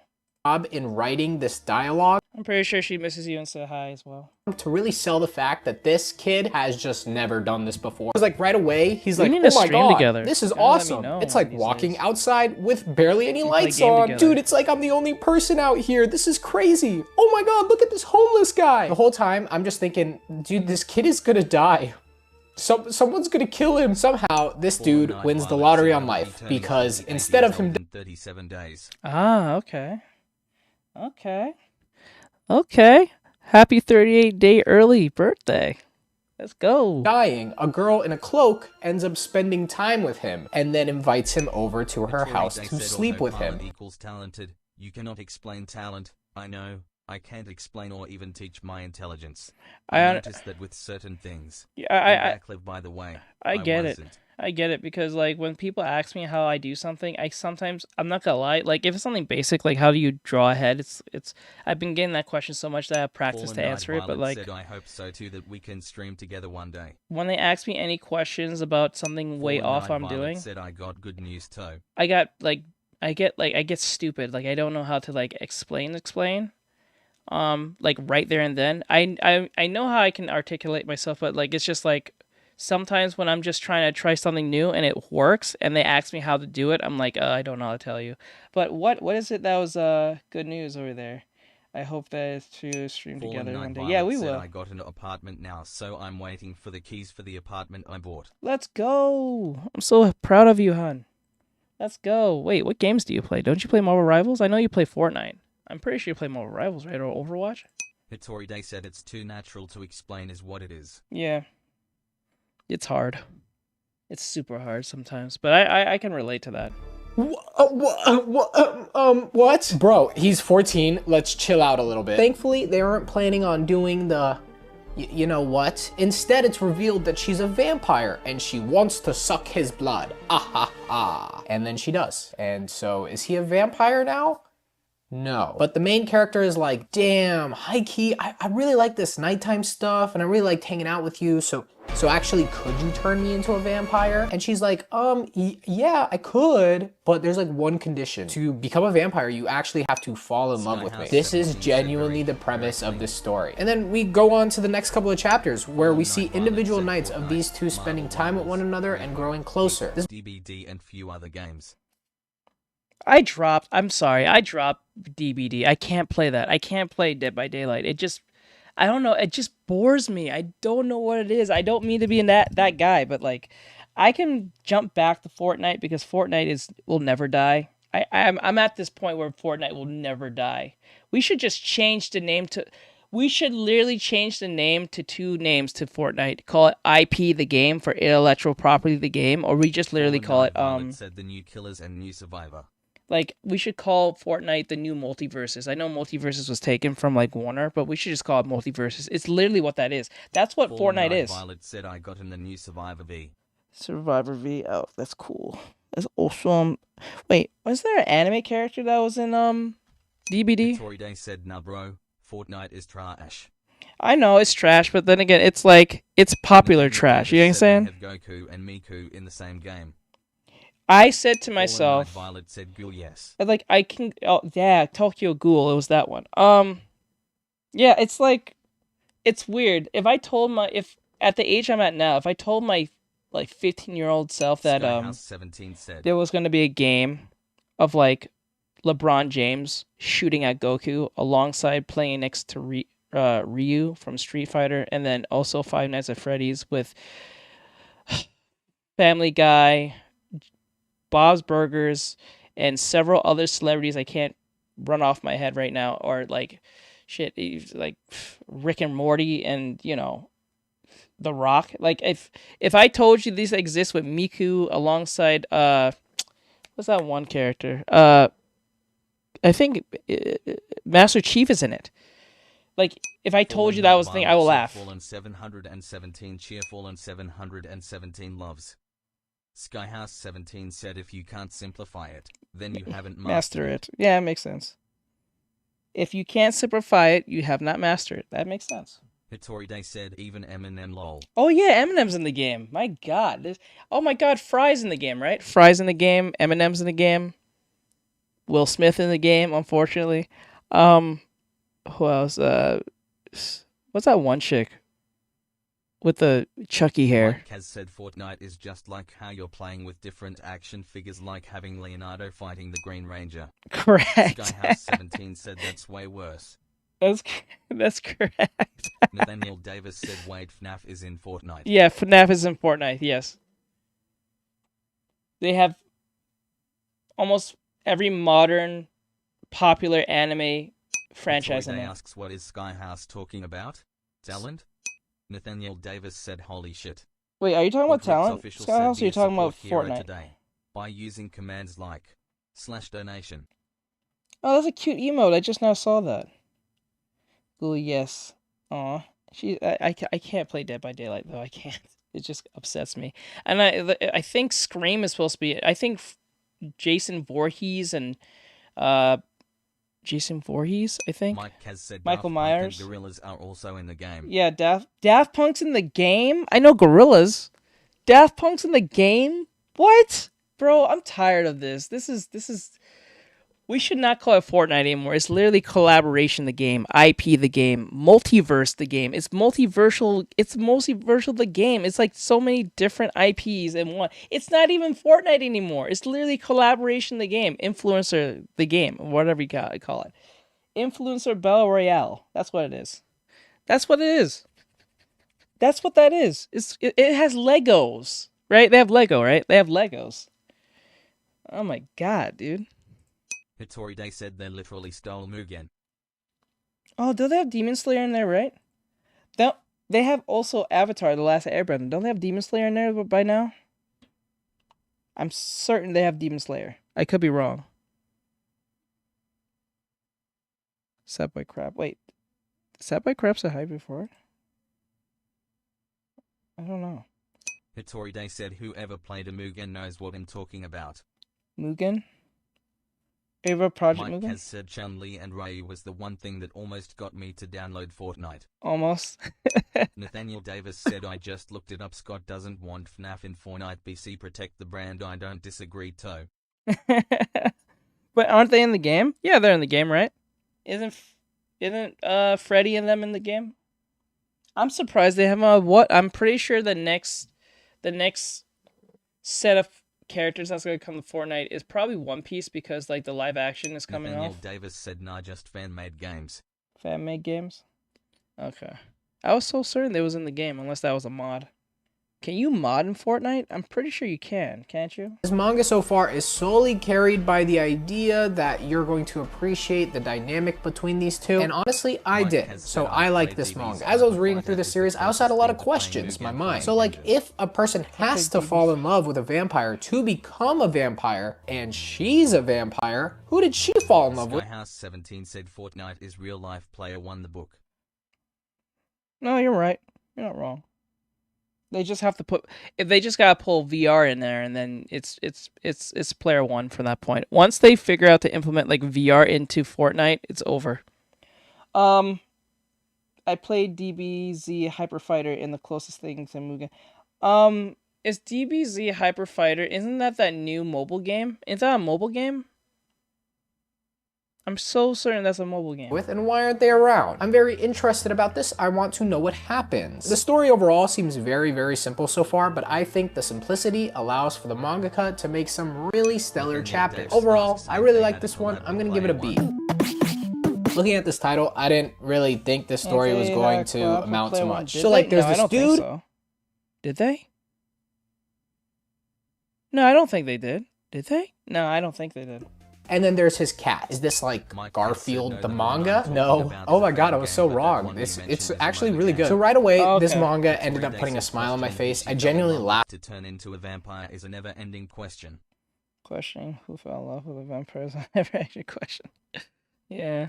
Laughed out loud when I saw that the story started off from the cat's perspective. I just thought that was really adorable, kind of clever. We start off this story with this ugly, fat, almost 1-year-old cat sitting in a glass box hoping someone, please, anybody, just adopt me. People show up often to this pet stop, but every single person takes one good look at him and is like, nah, I don't want this one. Nobody wants him until this old man decides to choose him, and that's pretty cool. I love the hesitance the cat displays here. He's like 30% really excited for this, and 70% thinking this is some kind of joke and that someone set him up. It's honestly kind of sad. I know, and most of them are not in the same league of each other. Like they're all like kind of competitors. That's what makes it weird, and what makes it even more weirder, Disney has the most stock in Fortnite.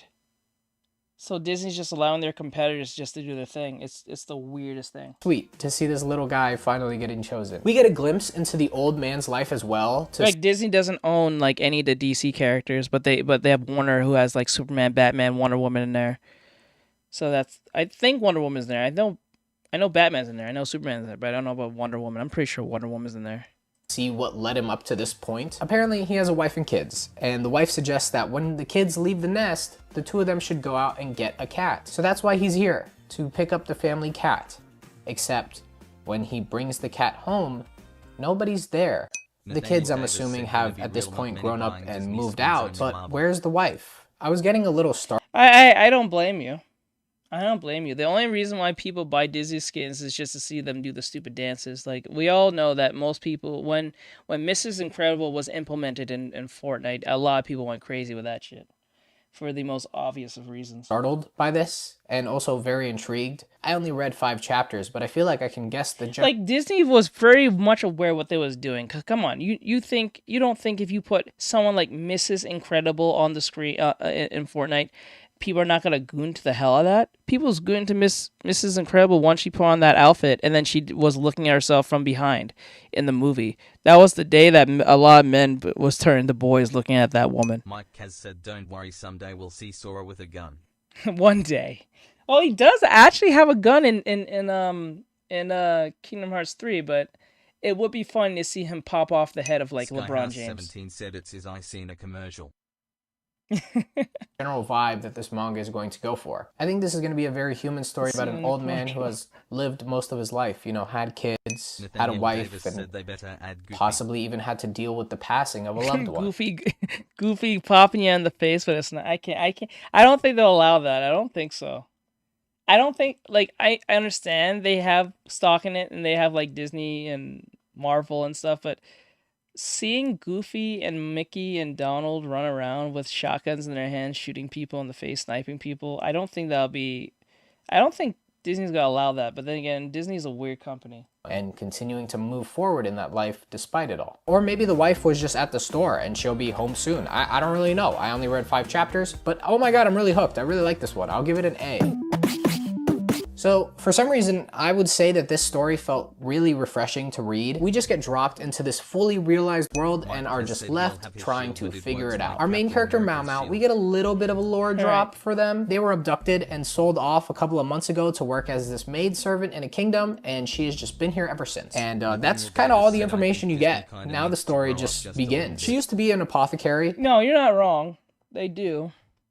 They really need to, but, you know. And quite knowledgeable in the world of drugs and poison. She also knows how to read and write, which most maids in her field just frankly don't. Nobody really thinks too much of her till one day in attempting to subtly leave a note containing some tips to save the life of a baby, which ends up working. She catches the attention of one of the princesses and she's promoted to be her full-time lady-in-waiting. Now she lives in the palace with the job of making drugs and testing food to make sure the princess or other people in this palace don't die, which honestly kind of seems really messed up, except she is somehow the perfect person for this job. See Mau Mau at a young age. Always Satori. Sway more to the story and I find them interesting. She's the reason why I love bugs and insects. Oh, in this anime? In this manga? Okay. She's the reason? Okay, let's go. I love this show. Okay. She used to conduct experiments on herself. She would eat poisons and have snakes bite her just to see what would happen. You know, just serious? Classic childhood stuff. As a result, she developed quite the tolerance for all this stuff. The characters in the series are genuinely great, though none of them have intrigued me so far. Because she already watched all the K-dramas at the time. Is that a thing? Like, like, is it really a thing to, like, have a tolerance against poison as a human? Is that a real thing, or that's just made up in movies and TV shows? Like, you know, like Assassins, they said I build an immunity or a tolerance to certain poisons. Is that a thing, or that's just made up? I feel like that's made up. Nathaniel Davis said yeah. Nathaniel Davis said it's real. Oh, that's real? 17 said and 2. Red or something said it's real. Holy moly. Okay. You learned something Nathaniel new. Davis said that's how vaccines work. Ah.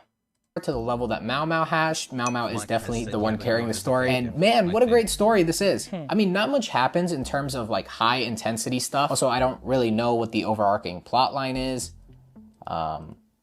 Like, what's the goal? I don't really know. And also, I don't really care. The manga just really captivates its reader through its nice panels and writing. The chapters for this manga were pretty long and meaty, about 50 chapters each, and yet I was just flying through them. This manga is pretty nice, and dare I say, a very calming story to just open up and read. Kind of gave me similar feelings to when I was first checking out Free Ren. I actually really enjoyed this one. I'll give it an S. Huh? What is this? I'm so invested in this. When looking through the list of manga recommendations, this title had caught my eye just because I had never heard of it before. This manga is on the shorter side, being about 47 chapters total, and the premise, okay, it might be a little hit or miss for you, but I did definitely like it. So the story takes place in this post-war-torn world. The land has been wrecked, giant damaged buildings all over the place, and these two little girls just found in the middle of it all. Who are these little girls? We don't know. Where are they from? We don't know. Where are they going? We don't know. The first chapter mentions them seeing sunlight for the first time in a long while, which only just leaves me with questions of what happened to these two. How is that even possible? As the story progresses, we see them exploring this world. They see broken planes and search it for rations. They find a pipe with hot water and use it to make a makeshift bath for themselves. These little girls were very fascinating to follow along because they don't really give us much to follow along with. They kind of don't really know what's going on. The girls spend one chapter discussing what they think war is and why they think people even do it. Huh?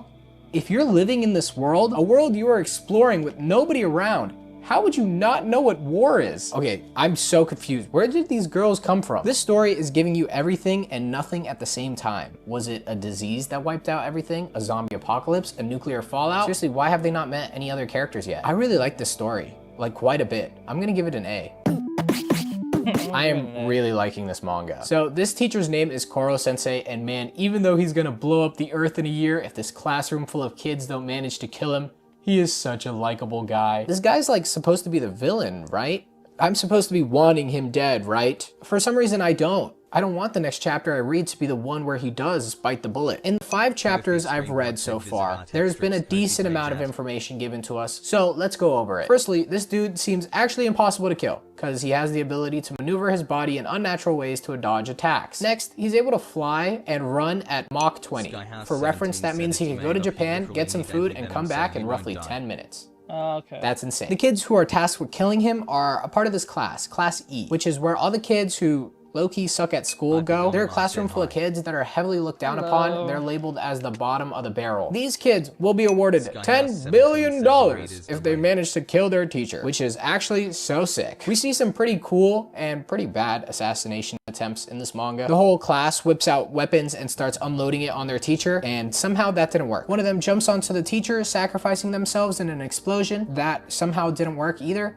Another one throws a baseball at him coated in a material that damages the teacher. That also didn't work. That one actually seemed like the worst one. Why would you do that one? This story has such a fun premise, and I'm so intrigued to see where it's gonna go. And man, in chapter 4, we get introduced to this new character named Karma, and he is sick. He's a kid who just got off suspension and is back to attend class. He is bloodthirsty, manipulative, and the only one who has damaged Koro Sensei so far. I am so intrigued to see how these two characters' dynamic is going to play out in the future. This manga is an S.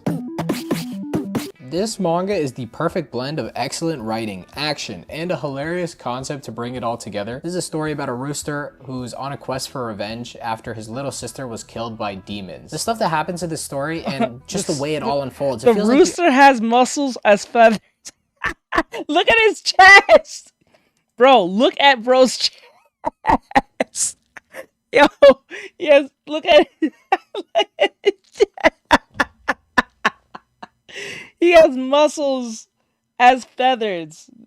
Oh man, I love anime. I love manga. The early days of the One Punch Man manga, with just how dramatized every battle would be in that manga till Saitama would just come in and defeat the monster with one punch. This manga feels very similar to that, except now the main character is a rooster, and all the side characters are also animals. There's this one chapter where the rooster during his travels arrives on a beach and suddenly a sea turtle rushes over from the depths of the ocean and the two of them just start battling. Their battle ends in them calling it a truce, and we start to find out more details about this turtle. When he was young, his brother and sisters hatched from eggs and felt the ocean calling to them. They started crawling towards the ocean, but on their way there, their family got attacked by a pack of hungry seagulls and then they died. And well, the turtle, he swore that he was gonna get stronger and avenge his fallen brothers and sisters. It's so goofy. When the turtle got older, he trained for 3 days and 3 nights and managed to defeat the seagulls. And ever since then, he's been defeating this beach, fighting any bird that approaches it. It is just so serious how the story is told, and it's so moving, but also like, man, this is coming out of a turtle's mouth. The artwork and paneling for the action sequences in this manga are also just spectacular. I didn't know I needed a rooster fighting monster manga, but now that I have it, I just don't want it to stop. Also, at the end of chapter 5, we get a tease for this new character who's a chicken wielding a grappling hook and an electric sword. What? Where did this even come from? This manga is so cool. I'm gonna give it an S. If you want a shonen story with a pretty interesting premise and an amazing power system, you should probably check this one out. Rudo lives in a world where wealthy people live on one side and dirty broke people live on the other side. Rudo is rightfully annoyed by how this world works and how the upper class not only treats them, but the things that they own. See, this is a story about valuing one's own possessions. We find out later that this sole concept is the building block of the power system in this series. After Rudo gets wrongfully framed for the murder of his stepdad, he is cast off the edge of town down into the trash pits. No one really knows what's down there. The world has just been I think it's foster dad, I believe that's the right word. Dumping whatever they deem as filth over the edge. Rudo is filled with rage, managing to survive the fall he deems to make it back up there and kill everyone who did this to him. There's just one problem though. How is he gonna get back up there? Okay, actually there's 2 problems. How is he gonna survive this encounter with the trash beast? This story is honestly pretty fun so far, and the world is actually so unique. I'm very curious for what the mangaka has planned for later chapters in the series. I think the initial foundational chapters were really solid, except for chapter 5. That one kind of sucked.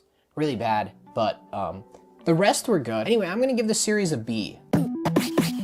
This is a slice of life series about 2 high school delinquents with crazy haircuts. The story is primarily a gag manga, with each chapter being centered around some kind of funny premise. Like one chapter, these guys dress up as a girl, and then they beat up dudes. I thought this manga was charming, and the small selection of chapters I read had some rather enjoyable moments. Overall though, I just didn't really find myself really itching to keep reading past the 5 chapters. I didn't really like this one. I'm gonna give it a C.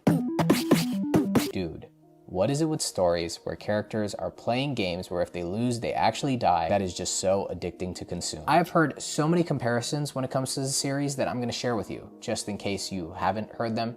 People say this manga is like Squid Games, or Squid Games is like this manga. I don't know which one came first. I'm too lazy to check. Oh my god, dude, this manga is so good. Okay, so like we got the 3 main characters. They're high school students wandering around, and then suddenly this firework like explosion occurs, and they're warped into like maybe an alternate reality. It actually isn't really quite clear or like specified what actually happened to them. But regardless, they're transported away from everything that they had to this world where they have to repeatedly play life-threatening games where if they lose, they die. Not much about the inner workings of this world has been revealed to us yet, and honestly, I think that's probably one of the most interesting aspects of the story. It genuinely is the thing that got me really hooked. I want to know what's going on. How exactly did the characters get here? What is going on? Who exactly is behind all of this? And will the next game be the final one for them? I found the cast of characters we got introduced to very likable and super real. I like the fact that our main characters are just people. No special abilities, no flashy quirks, just characters that are written to feel real. I always had a feeling I was going to like this manga, but oh my god,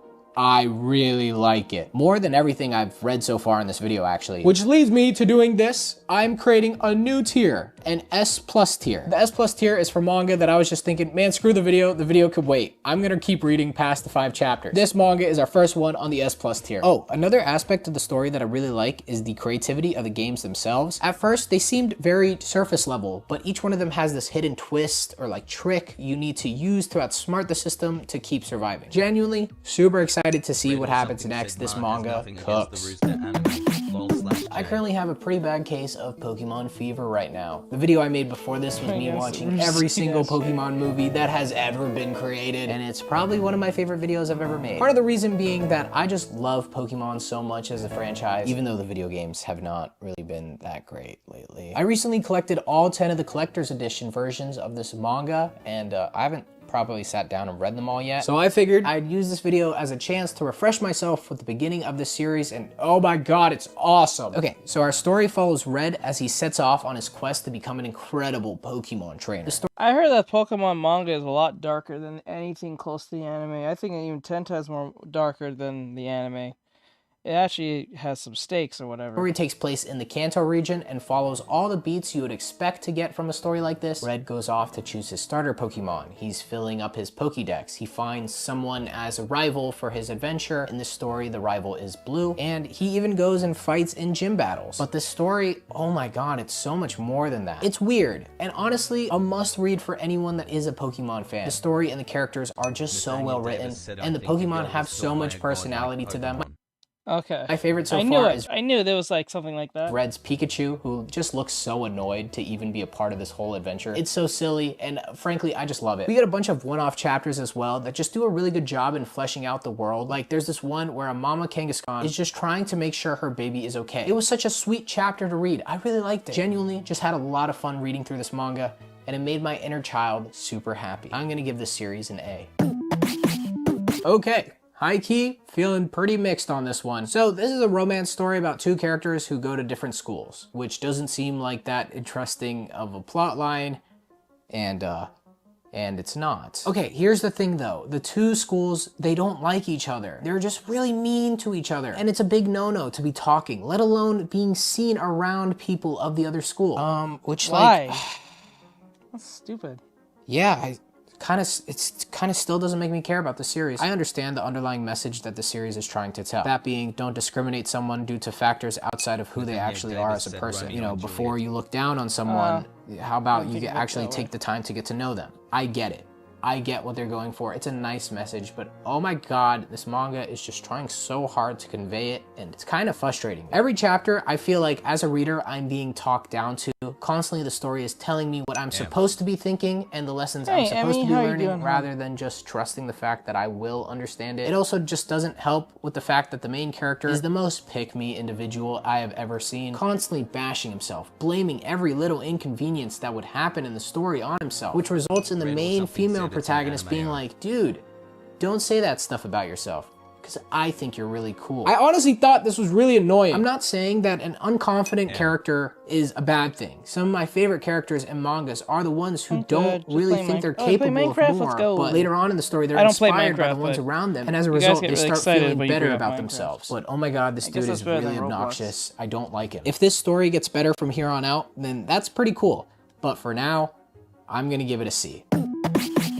Okay, Emma so this is another romance story, and I chose to read this one right after the last one because I was just thinking maybe I'm just not into this romance story manga stuff. But after reading this one, that's not the case because I actually like this one. Okay, there is still some gripes that I have with it, but overall, I appreciated that the fact that the dynamic between these two just felt real. There is a genuinely good reason for why these two become close with one another. So ladies and gentlemen, the story of Blue Box is as follows. There's this young guy who's pretty good at badminton, and he gets inspired to work harder because of this one girl who trains practically every day to get better at basketball. He ends up developing feelings for her, and later on in the story, he ends up working the courage to go up and talk to her. That's pretty cool. The two of them hit it off decently, but then this is where the twist happens. Due to circumstances in the story, now the two of them are going to be living together in the same home. Genuinely, this plot point took me by such surprise, and initially I was— Wait, is she gonna say something about their parents got married or something? Or eloped or something, and then they have to be siblings? I'm organizing chess. Let's organize them chess! Okay, let me see Minecraft that thing. Turned off by this, but also kind of open to the idea of it. I was just intrigued how the author was going to manage to make a story like this work with that premise. And turns out it kind of does work well. It doesn't even feel that weird. Having the two characters in the same house causes them to actually get close to one another naturally. It doesn't feel like the story is forcing chemistry on us, but everything is playing out how it should. The two leads are also pretty well written and make for some really fun characters to follow. I do like the story so far, but I also gotta be honest, it doesn't really have me super hooked. I don't know. It just wasn't really doing it for me. I'm gonna be giving Blue Box a B.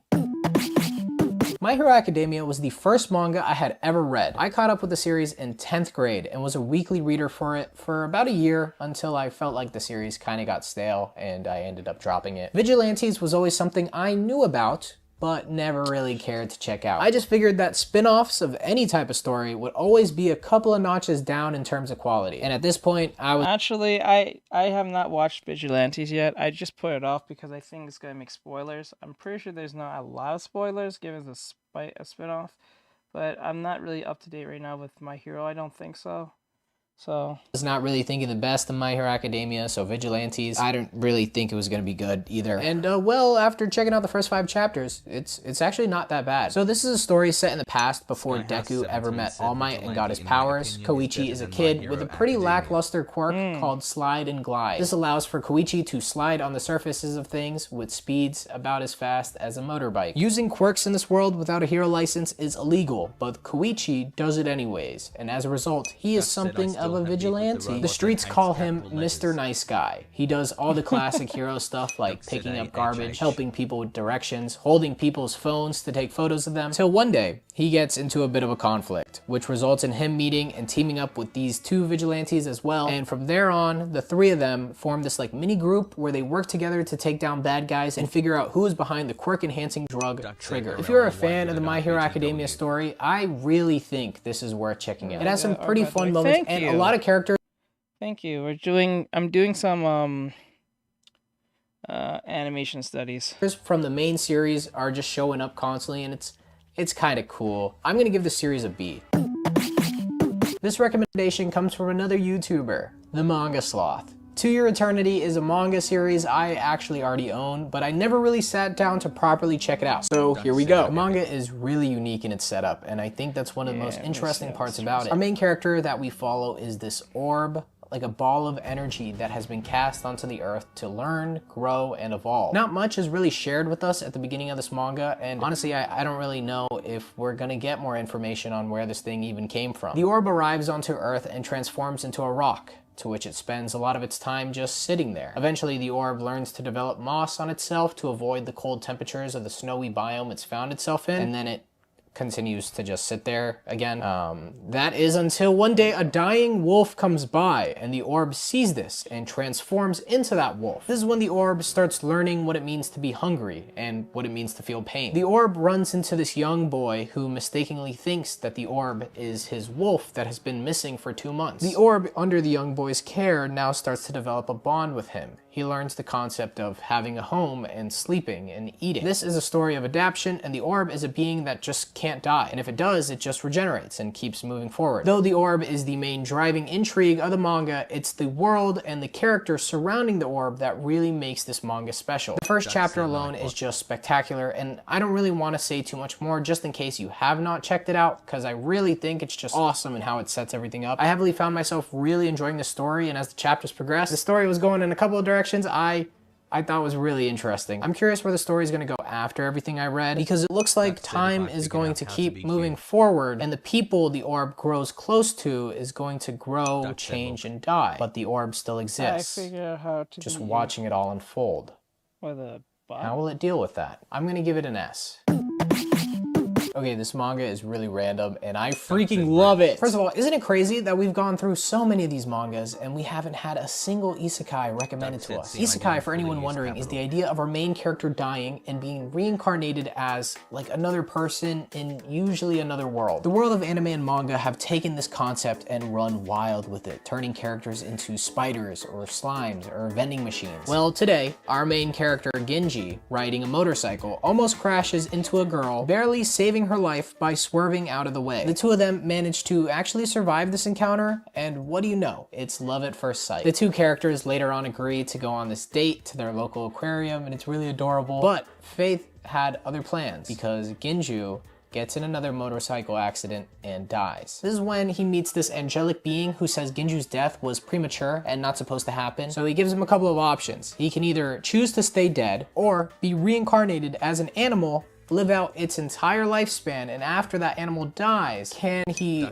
put his soul back in his original body? It's really confusing. I don't know. Look, just go with it. Okay. So Ginju, out of every single animal he could have possibly chosen to reincarnate as, he chooses a penguin. And from there on, he manages to become the leader of this penguin tribe. He escapes the zoo he was born in and somehow gets adopted by the girl that he fell in love with. This story is like a wacky adventure comedy series. It's an older manga with a lot of charm and fun ideas here. And if you're looking for something goofy to pass the time, I'd recommend checking it out. I liked it, but it didn't blow me away. I'll give it a B. I don't... Yeah. I don't really know how to talk about this one. You know those manga series that start off in manga. such an unexpected way that even just giving the premise away would low-key spoil the story? The beginning of the series is just that. Genuinely, I just didn't expect the story to keep going in all these different directions. I thought it was going to be this romance series, but it's not. It's like more of a murder mystery series. Okay, so there's this guy revisiting his hometown for the first time in about 2 years. He is showing up to attend the funeral of one of his childhood best friends. It's really sad and just honestly not the start I was expecting to a manga like this. The thing is, the autopsy report for the girl shows that the girl might not have actually died from natural causes, rather someone on the island might have murdered her. I don't want to say much more than that because the story takes the concept and does something pretty freaking crazy with it. Look, I've heard this manga's name be passed around in different discussions, and now I think I know why. On this island, there's a bunch of characters who are involved in all of this, and I'm really curious as the plot progresses how each one of them will contribute to this. Who really knows what happened to this girl? Are any of them the killers? And oh my god, some of the events that happens in some of these chapters are actually insane. I like this series quite a bit. I'll give it an A. Yeah, you read the title correctly. So another YouTuber, Houston JPG, suggested this one. And yeah, I checked it out for this video. Why did you suggest this? What made you want to do this? So after checking out the series, I gotta say, sadly, oh my god, it's not that bad. This is a story about a guy in this fantasy world being kicked out of his guild. He is annoyed by this, but decides, all right, yeah, I mean, whatever, I'm just gonna dip. See, our main character has a secret, and that secret is that he used to be a 45-year-old man living in Japan and has been isekai'd into this world, a world where older women are pretty much treated horribly. Our main character goes on to start his own guild with the mother of the dude that kicked him out of his guild, which is wild. He also gets her to fall in love with him, marries her, and even sleeps with her. And apparently as the manga progresses, this dude's entire party is going to be filled with older women. This manga is the equivalent of brain rot or doom scrolling on TikTok or Instagram. It's enjoyable, and there are some moments where you're really invested, but then an hour goes by and you're like, man, why did I just spend my time reading this? This manga is slop, but honestly, it's not bad slop, but it's still slop. I'm gonna give this series an A. When looking through the list of recommendations, after hearing the description of this one, oh my god, I just had to check it out. This is a story about a 14-year-old boy who can turn into Santa Claus. That's actually awesome. He still is himself, but he just becomes like super buff, old, and for some reason is fireproof. The full capabilities of what he can do as Santa Claus is not fully clear yet, but I think that is honestly one of the most interesting parts of the whole thing. I will be honest, the initial 5 chapters was not really enough for me, because honestly, it left me wanting more. I felt like there was a lot of charm here, and the mangaka was genuinely having fun when making this. But like, where is this going? I don't really know. The ending of chapter 5 gives us a little tease at this villain organization that looks like they want to defeat Santa Claus, I'm guessing. Oh shoot, man, that sounds so cool. What other powers is Santa Claus going to have? I feel like there's just so many possibilities with this manga, and I just want to know what happens next. I'm also a huge fan of the art style. It's like really weird, and everything is kind of awkwardly drawn, adding to this really unique look to the manga that I genuinely just really like looking at. I'm gonna give Sonda an S+. This series is heavily carried by its cast of characters, which is a group that I like. So if you don't like the cast of characters, you might not like this one. If you were to ask me what I would guess the premise for this series would be, I would have jokingly said that it's a fantasy series about a group of dungeon adventurers making food. And then I would have waited for you to tell me I was wrong. And then you would have stayed quiet because that's exactly what the series is. This is deadass a collection of chapters where the main characters go, I think I want some spaghetti today. And then another character is like, oh, well, then we have to fight the Italian monster that has spaghetti noodles for fingers. And then the group is like, what? Is that really a thing? And then the dwarf guy chef is like, oh yeah, that's really a thing. And then they beat up the monster and make the food. It's honestly really silly and kind of a little repetitive, but the thing is the manga just has so much charm to it, and the chapters are all just so fun. Plus, I bet as the story gets more... I really want to have a spaghetti monster. Oh, well, we gotta defeat the Italian spaghetti monster with the spaghetti fingers. Wait, what? chapters under its belts, the What? characters will start going on multi-chapter long story arcs that will really take the manga to the next level. But for right now, all I read was just this establishing material, and man, it's pretty fun. So if you were looking for a manga with some lighthearted fun set in a medieval fantasy-like setting, this is the manga I would recommend for you to check out. Or the MILF Party one, you can check that one out as well. Seriously though, it's really a hit or miss if you like the characters or not. I think a lot of them are really cool. I like 3 out of the 4. I thought the main knight dude was kind of all right in my eyes, but the other 3, super solid. I'm gonna give this series an A. Okay, so I'm a huge Nintendo fan. I mean, I literally just made a video where I watched every Pokemon. Saying that out loud now is a crime. Just saying. Saying you're a Nintendo fan is kind of a crime right now at this moment. Just saying. Pokemon movie ever made. Zelda is a game franchise I adore. And recently I started the process of completing every single 3D Zelda game because it's on my bucket list of things I want to do and I think it'd be really fun. But hey, enough about that. How is the Twilight Princess manga? Pretty good. And a bit shocking. So I've never played through Twilight Princess before, so I don't really know much about the overarching story, but I have seen the beginning of the game, and this opening section of the manga follows that story format pretty closely, while also changing things up a bit. The main way it shakes things up is by having Link speak, which seriously, I had to do a double take when I saw this. The Nintendo character famous for being mute and only letting out yells is actually having full-blown conversations with people. I think if you're a fan of the Zelda franchise, this is a solid, very, very solid series to check out. The artwork in the manga is actually spectacular. I did not expect this level of quality to be on display with a series like this. The opening 5 chapters I read were a bit slow, but they do a nice job in setting up the world and its premise while also leaving some room for mystery. Why is Link getting these nightmares about a golden wolf? Also, Link stumbled into this town about 1.5 years ago. Where did he come from? And what is he not telling people? Super cool stuff, and it makes me want to play through this game. For anyone wondering, I just started the Ocarina of Time, so I still have a couple of games that I need to get through before I get to this one, but I will be playing this game. It's gonna be sick. I'm gonna give Twilight Princess an A.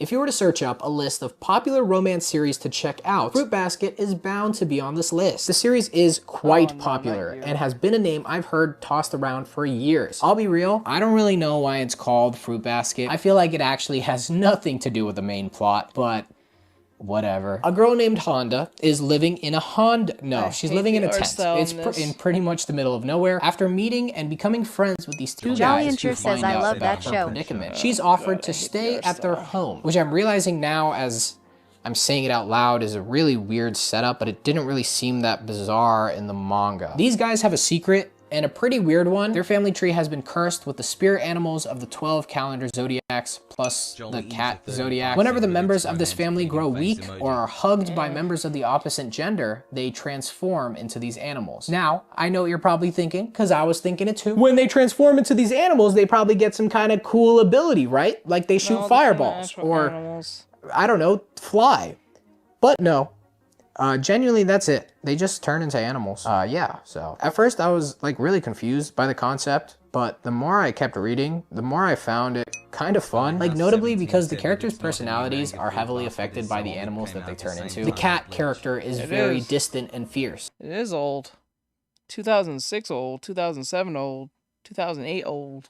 That's old now. Super old now. Getting very hot-headed about things and easily annoyed. But the more you spend time with them, the more you can see that deep down, they can actually be very sweet. More than 16 years old. Also, there's this rat character that's very sneaky and deceitful, often knowing how to play with people to get them to like him or believe in him. But you come to find out that he constantly feels like he's putting up an act. He feels like he has to put up this act, or else no one's gonna appreciate him for who he truly is. As I was reading through these chapters, more and more of the Zodiac members started to appear, and honestly, I just really like how unique each one of them is written. The series seems really fun, genuinely a good time. I'm gonna give this one an A.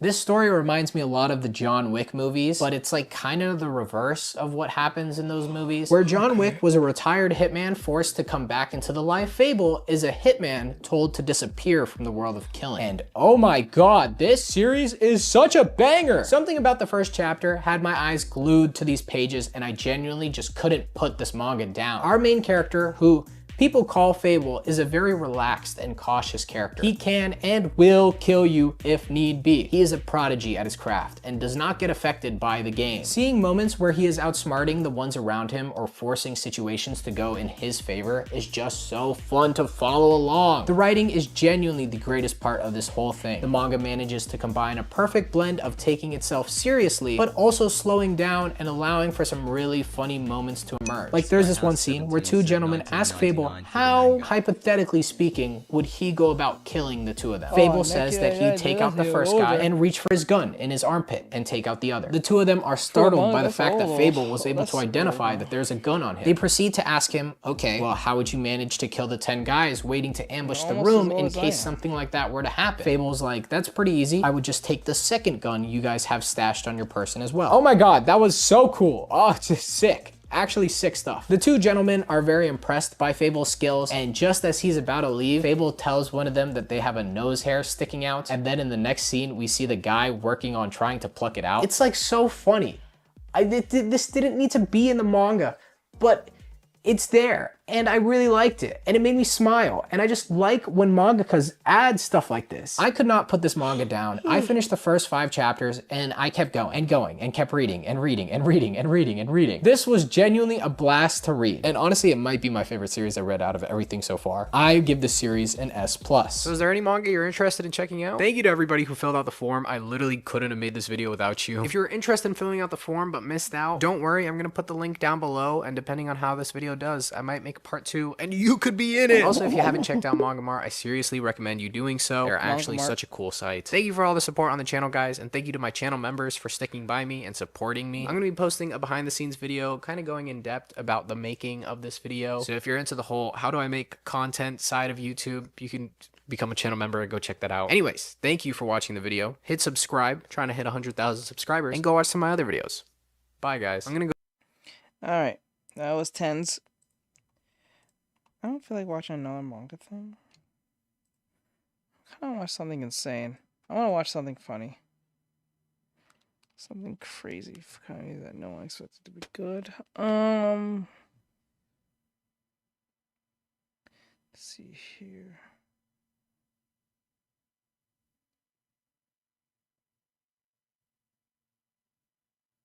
Skid mods. Okay, let me see.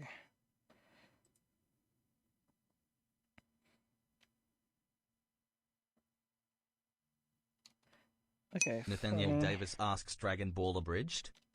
Nah, I'm gonna get copyright on that one. Funny cringe. Try not to laugh. I think that's a lot better. Kofi Streambot said visit Artextric's Kofi page at. Let's see here. Laugh and you restart. Try not to cringe. Okay, this one. Hoi, ik ben Maarten. What the? What just happened? Oh, dankjewel, Maarten. Dankjewel.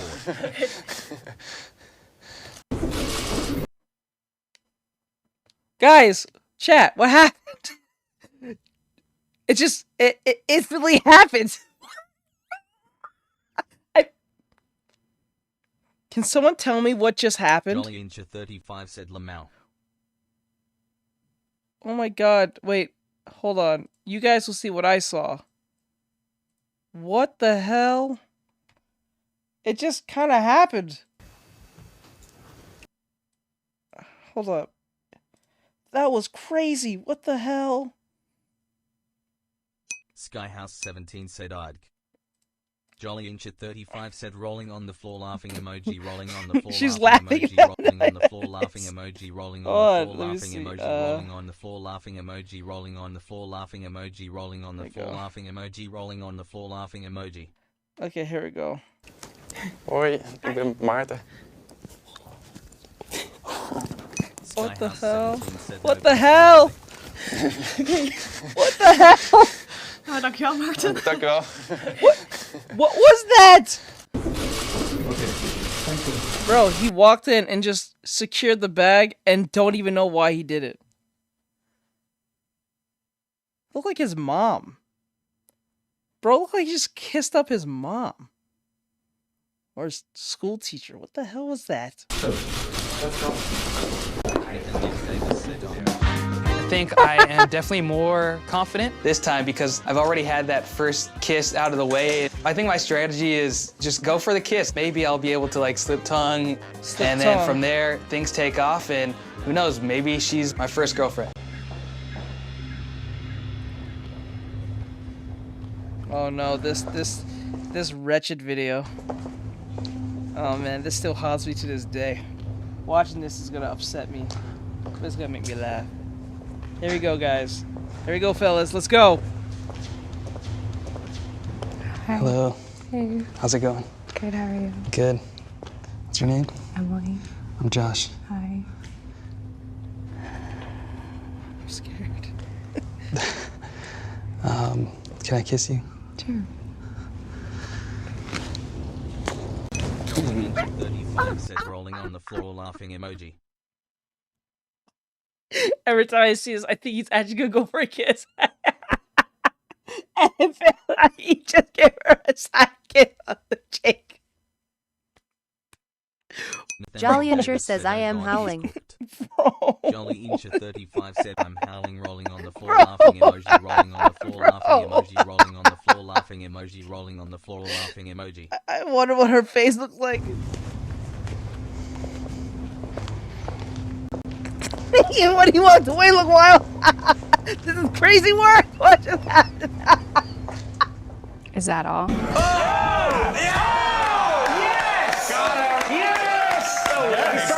That was awful. We started to, it turned into a high five and it just fell apart. It was, I never want to do that again. Latinos here in this country that do agree that the immigration problem. Oh, this video. Oh man. To this day, it is still cringe to watch this video.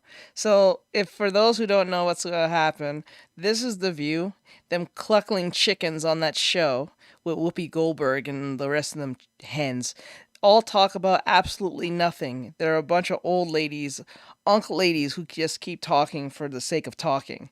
And they have a guest star that's up there. It's said, oh no. They have Ozzy Osbourne's daughter. They're talking about Trump and his I guess his immigration policies, and they're talking about Mexicans specifically, or people who are from South America. And Ozzy Osbourne's daughter says the most cringe stuff that makes. She pretty much says what the left's truly thinking of immigrants per se, especially from the South America. So she literally speaks what they actually think of, immigrants per se, what the left actually truly thinks. This is a left-leaning show, so this tells you right there. And as soon as she says it out loud, everyone says, "Oh no!" She starts realizing, "Oh man, I didn't say the right thing." And she said it with confidence. It's not like she said it on mistake. She said it with confidence. When the confidence was not there, it was like, oh, snap. Is a problem, and it does need to be addressed, and it does need to be fixed. Interesting. But making those comments, those racist comments, do not help. And if you kick every Latino out of this country, then who is going to be cleaning your toilet, Donald Trump? Oh, that's no. In the sense that, you know what I mean? Like, but I'm... There it is.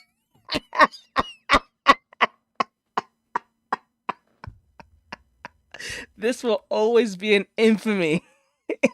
the dyed-haired white woman from probably well, I don't know if she ever went to college, but I'm pretty sure she probably kind of sort of did. But she looks like pretty much the feminist who writes your Marvel movies, your video games, the Sweet Baby Inks. You know what I'm saying? She did. Said, wow. She said exactly what the left was thinking of immigrants. Nathaniel Davis said she got kicked off. Yep. I'm saying there's more jobs to be in LA. They always but they don't. Latinos are not only the only people. I didn't mean it like that. Come on. No, I would never mean it like that. Okay. Like, I'm not part of this argument with. I think what you're saying is that Trump himself needs to look probably at hoes will be hoes. They'll hoe save the other hoe because they're in the same clique. That's it. Skyhouse17 asks, it's like saying, how does those shoes taste? Like, yo, she didn't even know exactly how they think of you. A lot of these people that he's insulting.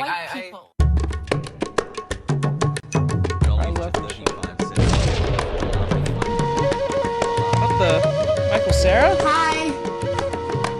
Oh my god. Oh my god.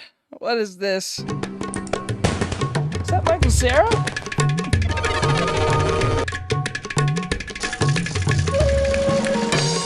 I have curly hair.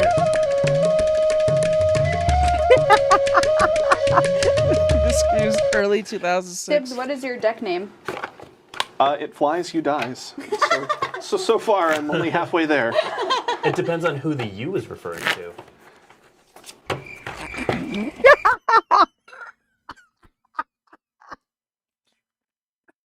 Oh, he died.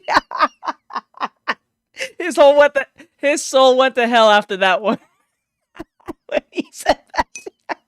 JollyIncher35 said rolling on the Oh floor my laughing God. emoji, rolling on the floor laughing emoji, rolling on the floor laughing emoji, rolling on the floor laughing emoji, rolling on the floor laughing emoji, rolling on the Oh, floor bro, laughing your emoji, rolling on the floor face. laughing emoji, rolling on the I am floor so laughing sorry emoji, for rolling you. on the floor laughing emoji, rolling on the floor laughing emoji, rolling on the floor laughing emoji, rolling on the floor laughing emoji, rolling on the floor laughing emoji. I can't. Wow, the fact that they We're back to school. What the hell? Denim. Haircut. Backpacks, come get your backpack. Boots and pants and boots and pants. New shoes. Get yourself an outfit. Denim. Boots and pants and boots and pants. I don't like bringing race into things like that, but this is very white. Like, strangely cringy white. Haircut. New shoes. So get yourself back to school with these tips. Oh, Leanne. I was almost going to call you Lori. How could I miss? Oh, it's very easy. You're both very pretty. And you have green eyes. Oh no. Oh no, this is not going well. Bro's trying to hit on a 12-year-old or something. She looks like she's 10 or... Leanne. I was almost going to call you Lori. How could I miss? Oh, it's very easy. You're both very pretty. And you have green eyes.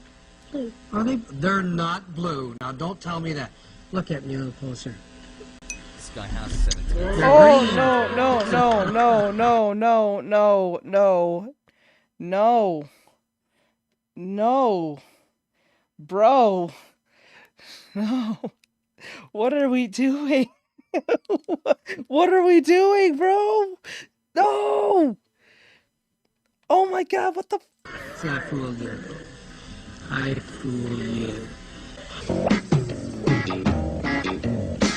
You look like a young lady who likes to give lots of hugs and kisses out. Oh my God. If I was any of their fathers, I would put a chokehold on this man. I will be going to jail that night. What are you doing? Bro, now this is what those so-called gooning inspectors should be watching. This. Not me, who's making a grown woman. Do you? Hey? No, stop. Hey? Stop it. Oh no. Not really. Not really. Not really. Can I have a hug and a kiss? No, no. I can't have one? Mm-mm. Even if I say and whisper in your ear that Allison, you're gonna win the show. Oh my God, this is I still horrible. can't have a hug and a kiss? I can't do this. Well, I guess I can't do this. Jolly What is this? Said rolling on the floor What is laughing this? Emoji, rolling on the floor laughing emoji, rolling on the floor laughing emoji. you can't win the rolling show on then. floor If I don't laughing get a emoji, hug and a rolling on the kiss. floor laughing emoji, rolling on the Yeah. floor laughing You hear emoji, that? rolling on the floor laughing emoji, Yeah. rolling on the floor laughing emoji, rolling on the floor laughing emoji, Got rolling him. on the floor laughing emoji. Got him. JollyIncher35 said Got they got him. me. Some lady in the crowd said dirty old man. You hear that? That's a good answer. Oh, you. No Dude, kisses. leave them alone, dude. What Are you doing? shy? A bit. Can I have a little kiss, please? Oh, kiss me off the top of the show. I can't do See, this. she'd get a whole bunch. I don't know where this is going. Shawty's like a melody in my head that I can't keep out. Got me singing like na na na Oh, na. no, not you. Not you.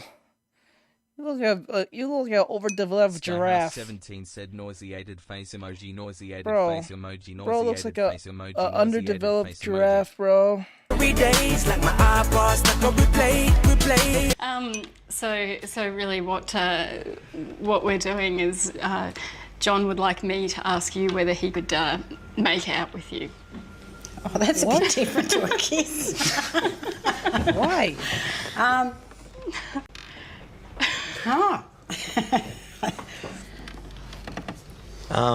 Oli don't want no part of this. Let's get it over with. What is this? No, stop. No, really. No, stop. No, really. Stop. No. You've got a problem with it. Yeah, I do. Yeah. You now have a problem with it? You now have a problem with it, lady? Was the proposal not enough? You had to actually sit and watch. You just got cooked by your boyfriend from your mom. Is that your mom? That's wild. That is weird. You know what? I blame the mother. You're a mom. I think you're a mom, but you're an old elder. You should say no to this. What the hell? No, I think maybe just a smaller kiss. Okay, Smaller that's a smaller kiss. No, we're not doing this again. No, we're not doing this again. I'm sorry. I can't do this. I can't do this. How's that? Too much? I think you're perfect, baby, even with your flaws. You around and somebody would get a picture of you and then it would be posted all around and it'll happen in your office. Yeah. Possibly. Right? You don't think so? Gwen Beck. Oh yeah, the disgraced Gwen Beck. Dina, I've got some time and a camera. Why don't you stop by? No. Okay.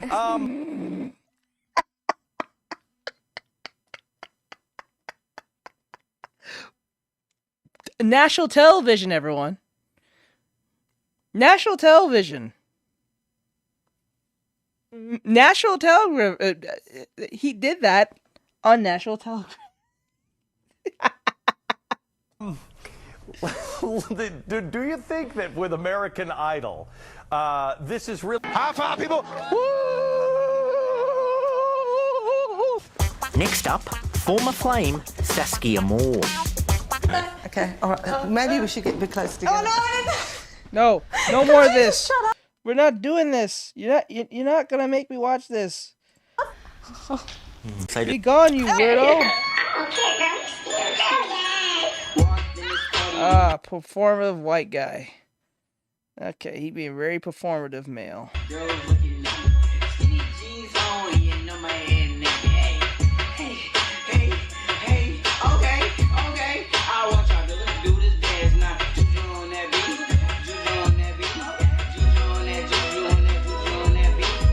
Bro's doing way too much. Hit the phone, don't stop, hey, don't stop, hey, don't stop, hey, run a man on that beat, hey, run a man on that beat, hey, run a man on that beat, hey, run a man on that beat, now, do your dance, hey.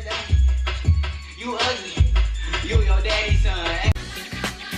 What you do right now? I'm a part-time model, so I just part-time just to get me out there. This video. Cheekbones, man. People may say, oh, you look like a pop star, but I'm not your average pop star, and I bring something different to the table. I'm going to leave a hard footprint on that room, so when I notice whenever characters like this or people on American Idol or these sing shows end up being this type of person, they never win. They never win. They never ever win. I leave, they're going to be talking about me. Who was that guy? Oh, J-Star. I think I could be the next big thing. And when did you start in music? I was like 16, I started doing gigs. And do you think you can win? I'm sure. Come on, let's do this. I'm sure. Okay, what are you going to sing for us? My own version of he's going to use like... Someone should have took this video and put like Skyrim music. That would have been funny when you do the... That would have been awesome. Burke, hallelujah. Oh, great. Okay, good luck. Can I?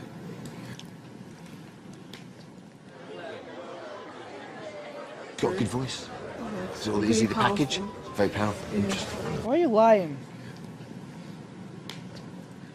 Yeah!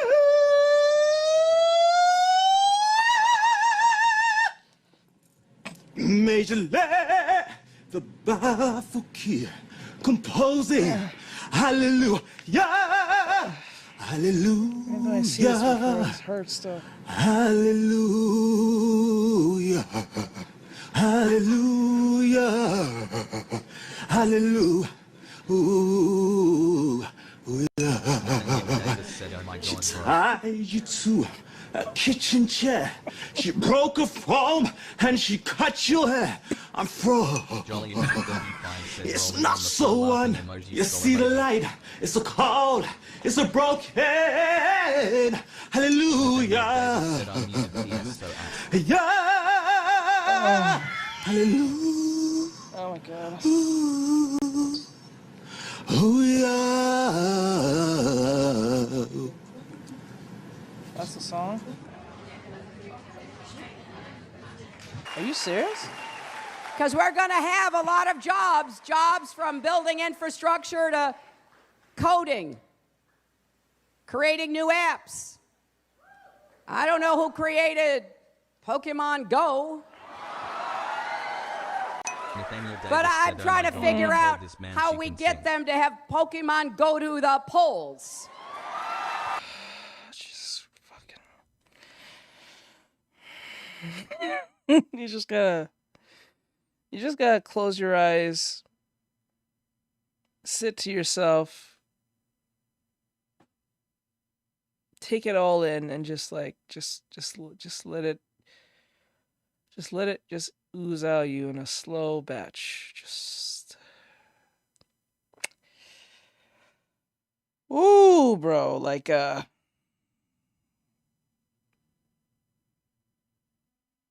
Skyhouse17 said, "Oh, brother." Mike Jesus has said, Christ. "How do you do, fellow youth?" Nathaniel Davis said, "Oh yeah, how's the animation going?" Going pretty good, I think.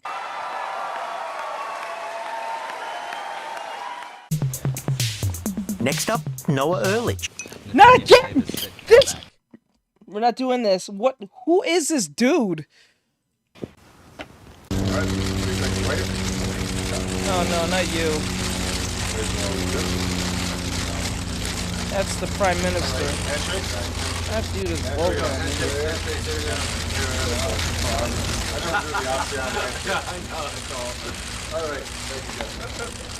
We're all going the same direction.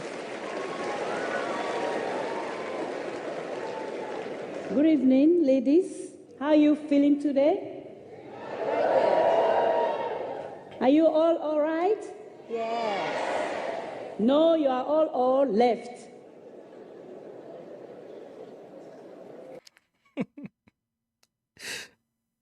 You deserve whatever bad thing happens to you, lady. You know what? No. That's wrong. I think anyone who supported you on this, they should be beaten with a stick. Because they gassed your head up to come up here and say this. So I'm going to blame the people, your family, your friends, anyone who encouraged you to do this. They're the culprits. Remember, a cult leader is not a cult leader unless the followers believe what he says. So I can't even be mad at the cult leader at that point.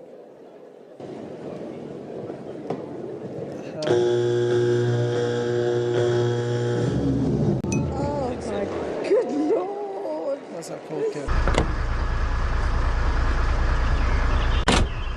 I heard that life gets hard when you're older, and the fun stuff's just for kids. But what I realize as I grow up is that it's just OMG no. Oh, God. What the hell? That was...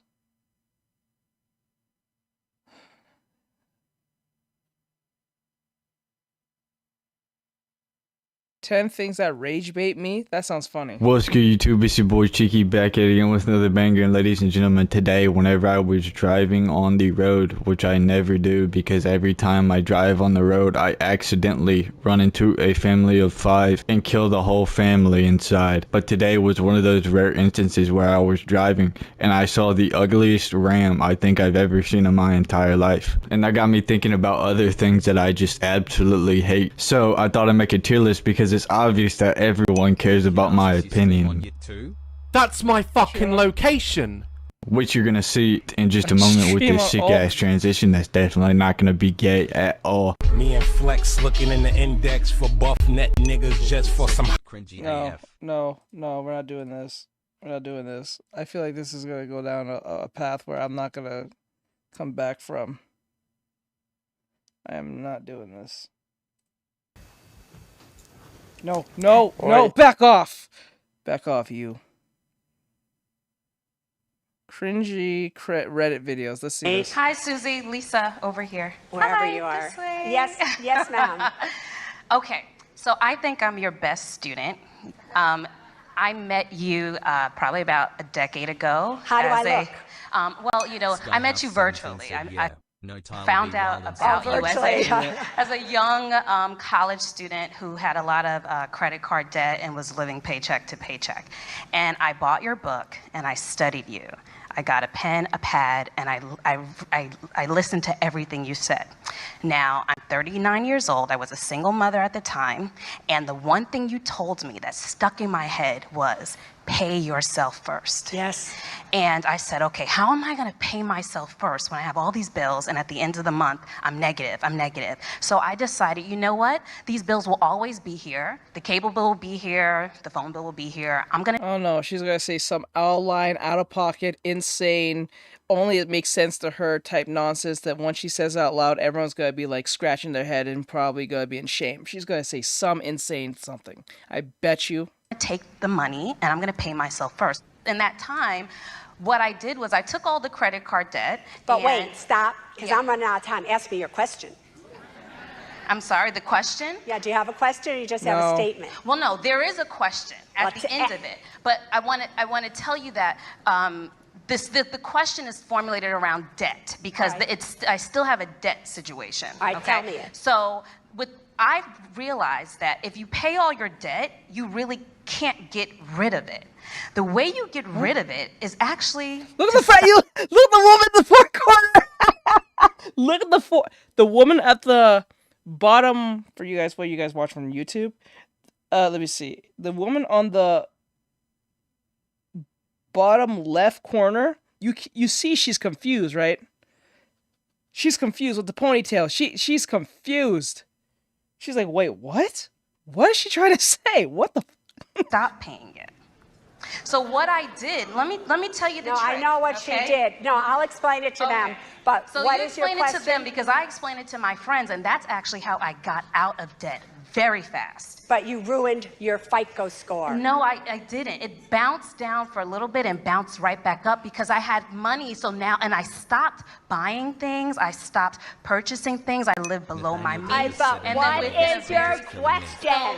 Okay, so the question is... You're killing me here. Okay, so the question is, in all of that time, I accumulated a lot of money. I bought a house. I paid it off. And now Question. Give us the question. You're going back to what? Oh my God. The thing I have left is student loan debt.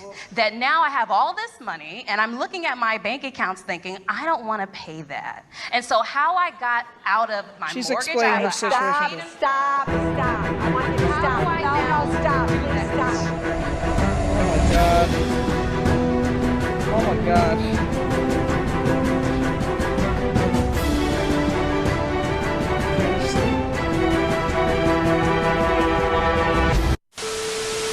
New president of 2017, you guys. This is Sheba. I wrote her in today because I'm telling you she's a better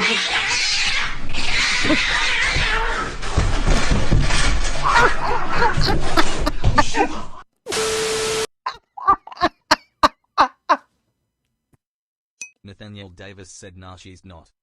Yo, the cat was not having it today. The cat was not having it today. He's full of your shit.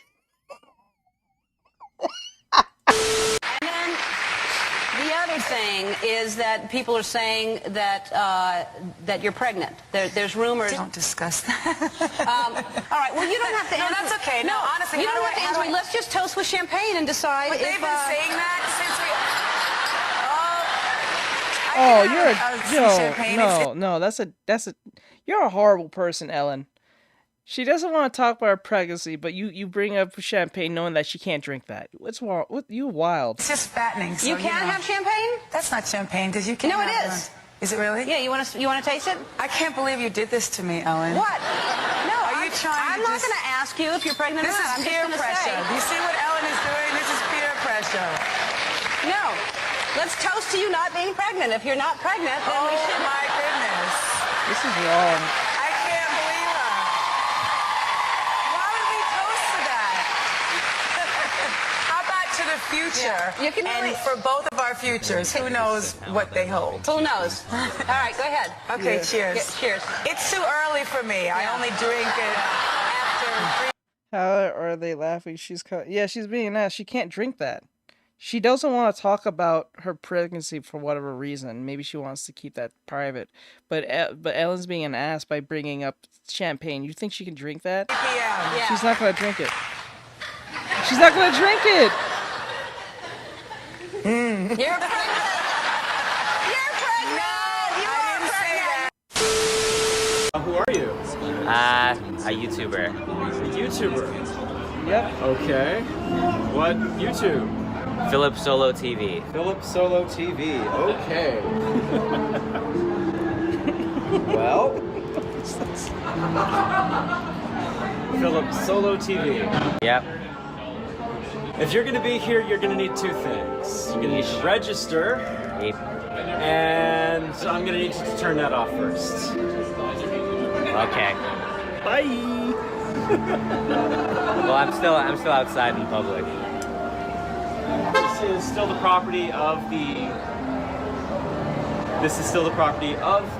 Sheraton Vancouver Guildford Hotel, which is convention space. Well, but I'll leave you to it, bud. Yeah. Thanks for talking to me, dude. Oh God, you're mad. Oh my God. I mean, I'm just outside filming video. I can go to the sidewalk and then everything is. I mean, who's to say this isn't for my Instagram story? You've told me that you are Philip Solo TV, a YouTuber. Yeah. What's with the Skyrim music? I mean, I'm intending to register. Then let's get you in and register. Can I film once I registered or no? We'll decide that once you're registered. Well, that doesn't sound. It's a bit open-ended. Because if I register and then you guys are like, you still can't film, then it's like, why did I? God, this is uncomfortable. What is this?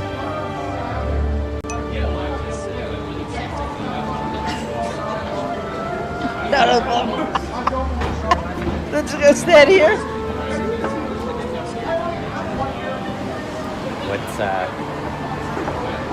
What's happening right now? 2.5 mile oval. And as we come inside our broadcast position, hello again, everybody. Marty Reed alongside winning Brickyard driver Dale Jarrett, winning Brickyard crew chief. I know who you are, and I think it's great to see you. It's great to be back with you guys again. We've had so much fun all weekend long. Let's talk about this because these guys have come into this racetrack. Less than 10 seconds. Oh, wait, no, just 10 seconds. What's happening? Oh no. 10 seconds. Not 7, 6. Guy on you. No, stop! Who's that ghost guy on you? Oh, that's. I'm gonna vomit. Oh, I was not ready. I'm not ready. That's Gunther. He's my ghost companion. It was a gift that was given to me by my rigger. Don't put it back down there. I put the lid on. Oh god. I read poetry and sonnets, and he plays the upright bass.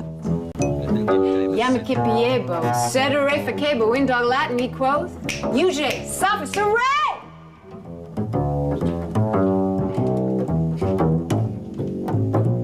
Well, he bit all the he-dogs and winked at all the she-dogs. The town never knew such a hullabaloo as that little dog raised till the end of that day.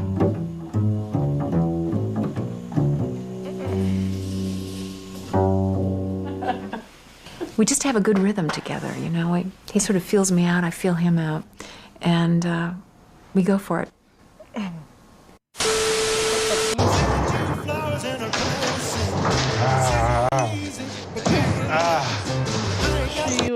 They was doing a jazz bit, but she was off rhythm completely. And then I don't think they talked about what they were supposed to do for the interview. Asks, that's rhythm. They were supposed to have rhythm within the jazz genre they was just doing. And because I guess they did not conversate on how they're going to do this, they just kind of like freestyled it. And he was just, he was, I don't even say even on rhythm. His tempo was off, and her rhythm was just horrible. And then she didn't know what to say. She can't freestyle it, so she was just kind of like winging it. And it just come off extremely cringe.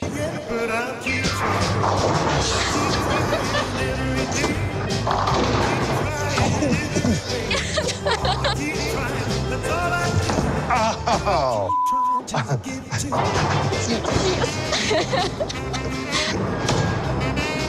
So maybe I get the kiss just because I came all the way here? No.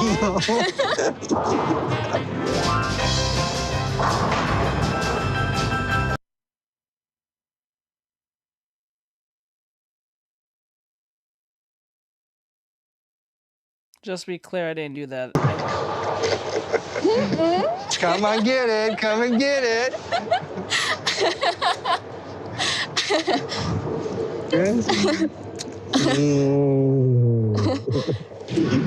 Okay.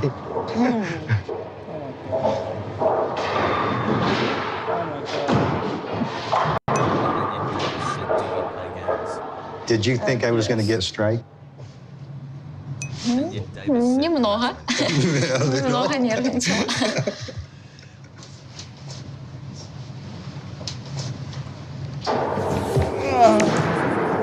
Я знаю, что Дэвид хочет больше физической близости. Oh, wow. That's good, good. Я думаю, что нам нужно провести еще немного больше времени вместе. Для того, чтобы я была уверена, хочу я этого или нет. Конечно, я хочу уехать в Америку и... Let's take a photo.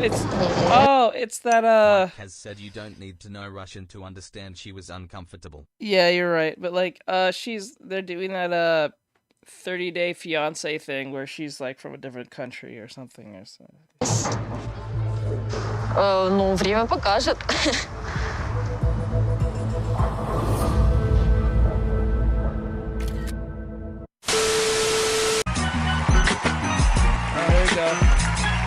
There we go. This is gonna be such a fun. Oh, all my people, I wanna rock this place tonight. I wanna break this place. Yeah. Woo! So the comment said 30-day fiance never made. So you're gonna see tonight is the time. It really doesn't, but it really dampens. See, shows like that, 30-day fiance and like Love Island and all those stupid game shows and stuff. It dampens the idea what love is and like what a relationship should be and marriage and everything else. That we Americans don't take that seriously. We just think of it as like a thing to do or a status. That's it. It doesn't have no true meaning amongst them. They have no spiritual meaning to anyone these days. So the comment said you can really feel the energy in that room. Yep. To have a fun, I wanna see all my people come on, put your hands up. Yeah.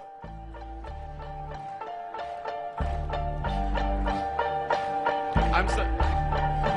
Girls, girls, girls. Money, money, money. You got the car. So the comment said, honestly, I'm just a lot drifting away, waiting for the day I you got the money. You got the. You got the car, you got the. I know what I say. I'm a black man. I grew up from the ghetto. I was born in the ghetto. I rose up in the street. I know what I see. I know what I talk. Every time I talk, I know what I see. Every time I wake up in the morning, I see all the niggas them hustling every day in the ghetto. You don't know what I see. You don't know what I saw. You don't know why I hustle. You don't know what I go through. Every time I know what I see. Everything I do. You know all my niggas in the club. The guys need your money. You got the cash. You got the car. They need your money. You got the house. They need their money. You pull your sagot. They need your money. Yo. I'm from Dion. The Dion wasn't the Dion. Looking like Dion. People source of Dion. Woke up in the morning. So Maxwell, what you doing on the?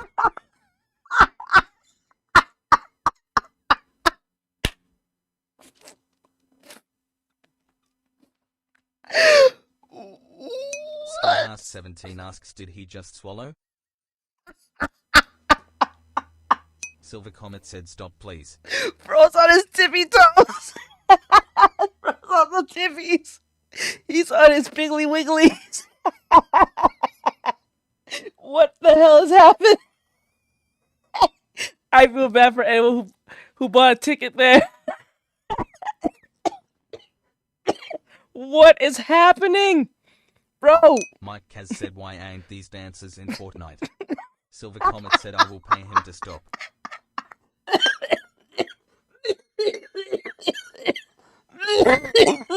Oh my god. We went to Miami City. Maxwell, let's go to the Miami. So nice. 2 girls. Come on, baby, let's go to the Miami. We drank some water. This is the problem. Skyhouse 17 said, I'm drooling and it's hard for me to draw because these guys are crazy. Nathaniel Davis said, WTF is he doing? Bro, this is the problem. You see the people dancing? Because they're dancing, they think they're doing a great job. This is horrible. You all should be beat with a whip. This is wild. All of you need to be beaten with a belt. On the hard side of the belt with the metal on it. You guys are horrible. Stop dancing to this and tell them to stop this. I'm pretty sure that's their family and friends. That must be. We went to the club. We enjoyed all the night. Said, or a sack of potatoes. Oh my god. Yeah, a sack of potatoes with the sock. Oh my god. You know what I see? I see the. You know what I see? I grew up in the street. I know what I see in the street. I know what I hustle in the street. I know what I go to in the street. Every time, you know me, I'm a badass motherfucker. These people can hardly speak a little of English in their own language. What is this? I know what I gone through. I know how I hustle. I know what I do. I grown up in the street. How much money do you think the yellow one's named Mohammed? Nathaniel Davis said I would walk out the room. I'm pretty sure the yellow one is named Mohammed for some odd reason. Oh no. Oh, hi. Didn't see you there. Oh god. It's Mariah Malibu. But you already knew that. A couple weeks ago, I think a month ago, Rodeo Drive opened, and I couldn't have been happier. Being the shopaholic, fabulous girl that I am, once it opened, I was ecstatic. I was so pleased. How do people find this type of personality? I just don't understand. There are people who are actually genuinely like this. How do you end up like this? Like, I know she's doing a thing, and she's probably really isn't like this, but she's playing up for the camera. 35 said I can't handle them skull emoji. But we know a person who's like this. We know a person, met a person, whether at school, work. Said her voice already annoys me. Like Plus, I can see the crazy in her eyes. Yeah, like you know someone from school, work, college, church, whatever group Jolly setting you're in. Said like they're so dang dramatic. Yes, it's wild. But the only store that I really care about that wasn't open during this process was Chanel. Okay. And that affects me. Chanel makes me the happiest girl alive. And why? I love going into their store on Rodeo Drive. So, I'm becoming severely depressed. How much money? Man, it sucks to be a woman. It sucks to be a dude. Nathaniel Davis said when parent only praise their kids only. It sucks to be a dude. Girl literally said, I'm depressed because a store is not open. Bro. Jolly Incher 35 said person face palming emoji, Bro. female sign emoji, face with rolling eyes emoji, Like, oh brother. being a dude? Person face palming emoji, female sign emoji, face with rolling eyes emoji, she's a rich girly. We don't even know Skyhouse she's 17 rich. said first world problems, right here. Like, we don't even know she's rich. She could be just playing up for the part. You know what I'm saying? Like, she's doing like the Valley Girl California like responses and stuff. But like, girl said she is depressed because she is not at a brand name store because it's closed down. This is probably within the pandemic or something she's talking about. Dude will be actually happy if he genuinely gets a text back from the girl he likes.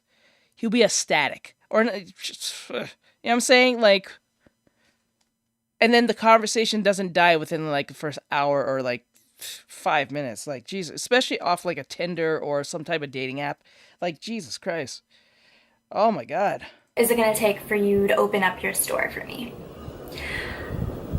Because I can't shop online. Why? Like, no, that's a no for me. Why? Like, am I supposed to shop online looking at pictures of my Chanel? Yes? My Chanel. Like a peasant? Like a peasant. Yeah. I hope y'all know y'all peasants for using Amazon. Y'all peasants. All you. Even me. Jolly Incher says told ya. Y'all peasants.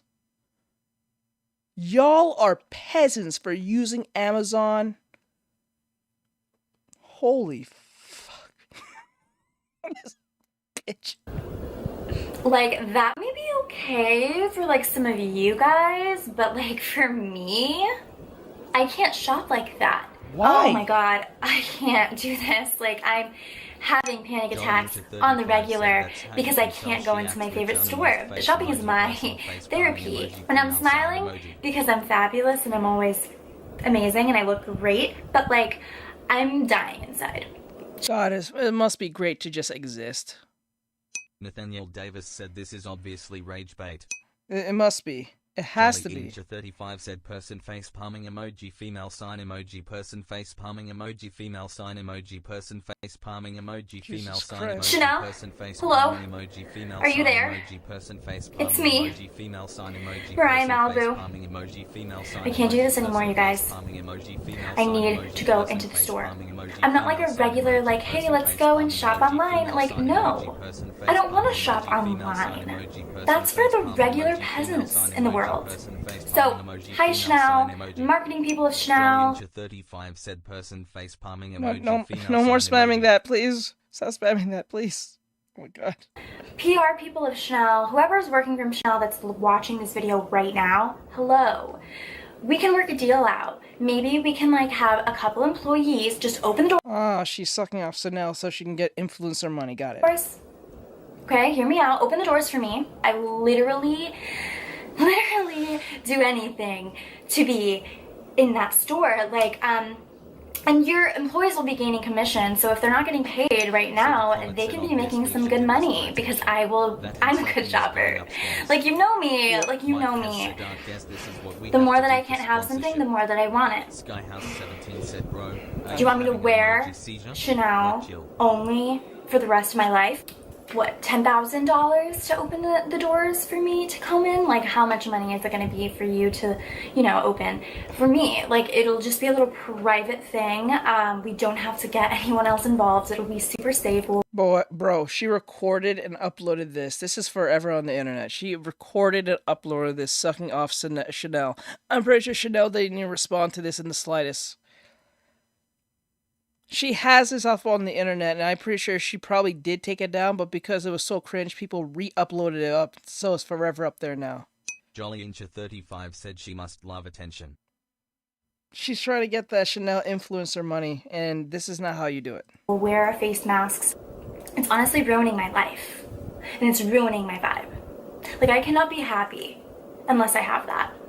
Wow. And that's what I want. And it really makes me upset that I can't have it. There's a special place in the 9 Rings of Hell. It's called Gluttony. I deserve to be able to go into whatever store I would like and shop. That's what royalty means. I'm elite, and I should be treated as such. You're elite. Yeah, This whole experience has already taken my spotlight. Yeah, Like, this is definitely rage bait. Skyhouse17 said she's lucky equals 3 is not still running. Right. Now I can't even drop it, Chanel. Like, what else has this world come to? Like, this world is ending, right? You know? And like, Chanel not being open for me is just another reason why it's ending. Please, for the love of everything good in the universe and in the world, please open the store for me to let me shop. Leave your questions down below. Is this how Vegeta sounded like? Yeah, to a degree. Yeah, if you watch old Dragon Ball, yeah. Vegeta did sound kind of like this to a degree. Maybe I'll answer yours, or maybe not. I don't know. It depends on how special you are. This question comes from Alex. No, he's saying, but if you take the pure sheer boldness, it's almost on that same level, but not cringe though. When Vegeta does it, you feel like it's kind of like it's warranted to a degree of, like, you know, trauma, pride, and, you know, just self-worth. This hole right here is just talking. She's just breathing out of her mouth. Australia. Would love to go shopping with you. I would love to visit Australia. And it's like the same bravado but different meaning. regards to shopping with me, I don't know if you could keep up. So maybe, I don't know, I have to like know you. You know what I mean? This question comes from Juan. When is your birthday and what zodiac sign are you? My birthday is in April. My zodiac sign is in Aries. So I am a fire sign, and that means that I have a lot of passion and drive and hustle, which obviously that's me. This question's from Annabelle. How many crowns or tiaras do you own, and how expensive are they? No one asked her that. No one has asked her this question. She's just rage baiting at this point. No one asked her anything like that. As a water sign, she would drive me insane. I have a tiara for about every single mood that I'm in and every single color that I would like. The most expensive tiara that I have is $2,000. This question is... You spent $2,000 on a hat.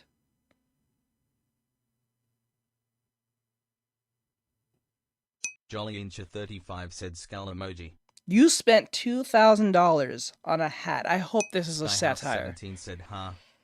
She spent $2,000 on a tiara. That's a Jolly hat. Incha 35 said, I told you I think she's rich, skull emoji. She might be rich, or Silver she could be Comet just said, straight up words raping. landed in honey, but beyond is a gluttonous cat waiting for you to the debate of cheese. It's from Skylar. Chanel or Louis Vuitton? Silver Comet said, oh lord. Nathaniel Chanel. Davis said, bro, this is... Duh. She's acting This like question's that from kid Brian. Link and Loud. Do you feel exploited by Dr. Phil? Yes. Wait. And that will conclude the video. Wait, what? Go back. Whoa. What? What did you just say? Hold up, guys. I'm sorry. When is your birthday and what zodiac sign are you? My birthday is in April. My zodiac sign is in... I'm not gonna lie to you. Anyone who brings up zodiac signs as a form of, like, something to make them interesting are usually crazy. I'm dead serious. Like, I understand if you understand what zodiac signs are and stuff, but that doesn't mean absolutely nothing. It's just a rage baiting / gaslighting thing to tell people because they're special because they have done absolutely nothing. It's for the people who just exist for the sake of existing. It has no true meaning. It doesn't mean anything. It has no meaning. Everyone, put in your name in anything that has meaning and it sounds great, that person say that's definitely me. Most cases people are gonna say that's them. 35 said they're kind of cool, but I agree it's rage baiting. It's just for the ego. Said yes. It's literally for the ego. It has no meaning. Crazy, all right. And most people are crazy. Had nothing. Davis said I have no idea what they are. It means nothing. Said, oh, what this? This is just my Costco card cake, or maybe if you're lucky I'll bring you along to get 50 pack of steaks and 20 packs of chicken breast, and maybe you get a $1.50 hot dog. Like, it's literally like it's just for the people who exist. So if they didn't accomplish anything, your zodiac sign makes you warranted for whatever. So that's what that is. Aries, so I am a fire sign, and that means that I have a lot of passion and drive and hustle. Right. She has a lot of passion, drive, and hustle. I bet you this bitch has never tried to wipe on her own unless someone does it for her. And it takes a lot more drive for her to ask than she'd do it herself. I'm dead serious. Which, obviously, that's me. This question's from Annabelle. How many crowns or tiaras do you own, and how expensive are they? I have a tiara for about every single mood that I'm in and every single color that I would like. The most expensive tiara that I have is $2,000. This question is from Skylar. Chanel or Louis Vuitton? Chanel. Duh. This question's from Brian. Do you feel exploited by Dr. Phil? Silver Comet said, Ah, there it is. Individual. There it is. She was on Dr. Phil. That's why she feels warranted to be on the internet now. Do you feel exploited by Dr. Phil? Got it. This chick was on Dr. Phil, and because she was on Dr. Phil, she feels like she's a celebrity Mike now. has said, yeah, and I'm a Libra that eats mozzarella ball like it's an apple. Mm-hmm. Mozzarella. Yes. And that will conclude the video. Thank you guys so much for watching. Go ahead and subscribe. Make sure you like this video. And also, if Chanel wants to talk, please DM me. I'm not kidding. I will pay anything. What the hell is the obsession? It's just clothes, lady. I bet you if you go to JCPenney's right now, put a Chanel brand on that shirt and give it to her, she will think it's from Chanel.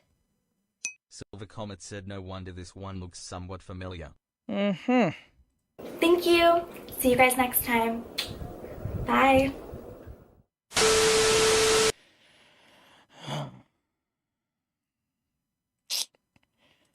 God, man. Skyhouse17 said most of the Dr. Phil stuff is just fake. They tell those people to make it up when they're gone show. Yeah. I believe you. I definitely believe you. I believe that's true. Silver Comet said, I don't remember the face, only the crazy. Rogelio Marrero YouTube DJ winner first. Crown emoji. Trophy emoji. Ain't no fucking joke. Don't fuck with me. You hear me? Don't fuck with me, bro. It's a joke. Oh my god. I'm trying to fuck.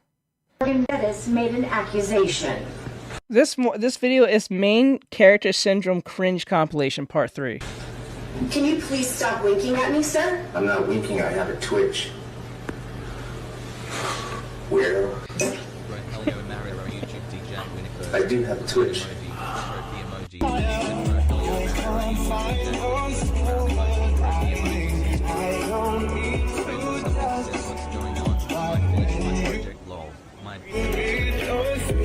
Everything's okay. So we're watching a bunch of people with main character syndrome.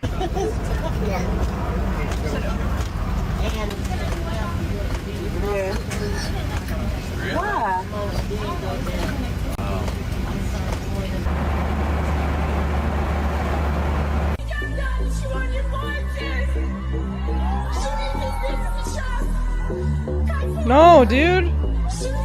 Bro, did you just ruin their cake? Oh my god. Comet said, is he okay? Bro just ruined their cake. Good. You deserve that. You deserve that. You just ruined their cake. That's their wedding cake, bro. And he thought it was cute to break their cake and throw it in their faces. Bro, isn't... So the Comet said, nah, that's a wedding. Bro, you destroyed their wedding cake, bruh. No. Oh, I get it. He probably was drunk. He thought it was cute to do a prank on his friend who was getting married, who got married.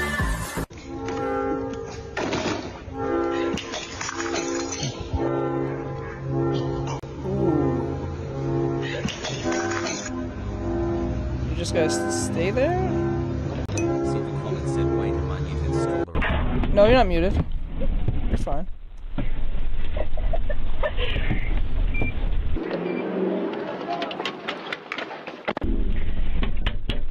Why are you in my car? I'm just wondering if you can take me to the bar. I'm of age. Are you kidding me? I'm sorry. Oh my god. You went in someone's car. Oh my god. You went into a cop's car to sit in their car in the back to ask them to take you to the bar? Another power save that one from the bottle was too close for comfort. Right? Get out of it. No! Close the door! Both of you get over here now! Both of you get over here right now. Give me your IDs. What in your mind would make you think that you should get into the back of a cop car? I'm sorry. Give me your ID now. Okay. I'm sorry. Ma'am, I'm sorry. Give me your ID. Bro really thought the cop was a taxi or something. I'm sorry, ma'am. I'm sorry. I didn't mean to. It's a senior bar call. I didn't mean to. I would too. What in your mind makes you think that you should get into a cop car? Because we wanted to ride to the next bar. Do I look like a taxi? No, you don't. I'm sorry. I seriously, I didn't know it was gonna be like this. I'm sorry. Okay, go ahead and hand me your purse. Absolutely. Go ahead and turn around and face the car. Put your hands up on the side of the car. I sure am. Put your hands up on the car. Silver Comet said, "Wait, there's too dang perfect. Make them come to you." Wait, hold on. Is that warranted for an arrest?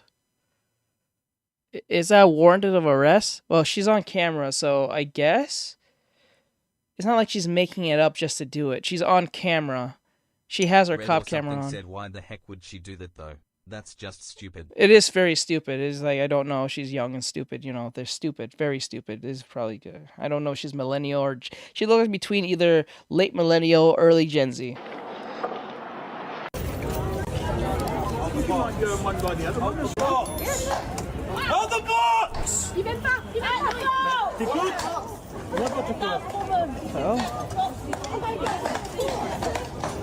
What is happening?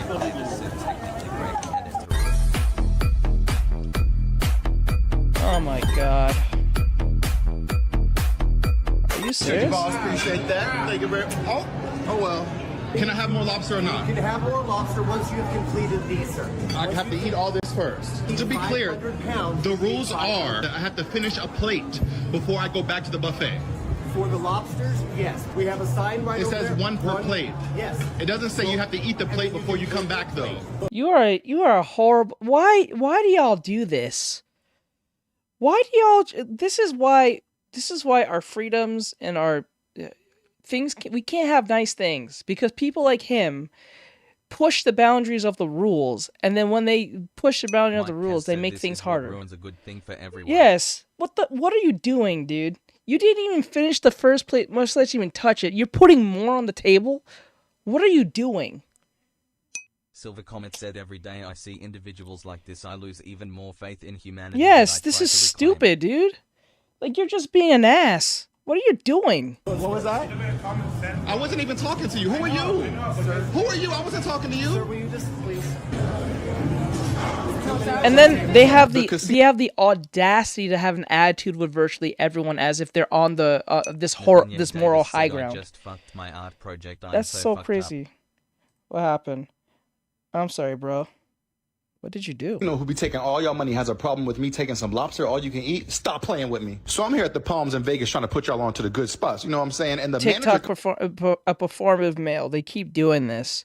It's usually a performative male, usually on TikTok, doing like this over the topness. Improvise Nathaniel. Oh my god. Comes over to my table like, excuse me, are you gonna eat all that? The rule said 1 piece per plate, so that's exactly what I was doing. I would get 1 piece, take it back to my table, and I'm pretty sure he didn't finish all of it. I bet you he didn't finish all of it. That's the whole point of why the man said that, because what they don't understand is, if you take, in restaurant terms, if you take the plate and you take it to your desk, from that point on, you can't put it back. Because we don't know if you touched it, spit on it, or what case may be. Like ate flowers or something. Like, you didn't spit on it, you didn't do anything to it. We don't know what you did till you took it to your... Once you touch it and take it to your desk, we can't take it back. We can't put it back over there, because you could have a disease, you could be sick, you could be anything under the sun. You could have put your balls on it for all we saw. You know what I'm saying? That's why they say, eat it first, and then come back and get more. Because if you put a bunch of them, put them there, and then sneeze all over it and don't finish it, not only that we have to throw all that away, that's a waste of meat and fish. Mike Kaz said hope he got banned from that place and was shared to other restaurants in that area. You took that from other people who would have paid for that same fish that we cooked so they can have it. They have policies for this, not for the sake of a rule, but this rule is supposed to make sense to the policy. Said, visit Artextric, stupid idiot. And then go back and get another piece. Hey, listen, after all that, I ain't even gonna hold y'all. That lobster was busting. The butter has some seasoning and only $80 too? This deal is definitely worth it, but the way that they treated me made me want to leave immediately. You see what I'm saying? And then they try to pull victim. The way they treated me, bro, you went against their rules, bro. This is the problem why people don't take minorities that seriously half the time. Not all, but majority of them. They don't take or minorities, just anyone. When you do this in general, like when, what the hell? So let me get this straight. You be an asshole by going against our policies or being a total confrontation, and then because you didn't get what you want, we're the problem. They treated you badly when you're being the ass. Said, did you hear about the woman that was actually contaminating food intentionally in store and filmed it? Yeah, I think she licked the ice cream. Yeah, I remember that. I think she got a felony for that. I think a dude did that first, and then a girl did that after. I think the dude was black, and the second one, the girl was black too. I don't know if they knew each other or they was different people from different times of that time, but they licked the ice cream and everything. Be back here. You're not. That's a felony because that's a biohazard. Because you could have a sickness or something, and someone could eat that and get sick or die. You know what I'm saying? Or cut the project and it'd be perfect joking. Not joking, I cut the wrong piece. I'm sorry, bro. He wasted half 100%, dude. He's like, yep, that's horrible. That's just, it makes no sense. Daniel Davis said, it's a cutting project. He's throwing it away! Oh my god, look all that. And this is why people don't take y'all serious. It's definitely worth it, but the way that they treated me made me want to leave immediately. You're not supposed to be back here. You're not supposed to be back He here. He went in the back of the kitchen where he's not supposed to be there. Be back here, please. Someone should beat his ass, yo. Oh yeah, Amanda, you will like that one. Gorgeous. Do I look like that? I'm dead serious. If I was one of the employees, I'll throw hands with that man. That man's an idiot. Is that where we live? That's here.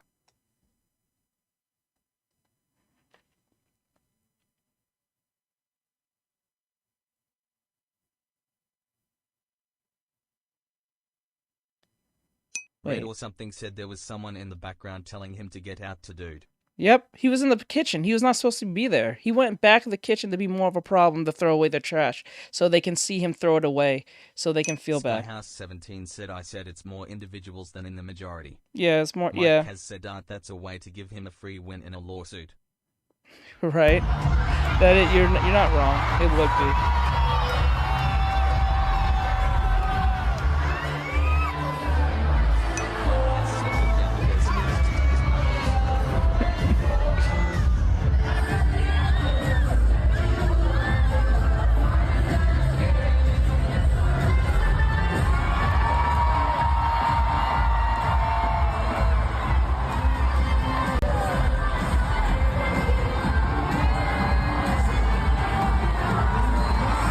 What the hell? Oh god.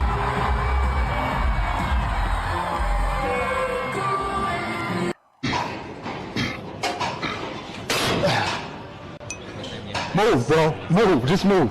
Just move. You're not a kid. Chill out. Go back to your seat. This is not high school. You don't do things to... You want some clout? You purposely mess up someone else's day.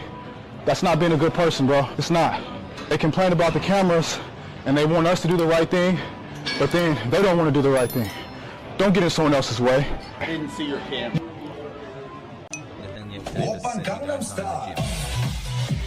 Did he do that on wait, who was in the wrong? I wasn't paying attention. I'm sorry, guys. Who was in the wrong? The gym guy or the pedestrian dude?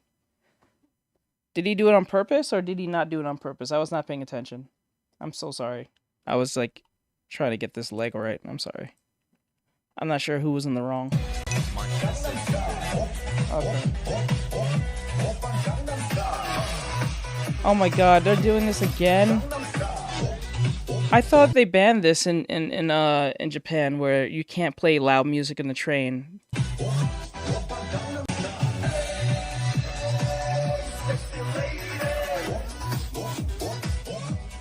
Or is this Korea? Oh, it's Korea. Can I help you, sir? You good? You okay? Can I help you? Would you like to be part of this too? Great answer. Can I get your ID? Why is he asking for his ID? May I have your ID? He doesn't have to. You want to be part of this too?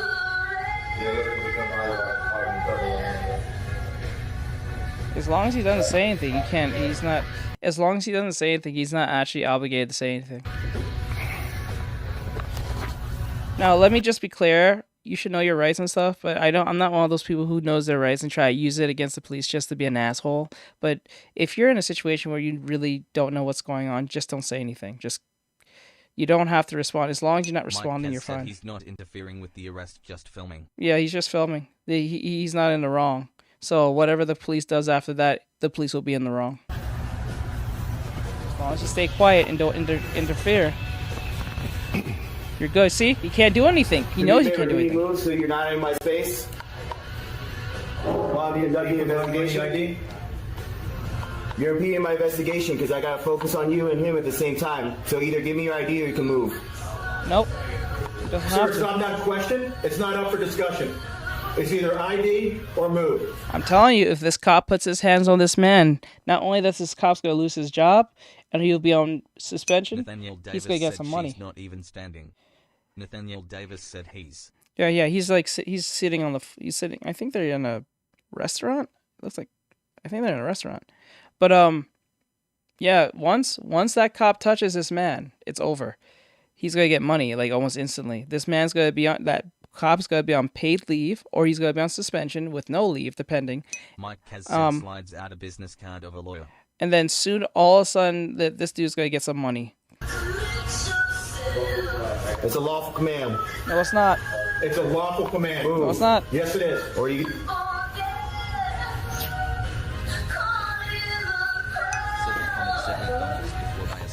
It looks like McDonald's. It's very quiet for a McDonald's. Red or something said, quote me this, but I think it's illegal to record on private property and another thing. I think they're in I think they're in public because I think they're in So the comment said oink oink. McDor. I think they're in McDonald's. My doy. I can't talk. McDonald's. They're in Mickey D's right now. Davis said McDonald's is a private firm. Yeah, it's public. You can record. So the comment said.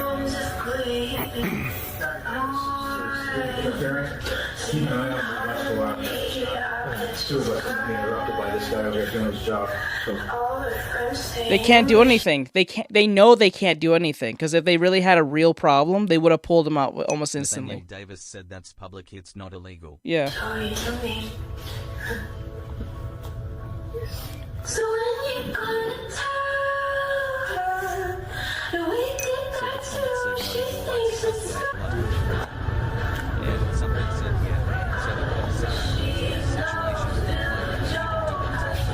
They should just ignore him and do their job because if they're doing their job perfectly, then there's something happening here that they know they shouldn't be doing. So the reason why they're standing here and having this issue is because they're not supposed to be doing what they're doing here in this facility. Davis said if they focus on the arrest, they would be done by now. Yeah. So what's happening is they're doing a lawful, I think, a horrible arrest that they're not supposed to be doing, and because they're being recorded, better yet, they probably have their cameras off. That's why they're kind of like in this situation where they're kind of walking back and forth. Because if they was doing what they were supposed to be doing with their camera on, they would just ignore this person because they have a camera, right? You see how that works? But because they're probably doing something they shouldn't be doing, they're making a big deal of him. So they're trying to scare him away. But he probably knows his rights. That's why he's not saying anything. So they could just stand there, try to figure out what to do with him, but they can't. Stupid. And because he's not explaining himself, they don't know he's a lawyer. So that puts them even more in a situation where they can't do anything. So they should just ignore and move on and stop what they're doing. But if they walk away, this cop has viral video of them doing something they shouldn't be doing. So they're in a lose-lose situation, like what I think it was Skyhouse said it. They're in a lose. Who was it? Someone said it was a lose-lose. Someone said that. It's a lose-lose. I think it was Skyhouse or Silver. So one of y'all said it was a lose-lose situation. So if they walk away, they look suspicious. If they stay, well, you know.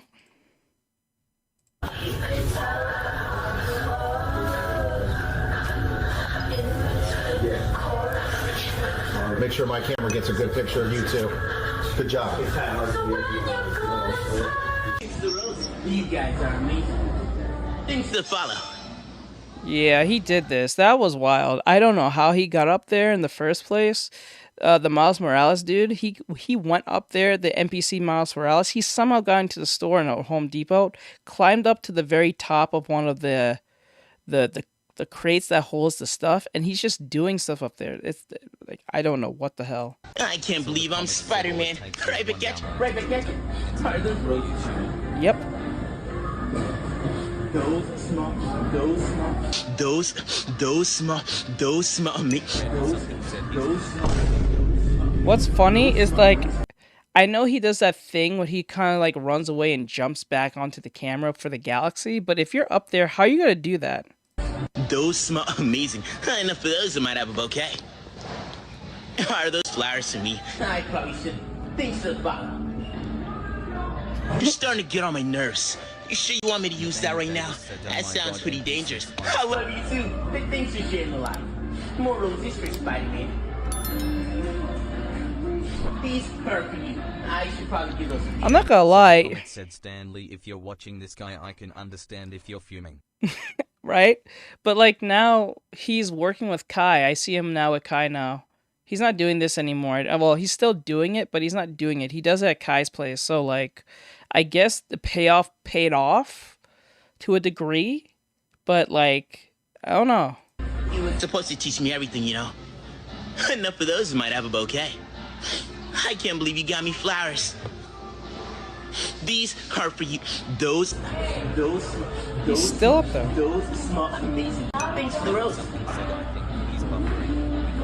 I don't think I should use it. Huh? How did you get up there? What? How did I get up here? I just climbed up here. I'm Spider-Man. I need you to come down, please, right now. I'm gonna do my own thing. I will call the cops. I need you to come down right now. I'm gonna do my own thing. I'm gonna do my thing.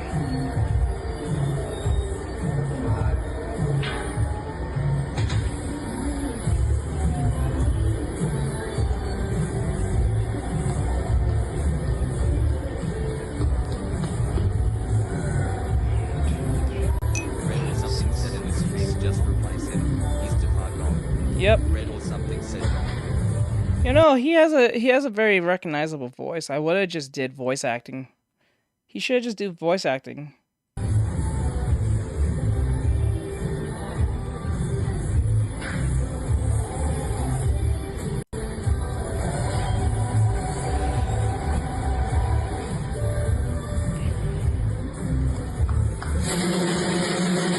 What the hell?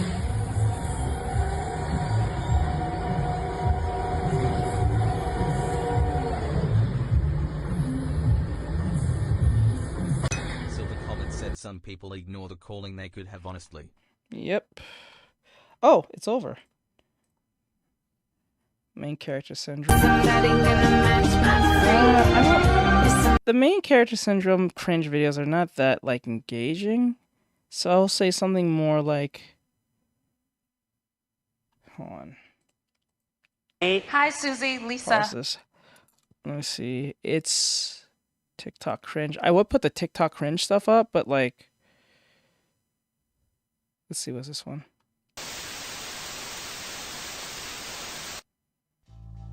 Hey there, you good-looking mofos. It's been a good something. Mild rage inducing, I'd say. Mild rage inducing.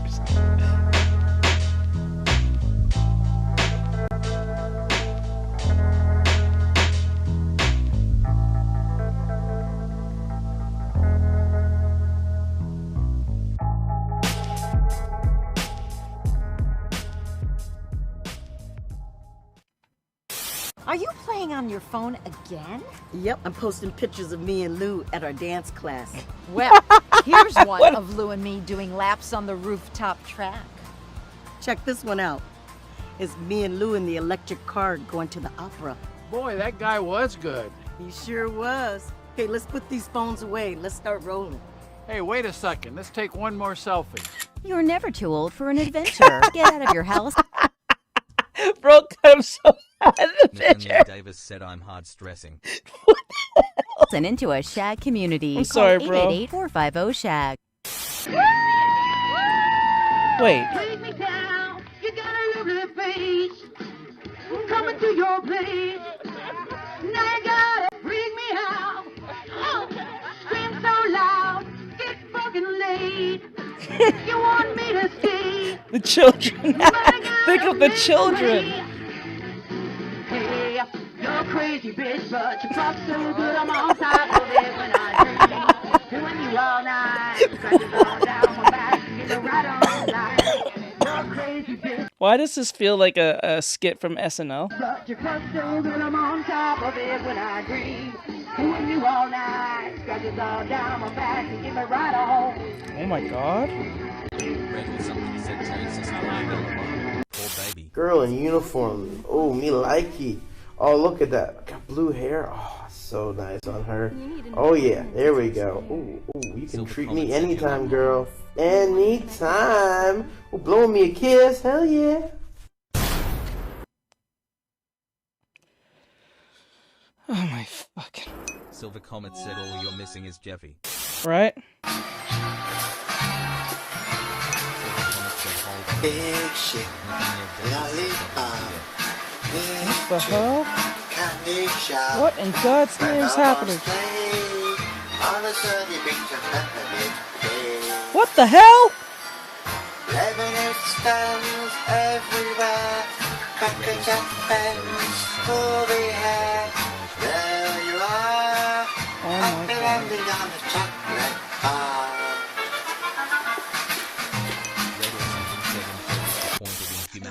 Yep. Mike has said Buffalo Bill from Silence of the Lambs if there was a reboot. Bro. Is people still doing Juggalo stuff? That still exists? I thought that died in like 2011, 2012, 2013. I thought the Juggalo thing died off a long time ago. I didn't know people still put the clown paint on their face still. Silver Comet said I managed to feel something was up and look away. How strange was it? Very strange.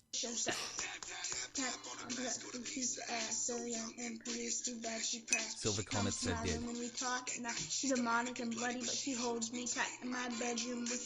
Silver Comet said you know. Bro, she put on the makeup just to wrap this to put on YouTube. I don't know why.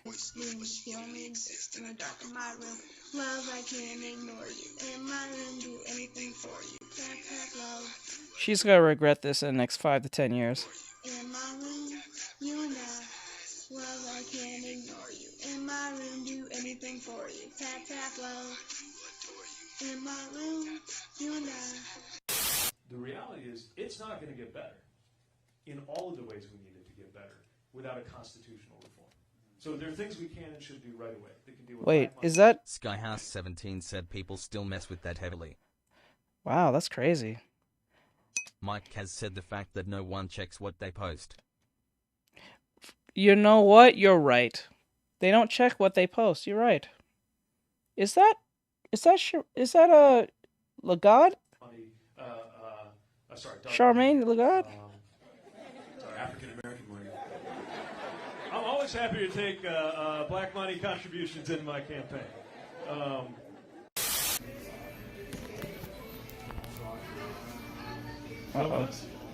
Look at the pigs in their natural habitat. This is where they feel the most comfortable. Bro, what is the win of this? Oh my god.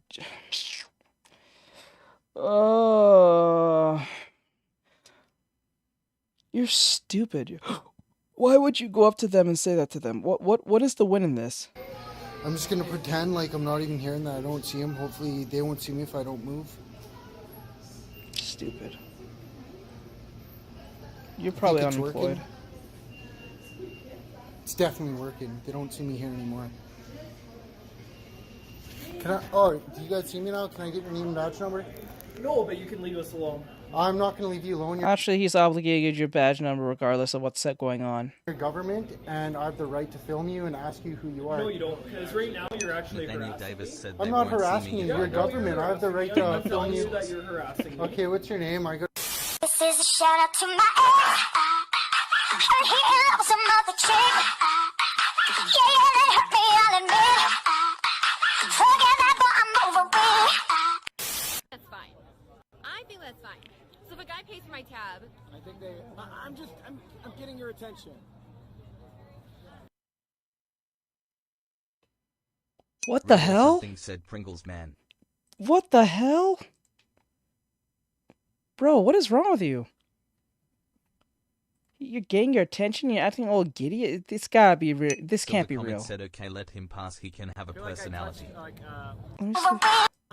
That's why I didn't say anything. I was like, it's cringe, but it's like he's not really doing any true harm. Silver Comet said he looks like he on something. Let's go back to the end. She said something about something, and he touched her, and he just act like that. I think that's fine. So if a guy pays for my tab, I think I'm getting your attention. I feel like I touched like a vampire touching holy water. can I help you? I think they want to go in. Okay. Okay.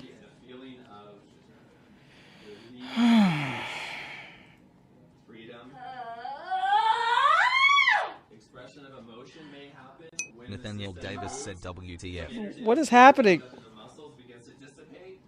And if we're really free to express and allow energy that's been down in our bodies to move through this body, so we've just made it easier. What is happening? To be liberated.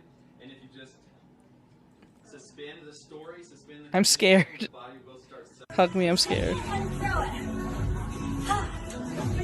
through the nose, out through the mouth. Silver Comet said I don't even know. This Muslim capital day. Red or something asks, is she getting We are possessed? honored. I think so. He touched her butt a little bit, and then she started doing that. I was not really sure what the hell that was about. I proclaim the name of the Lord Jesus Silver Christ Comet over said the I'm thinking the capital of exact same Texas. thing. I stand against Islam and the false prophet Muhammad. Islam will never dominate.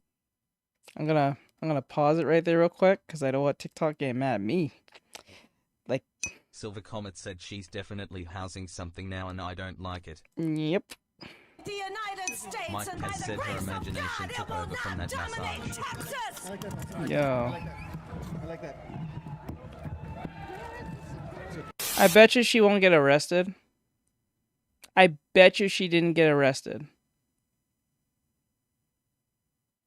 I bet you she didn't get arrested, but if that was a man, he'll be instantly arrested. And as the food goes down, Oh, you. thing happens. He stops saying bah bah, and he fucking roars. Give me a roar. Oh no, here we go. That's the fucking roar. That's the fucking roar. Fuck yes, brother. That's the fucking roar. Give me a roar. Not gonna lie, the first roar was kind of dope. In a strange way. Bro looked like Trevor from Grand Theft Auto 5. If Trevor was reformed. Mike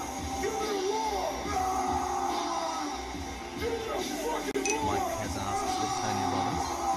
Nathaniel Davis said WTF.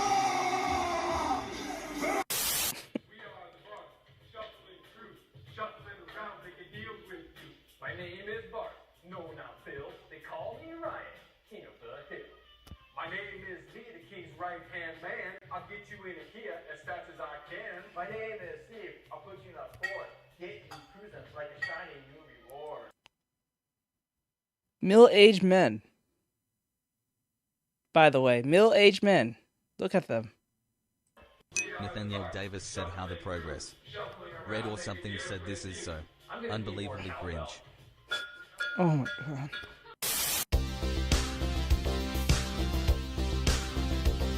The target? We can fence if we want to. We won't leave our friends behind. Safe defense.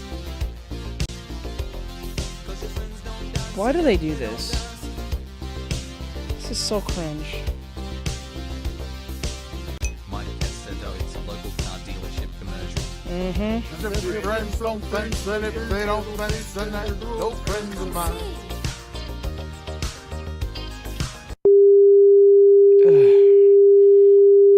Like, it was harmless, but it hurts.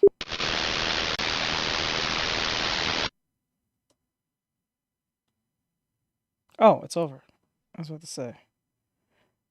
That's crazy. Guys, we're at the far end of the we're at the end of the animation study, just to let you know. If you're wondering, we're near done. I just got a good 20 minutes left, and I'm done. I was gonna play video games today, but I think I'll hold off for tomorrow. Best cringe for 1 hour. Okay, a good hour. Is it millennial cringe core? Ooh. Millennials. Oh yeah, let's look at millennial cringe core. Given that I'm a early millennial, this is gonna be fun and horrible at the same time. Said, can I talk about a bug IQ? A bug's IQ? Nathaniel Davis said all Real the quick. other streams below you for me are all done. This is one hell of a lone stream. Silver I Comet know. said the cringe attacked your desire to play. Mike Kaz said cringe, it's harmless but it hurts the soul. Yes. Every single person we've ever met with at least 2 mental illnesses. We're millennials, but first, coffee. We're millennials. We work Red hard or and have something said nothing really to... quick after this video. All right, go ahead. Shoot. I'll let you do it. I have no mind. Give me more time to focus while I'm doing it anyway. I'm figuring out why it's not. Wait, did the thing turn off?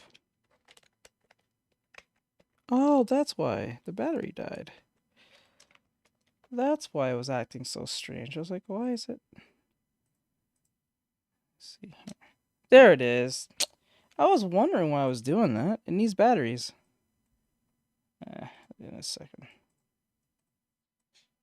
Okay, copy. Go over here. Add. I gotta get used to these buttons. They're so. Oh my god. I'll play it anyway. Show for it. We're millennials. We talk about our pets like they're our children. And our children like they're our pets. We're millennials. We watch YouTube tutorials on how to give birth. Do you? We're millennials. We pause before talking to any camera. We're millennials. Everyone's a narcissist except for us. We're millennials. We're gentle parents, except for when it's inconvenient. We're millennials. We talk about our feelings to death because we're better than you. We're millennials. I'm just being real transparent. You see their heads cut off. Mike Kaz That's asked, not "There's me. Tutorials for that. I didn't know there was a tutorial for that. That's new to me. I didn't know that.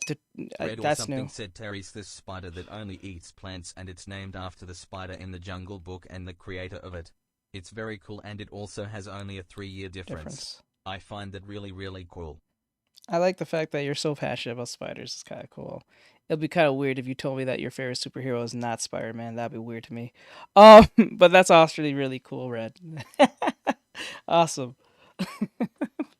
I like the fact he just has like random bug facts. It's kind of cool. But just to let you guys know, you see that their face is cut off? They did that on purpose. That's not me. I can't adjust it for you to see their face. If their face is cut off, they purposely did that. Our dogs have more followers than you on Instagram. Loser. We're millennials. We know all the choreographed dances to NSYNC songs. And of course, Britney Spears. We're millennials. We Google it 60 times a day. We're millennials, and we're breaking the cycle by talking about how we're breaking the cycle. We're millennials, and everything that's ever happened is our parents' fault. We're millennials. Don't call us after 9 p.m. We're sleeping. We're millennials. We're never sure if we have free time or if we just keep forgetting. We're millennials, and gluten is the problem, not us. We're millennials, which is weird because You're we're right. 25. What is that? Oh, God. It's snowing. So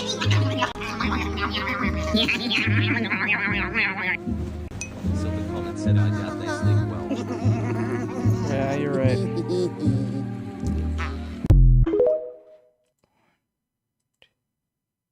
I'm so excited that with Travis Kelsey because he is large boy and she gets to be small girl.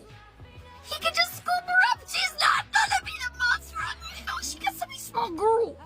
Small girl. She always dates these medium men, and now she has a large boy. But I do worry, Travis, I don't know if you've thought this through, but if you hurt Taylor's feelings, you gotta get on the planetary shuttle with Elon. Because you can't be, I don't think that you could safely be. Yeah, I'll tell you something. Taylor Swifties are the most terrifying thing you can ever come up. Okay, I'm back. I can hear y'all. Plus connection. Artextric said I can hear you. LL just got lost connection. Actually, Artextric said I can hear you. LL just got lost connection. I'm gonna turn off. I'm gonna turn off TikTok. No one talks on TikTok. I don't think wait. How many people talked on TikTok?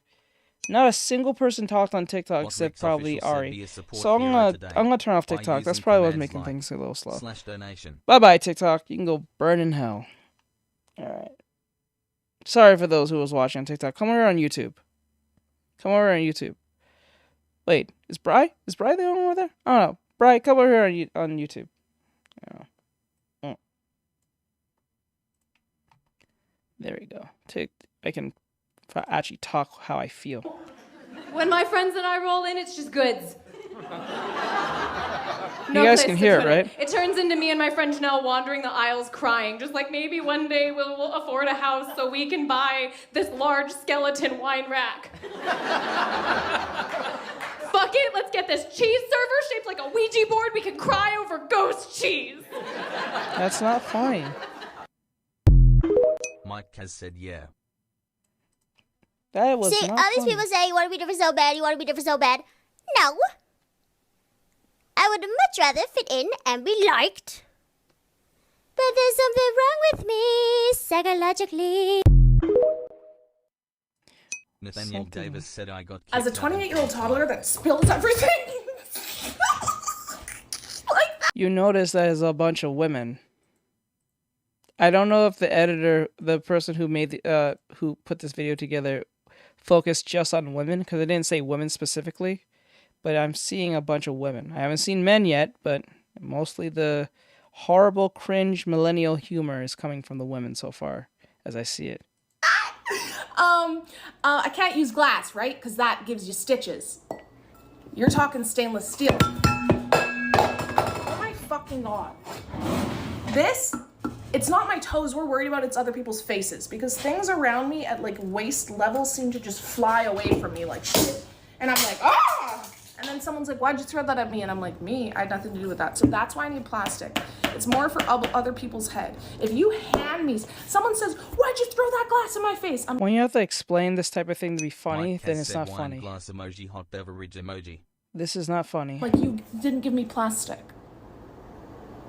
So stainless steel is a big liability and you don't want to hand this to me because it could literally break your fucking nose and give you a concussion. If you hand me something and it goes flying back at you, you don't want it to be a chunk of stainless steel. Okay. I don't want it to be either. I don't want to be any part of this. Did I tell you guys that when I was at my friend Tristan's wedding, I literally clanked. Oh, I haven't even told you guys this. Clanka. I was at my friend Tristan's wedding. I clanked the maid of honor upside the skull with a glass cup about 3 times and then shoulder checked.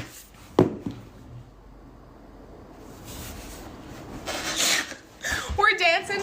Woo! Clocked her in the skull twice. We're dancing. I go to jump. She's right here. Shoulder to the fucking. You know, this type of quirkiness used to work back in 2011. Mike has said, don't think anyone's chasing this red flag. Like 2010 all the way to 2015. Now this type of quirkiness is horrifically annoying. This used to work in 09 all the way to at least 2015. This type of person, this type of individual is extremely annoying. Fucking jaw. I was so upset. Like, people like this got rich being like this or acting like this in between those time frames. They got rich of the so-called millennial relatability humor that has died because of it's overly used in Marvel. So this is not funny anymore. It's just a big parody of itself. If anything, a stereotype. I was so upset. I physically stayed away from her because I knew I was going to injure someone else because whoever's in my fucking proximity, that's the outcome. I don't know how to stop it. I'm trying! But I was like, well, at least if I and they think loud equals funny. Oh, that was an Instagram problem. Loud equals funny. Screaming means funny. When they hit another person, it doesn't look like targeted because this looks fucking targeted. Okay. I went up to the bride. I say, I am not trying to hurt people. Not funny. It's so embarrassing.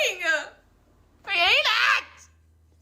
So don't give me imagine if I would have had like a styrofoam cup and I clocked her on the head, all fine. Why the fuck? Yay! We did it, guys! We did it! This stupid millennial woman talking. I don't know who she is. Anyway, so like, we did it! Let's play it. Yay! Boop, boop, boop, boop, boop, boop, boop, boop, boop, boop. Bam! Yeah! Yeah! We did it! That is so cool. Boop, boop, boop, boop, boop, boop. Wait, what's this one? Mike has said looks amazing. Yes. Oh, wait, we gotta take away this one here. Wait, why is it there's two? 1, 2. Let's delete this drawing here, though. So, like, it feels like a yeah, this seems like a weird. It spins. Yeah, that's a weird one, because it's like here to here. There needs to be an in-between. Davis said, bro, your stream keeps glitching and kicking me off, dog. I'm sorry, dude. Hold on. Is that an issue? Yeah. Yeah, I think it's an issue. I don't know why it's doing that. I'm gonna turn... If you're having issues, you can come on Twitch. I don't think Twitch has any issues. I don't think so. Not that I know of. I think Twitch is moving just fine. It's much bigger. You can see everything bigger anyway. Who is doing this? It's not my Nathaniel fault. Davis said, I think it's just me, RN, Plastic? sadly. I'm sorry, bro. Nice. If it is or isn't. No. No. Well, what if we just wrapped it in... No, because then I'm not even going to drink it. What do you think? No, it needs to... Mike has said try going out of the stream. If not, then Y'all maybe a quick reset on your phone might work. Yeah, that might work. You're not my mother, though you claim to be. Don't call me fur baby, it's really creepy. Don't you understand? Silver Comet said nice animation by the way. Thank you. Nathaniel Davis said I'll try that. I'm a doggy. So You're just... based on the animator who made this as a form of template to show what he did, I can kind of understand what he did, or she could be a female for all I know. But like, I know what they did technically. The only issue I have with animation is that it's the consistency of lines. I want to make sure the lines are consistent. And that's probably the hardest thing in animation. I don't even think getting it to move is not the problem. I think keeping the... There's got to be some in-betweens that needs to be put in here. Now, this is where it will show that what I understand makes sense, because I got the keyframes. These are the keyframes, right? Now, all I need to do is make them more smoother between each other. So we need to put a in-between between this here, and like 3 in-betweens, I think. Nathaniel I'm gonna Davis try said, "Don't have you shown the animation?" Yeah, it's right here. Can you see it? I don't know if you can see it. Let me play it. Goes like this, but we need to learn how to do Nathaniel spacing. Davis said, "I haven't really seen it in motion." Yeah. I gotta put it more spacing between them so they feel not so fast. It'll be fun to see that. Give it some... Let me see if I can... Nathaniel Davis said, "Oh, NVM, I'm glitched." Mike has said, "In between frames." Yeah. Nathaniel Davis said, "It's just me this time." Okay, I understand.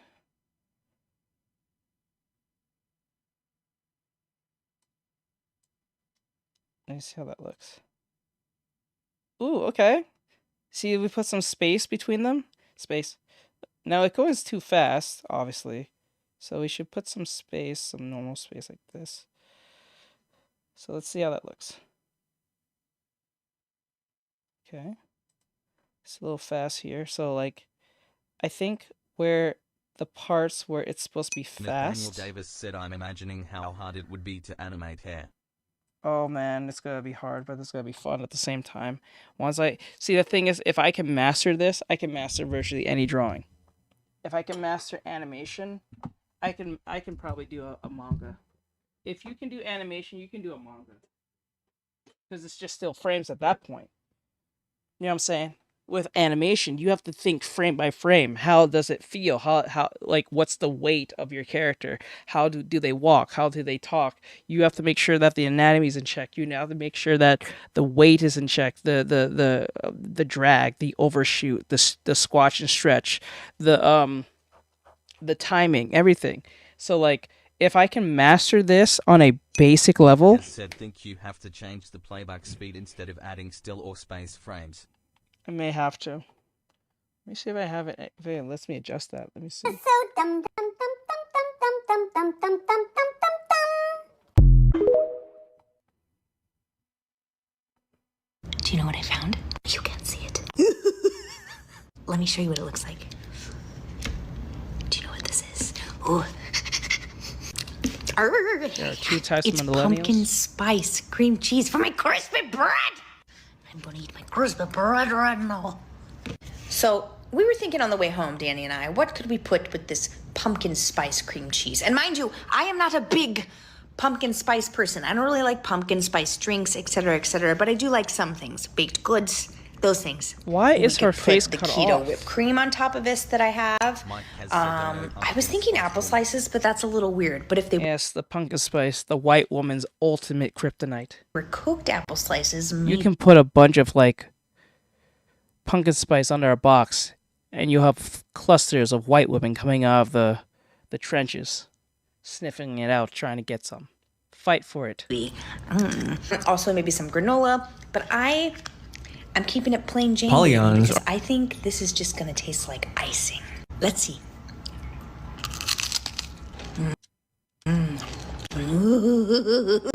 Skyhouse 17 said that it's usually because it's not their original video and someone Yeah, that's probably what's happening. I don't feel like doing it loud. I'm tired. I'm gonna tell you what I like about it. I like that it's not too sweet. It kind of kills the vibe. I'm gonna leave. I don't like this. I don't like that the face is cut off. It's just annoying. Let me see. TikTok. Oh well, since we're not on, we can watch these. Since we're not on TikTok, I can't get in trouble for this.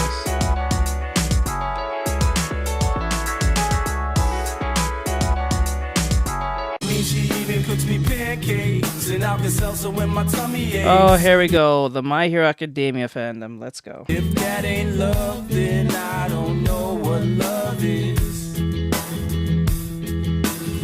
We even got a secret handshake, and she loves the music that my band makes.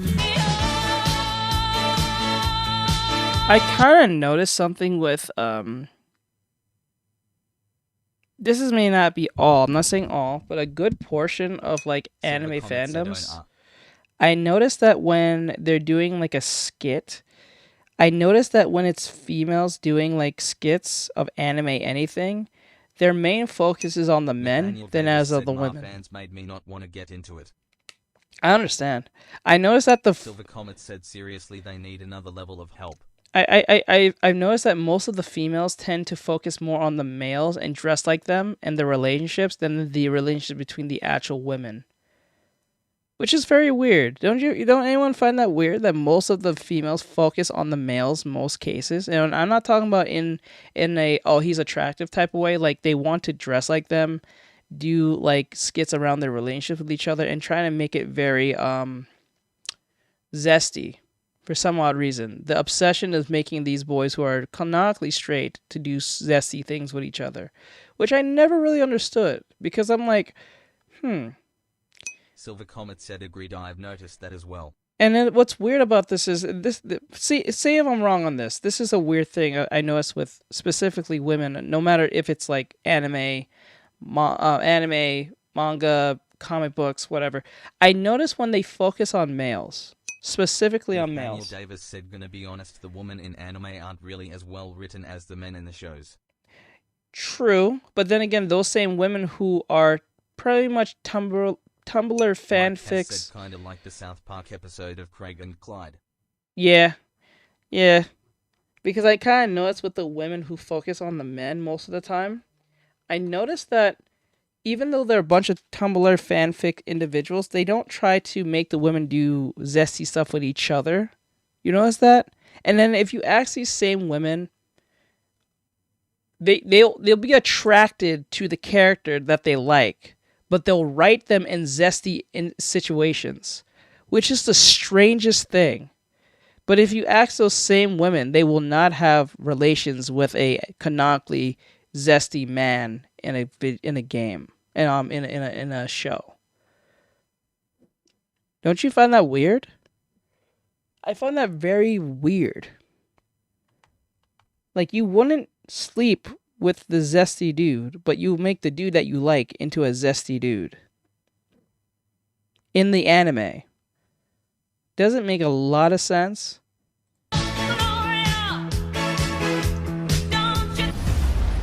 Jake. Take the blue pill. And I also noticed they're usually in their they're always in their 30s, like their late 20s or 30s. Very weird. Very, very weird. Goes back to normal, and you believe whatever you want to believe. Take the red pill. I show you how deep the rabbit hole goes.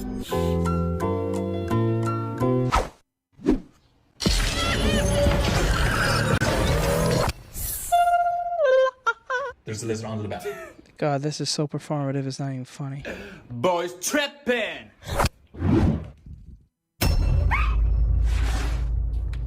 Mike Kaz asks, what if you take both?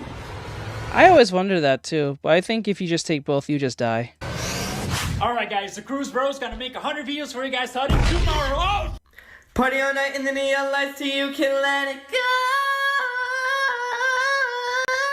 Hello. Sorry, I don't talk in a woo-woo voice. I don't know what you expected me to do.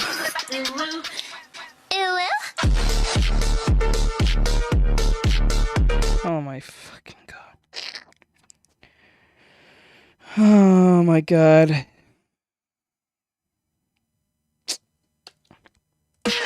He's a 10, but he's smelly. He's a 4, but he's kind. He's an 8, but wears flip-flops, baby. And when it all comes down to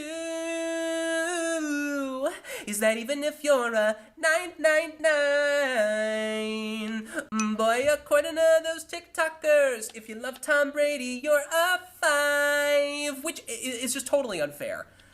I mean, it's clearly a. What? Just trying to find you. I've been like a maniac, insomniac. 5 steps behind you. Tell them all the boys they can hit the exit check, please. Cause I finally found the boy of my dreams. Not grab your wrist. I could be a better boyfriend than him. I could do the shit that he never did. God, Jesus Christ, kill me. Nathaniel Davis said play another cat. Play on our cat. Roxanne, can I borrow your lipstick again? Are you fucking kidding me, Chica? Again? Like, chill, Roxy Poo.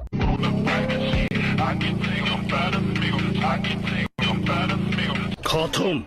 豪華滅却名は内葉サスケその車輪ガンお前はどこまで見えている僕はトビ世界に痛みを神羅転生 You know what's the weirdest part too? Most of these women who obsess over these anime men, if they were to meet these men in real life as they are, they will not find them attractive because most of them will not give them a chance of a light of day to hang out with them.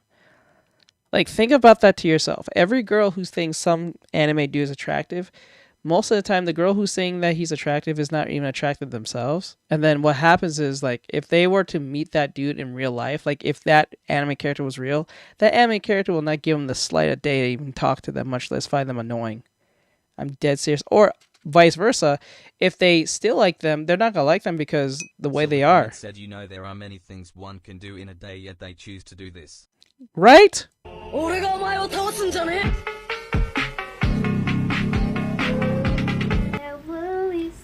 Chili fries, maybe prom night, maybe dancing. Don't stop looking in my eyes. These are These are Tumblr descendants. 17 is that so hard to do?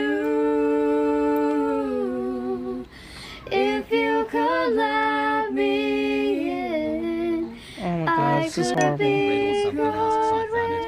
Also I agree dude. Elle is not going to see it all dude. Did you see what happened with Misa? Misa? I found it and I agree, dude. L is not going to see you. Did you see what happened to Misa? The voice actor? Refugees from the Tumblr Exodus. the Tumblr Exodus. That's a good one. That's a good one, Mike. Misa, like from Death Note? Hello, would you like to buy some death sticks? You don't want to sell any death sticks. I don't want to sell any death sticks. You want to go home and cry. I want to go home and cry. Says the furry. That's what I thought. It's over, Anakin. I have the high ground. Because I love you. Then stop loving me. I can't. You see?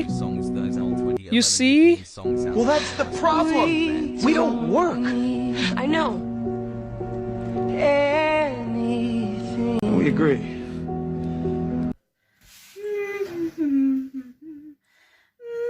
Mike has said sorry, but that last one made me laugh. Oh. There's an order, but Star isn't here. I guess I could take it, but we are cleaning up for today. Well, I guess. Let's see here. Mike has said the Strawberry Resident Evil with one. cream, frappuccino on classic. I have a girl Classic. who saw. I have a girl whose songs close to Yes, me it's that it's just out loud syrup, in a small school add van. Oh my god, yes, that is very vanilla weird. Raspberry. Yep.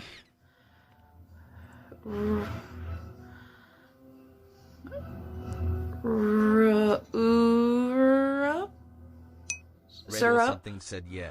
Miss from Death Note. My He name just cared about is finding and proving that light was parallel. He barely cared about Misu except for a couple Zavani? exceptions.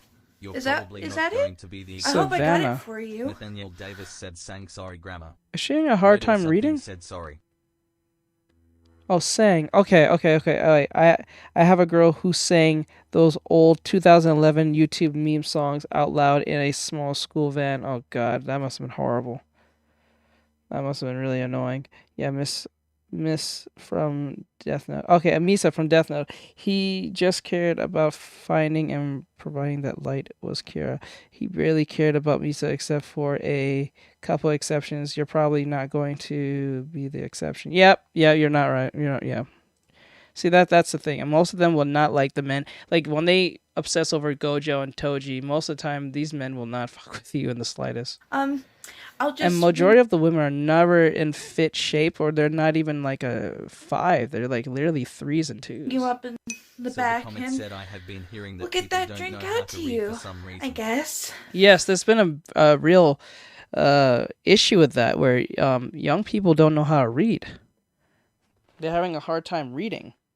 Like, it's becoming more of a real thing. They're having a hard time actually sounding out words, syllables, and it's I don't know. And some of them can't write either.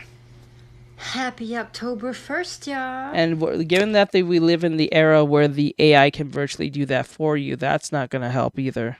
I love Halloween. Sona, butterfly emoji, said hello waving hand emoji. Hello, Sonia. So today Katsan made a comment about how my dad left, and Mike then has said Todoroki persona. came over and said, "What do you Nathaniel mean?" Davis said, remember when I the never Mark family left, thought and I'm Deco like, wasn't straight BC, he was just what? being nice to Bakugo. You see what I'm saying? Silver Comet said at this point I'm gonna get my popcorn and watch how this goes. Red or something said I have a hard time reading and spelling, but am improving. Most aren't. Sona, butterfly Well, at least emoji, you're trying to said, improve. "How That's are all you that face, matters. purple wide eyes?" I'm doing pretty well. Trying to figure out this animation Nathaniel study. Davis said, yeah, when I'm in class and my classmates use chat, that just disappoints me. Yeah. Sona, butterfly emoji, said Mike hello waving hand emoji. You. Get out of the tank. Silver Comet said, You're not my they're dad. right. Get out of the fucking tank. I am your dad. You're not my dad. I am your dad. Get out of the fucking I'm in a tank and you're not. I'm literally in Get a out the fucking tank. I'm literally in a tank. You're Get not. out of the You're not my dad. Literally get. Oh my god. I just realized. Yes, we Oh, are. I'm sorry, guys. I just realized. So what are we? Hold on. Let me fix this. Hey, cutie, wanna grab a drink? We're just friends, so don't go let them leave. Sorry, I don't talk in a woo voice. I don't know what you expected me to do. Sona, butterfly emoji.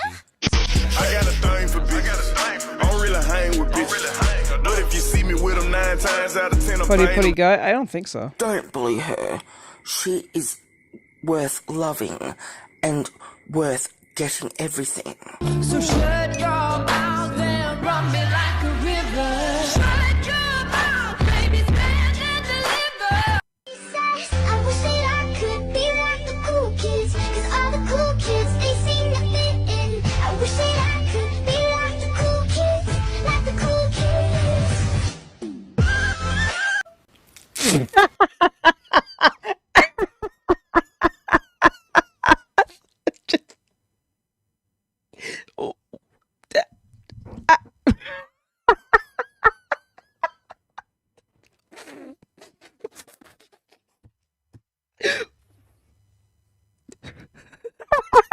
Mike has said I felt bad for laughing.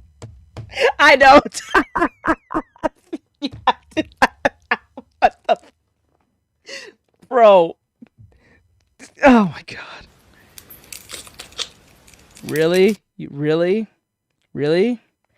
Red or something said I don't use ChatGPT. I took a test, and I sat in the back so that no one called me cringe for drawing spiders. Anyways, I saw the entire class split screening and using ChatGPT. I believe Red you. or something said, what's going on, dude? So apparently we're okay. I'm at the point. I think I someone heard this, and I believe them.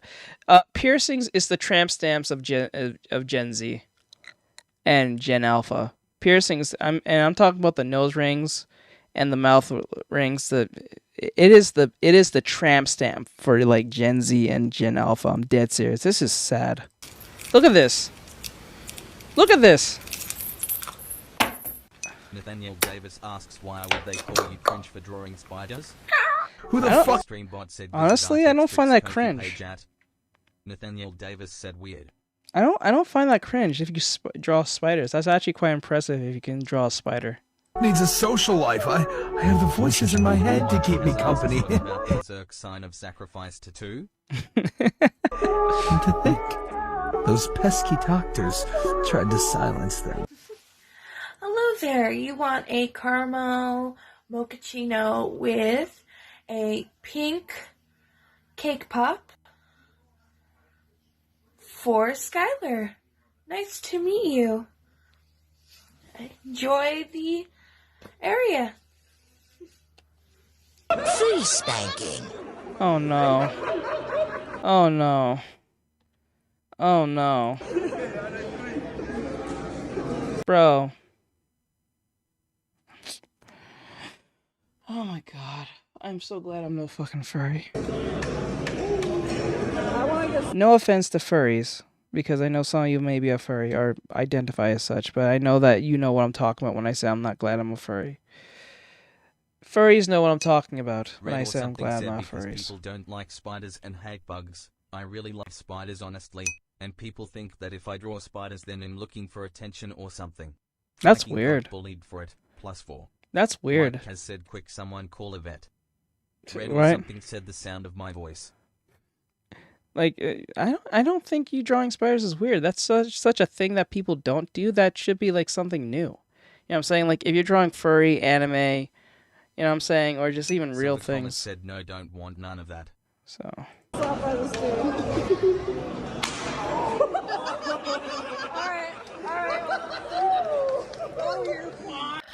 Nathaniel Davis said, Red, you're making me sad. If I only could, I'd make a deal with God, and I'd get on the swap our places. Be running up that road. Be running up that hill. Be running up that building. Oh my god. BFP is an Albert no. What is this?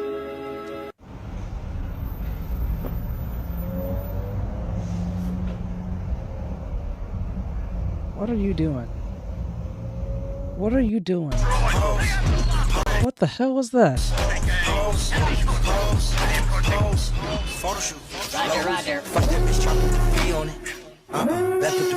Oh my god, if I get into fight, we'll be like... I can make it hurricane on it. Well, damn, Sydney. You sure you can make you sure you can make it do what it do? You was on beat. Will you stop gassing up? God, Jesus. Hey, beautiful ladies out there. Just wanted y'all to know I'm bad. Grown man, by the way. Grown man.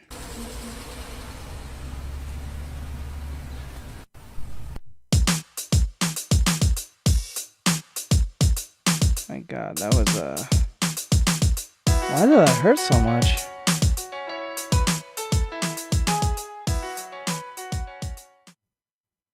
God, that was horrible. Let's see here. Main character syndrome. What is this? While they're dying. While they're dying. While they're dying. Something said my mental status has dropped completely. Bro, while they're dying. Don't you give up, For sexuality, that's why. Yeah, you're right. I won't give up, let me love you. Potatoes, small potatoes, small potatoes, small potatoes, small potatoes, small potatoes, small potatoes, small potatoes, small potatoes. You guys, I literally feel so gender. Oh, not you. You're that Steven Universe character that popped off the page and came into our world. You look like you was from Steven Universe. You look like Steven Universe alone. Like, you're that infuriating individual who made very cringeworthy TikToks, got fired from your job and was upset because you was trying to push some weird agenda stuff, and then you had the nerve to have like, this is unfair. This is unfair that you was trying to push like weird sexuality to children as a teacher. You don't think parents are not gonna like that you're pushing that on their kids? The fuck? you are a Steven Universe character. Like, what the hell? It's about 65 degrees out where I am. It means I can wear shorts. And just like being able to wear shorts, I don't see how being able to see my legs is... The what? It looks like the mayor from Steven... Wait, the mayor? Let me see. Let me look that up. The mayor? Hold up. She has that bean-faced look of the Steven Universe. What do you call it? The mayor, Steven Universe. Oh, shit. Red or something said, holy frick, he kinda does. It kinda does. Skyhouse17 said, I seen them in all ages from 18 to 30. Damn. That's a she. That's a she. For those who don't know. Oh, biologically a she. Might identify as such of something else, but that is a biological woman. Look at my little leg hairs. And just like the wind hitting my legs too. I feel so free. I feel so alive. And you know what's wild about this? They will try to identify as a dude, but they'll be the most feminine individual ever. Red or something said, my apologies. She. Like that's no. I think they identify as a he, but like that's the joke. That's the joke in this. They'll act like this. Silver Comets said, well, exercise and I can tell the difference. Right? But like, what's wild about this individual identifies as a dude, but do everything that dudes don't do. But still wants the accolades of a dude, the respect of a man at the same time. But they'll do everything what men don't really do or say. Like a feminine version of a man, and then they'll say, I'm a man. I'm just as tough as any other dude. I'm like, no, you are not. But okay. Like truly, I feel so alive right now. There are consequences to saying the N-word. Why? How do you know? How do you know? Performative male.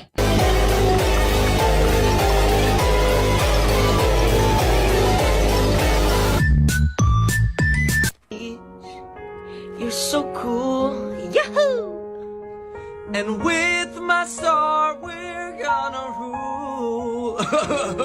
Peach understands. Yeah! I'm gonna love you to the very end. Oh yeah. Peaches, peaches, peaches, peaches, peaches, peaches, peaches, peaches, peaches, peaches. Princess way too long. Barbie's got a gun with no safety on. Another hyper show for no reason. Just have words. Barbie needs to listen when I fucking talk. Barbie thinks Ken is about to get shot. Oh my god. Whoa. I just ended that bitch up. All weaves are ugly while me.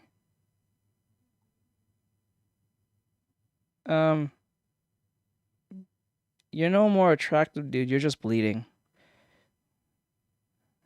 You're having period through your eyes. It's expensive, yes, I'm smoking. You could tell just by the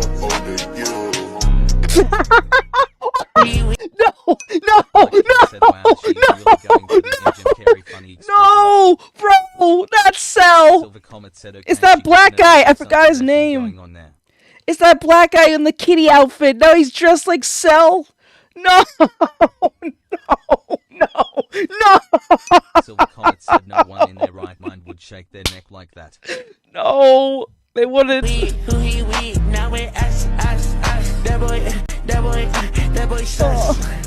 Get the pump. Why would you do this to my boy Cell? He's one of the best villains in Dragon Ball history. Why would you do this to boy? Why do you like pick Frieza? At least. That's a must. I don't trust. Oh cool. Okay. Oh cool. You're a grown man. What's up, G-Way? In the cut with my twin, we be vibing. Classic. You should feel absolute disdain for yourself. What are you teaching your child? Nathaniel Davis said, bro, I came back to Cell with a baby pacifier. Yes, bro, you came at the most horrific time. 17 said, give me Tumblr 2.0, it's not old Tumblr. Right? Skyhouse17 said, typo you mean? Bro, you took your kid here. I know you're at a prison cell, Mike has said, but look how they massacred my boy. Bro, they're doing a TikTok while this one's in prison and no one's visiting him. Silver Comet said, "Do art, I saw a crazy video a few months back. Send it to me on Discord." But they know I be outside with. What? Let me see. Reddit says, "Hello, Sky." It's gay. Okay, this guy. I'm a baby. Baby. Yeah, that's a dude. You can probably tell that's a dude. Silver Comet said Frieza was an baby. I'm gonna assume that's baby. Said it was animated and on the wildest day. House 17 said the design and posted on the wildest day. The animation looks smoother. Does it? Yeah, let's go.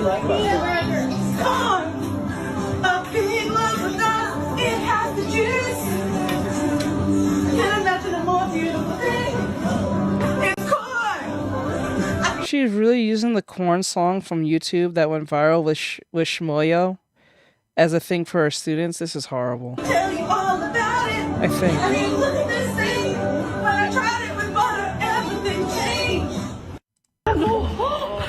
Oh. Everything's better when it's stuffed and creamy. Nathaniel Davis said these videos just mess my mood up.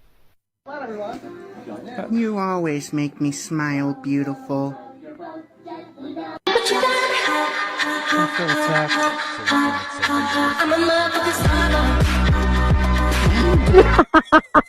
Litzy said hi.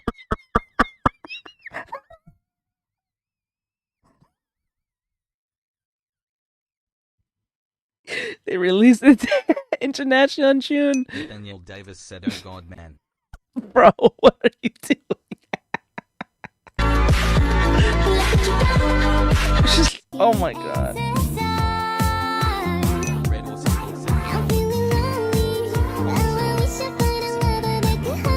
Most controversial opinion you have? Lolly hentai, it should be very legal because. Red or something said, "I just finished watching Hell of a Boss to LOL." Bro, you hear what bro just said, right? This is what he just said. Most controversial opinion you have? Lolly hentai, it should be very legal because it's a freedom of expression. It helps people who have those urges to go and dive into illustration rather than messing with actual children. Oh my god. Davis said, "Lowly what?" What? What? Bro, what? Do you like it? Do I like what? Hi. What do I like, Daniel Boots? Davis said, "How does it help people?" I don't know how this helps people. What? How does that? What? What? Bro, what? You think this person's attractive based on their Bitmoji? No.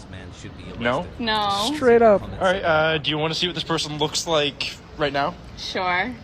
Alright. Oh my god!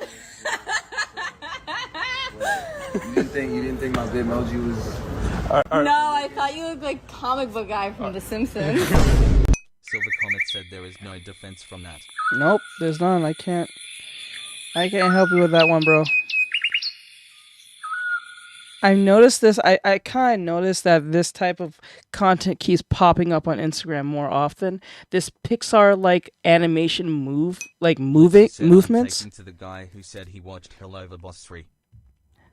Oh, okay. I got you. Something said, "I love the show. I've seen Has Been Hotel, but this is my first time watching Hell of a Boss." Bro, like, I've noticed this type of like behavior where there are these Instagram or TikTok like creators who do these like Pixar-esque like movements, and it comes off extremely cringe. And I notice there's more people doing it often because they realize that if I can do this, it'll bring me, I guess, fame.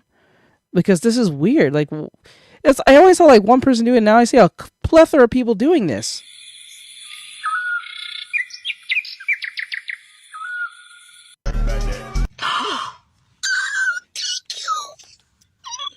Oh my god.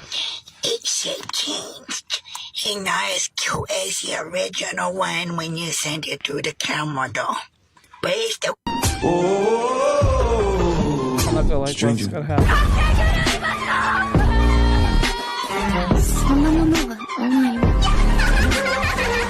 Her friend was right to leave. Her friend left. Promise tonight.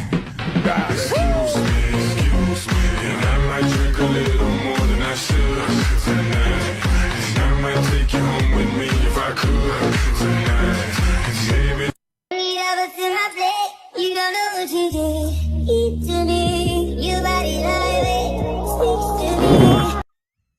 Red or something said, "The animation is looking awesome. Art." Thank you, bro. I'm gonna smooth it out. I'm just trying to understand the spacing of things. It's getting a little bit easier as I do it, but I don't know. I feel like it was too fast at first, but I'm spacing them out just Litzy to... said, "I'm sick with second-hand embarrassment for those people." Bro, do you see what he's doing to the to the dishwasher? Is this supposed to actually turn your girl on? Warming up the dishwasher, I guess. Bro, just press a button. Not to drop me? Oh, these two. I have ran into these two. Oh, it's cringe. Who would drop a girl like you?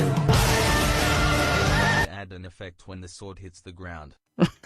I will. I'll have to add some stuff, but I'm just trying to understand movement from this point, and then I'll apply more of the 12 principles.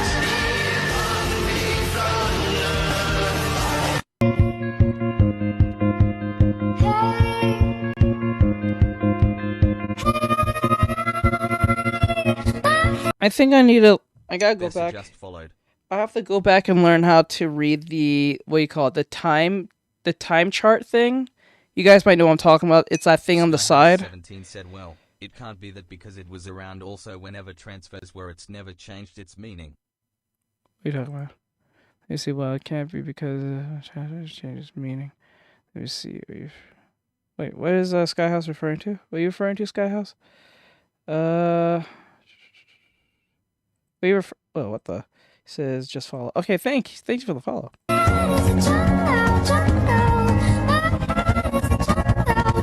Mike has said playback speed. Oh, the playback speed. This is my lane.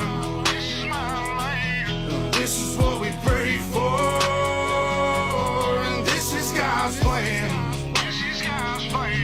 If you ain't from here, then you won't understand.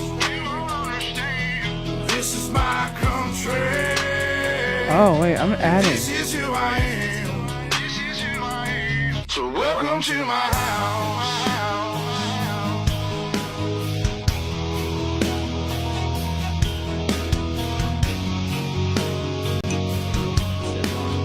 Hey, Athena, what's going on? So welcome to my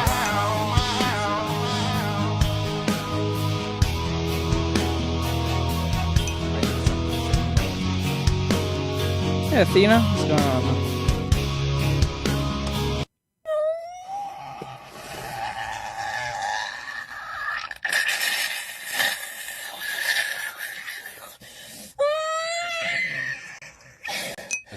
You're a grown woman.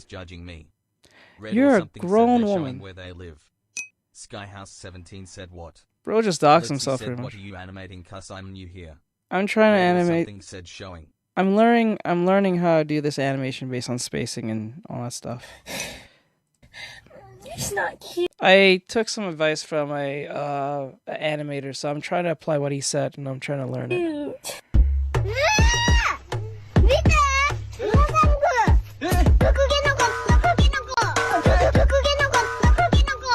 I don't want to make a deal with the devil. Ooh, you're the guy who's under my bed. Remember, they stand behind me, I protect. Yeah. How about my biggest issue is said, "Oh, sorry, my fault." My biggest issue is keeping the lines consistent. Davis said, "I remember when I used to draw on 3 grade, drew Dragon Ball. I kept on getting called a weeb, but when it got popular, they started acting like they were anime day ones." Yeah, they all do that. They all do that. Athena Beeman said, "I'm going to cry. What is this?" It's cringe videos. As I'm working, we're looking at cringe videos and giving our opinions. It's funny as hell, but then again, it keeps things alive. So me just doing animation quietly. next to me? I defend them. Are you talking about her? Me, I show no mercy. I can't tell if you're a male or female. Fist bump. If you and I become friends, You can never leave. I have attachment issue, and you stuck with me forever. Anybody ever seen Porky in the dress? This is a real live Porky in the dress. Oh my god. Need to lose some weight. Oink, oink, oink. I'm back. I'm telling you, the internet should be like... said that you stop. Like, it should be Davis said, "I've met someone like that." $5 a minute. $5 a minute. These broke people won't have time to do this. I'm back. Porky, Nothing Porky, productive. Porky. I eat too much with the Porky. That's why I'm Porky. Porky. You're someone's grandma. Barely 2 words in, and you already look like you want me dead. You're getting all worked up over nothing. You've changed. You're getting weak. Uraraka, are you sure this is what I should wear on my date with Midoriya? Videos I actually threw up, lol, like I know I'm sick, but him blaming it on the Grinch. That's actually funny. I mean, don't get me wrong, I appreciate you letting me far along in this, but I'm not very comfortable. Oh god. Something said Lyle. Real. Noob.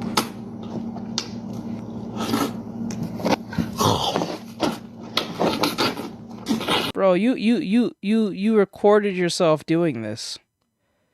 Think that to yourself. He recorded himself doing this. Grown-ass man. This grown-ass man really thought this was the perfect thing to do. God. Read or something said he edited it. Yep, he did. Oh my god, dude. You thought that was... Oh my god. Something said he had time to think this through and he started it. Yep. And then David said, Not to drop me? Only a fool would drop a girl like you.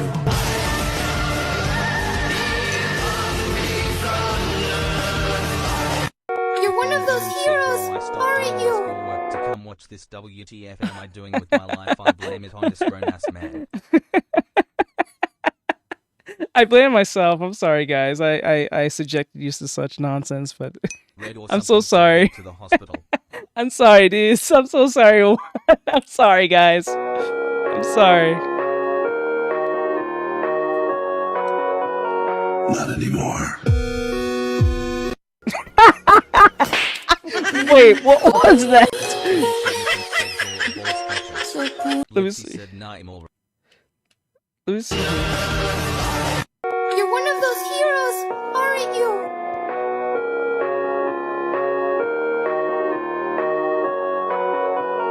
Not anymore. Wait, is this a Kingdom Hearts thing? I don't... No. It's an Aaron Yeager thing.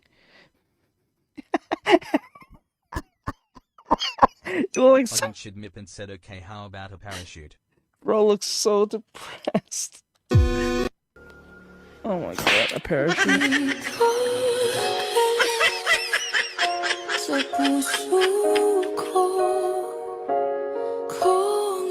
What the hell? バレンタインの日告白するから放課後開けといて。放課後大丈夫そう心の分離して。はい、もう顔赤くないだってそれほぼ告白してるじゃん。あ、いい会話すべて。 Hi there, I'm Eric Von Connors.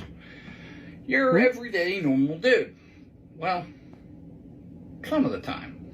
Oh, but the real question is, who am I? Who is Eric Van Connors? This dude did not grow up. Just who am I? So, just who am I? Said these videos are so cringe I'm going to explode from the amount of cringe. That's the wrong question. The question you should be asking is, what am I? Because the answer may shock you. Bro messed up on his line and he said, hey, I grew up, I'll help educate you.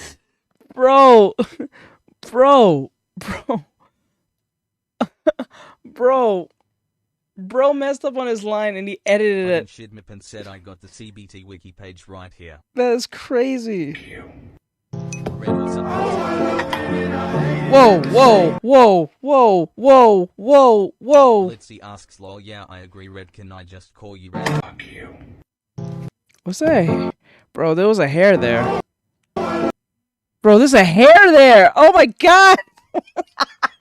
There's a hair! There's a hair! And you put it in there still! With the hair on it still!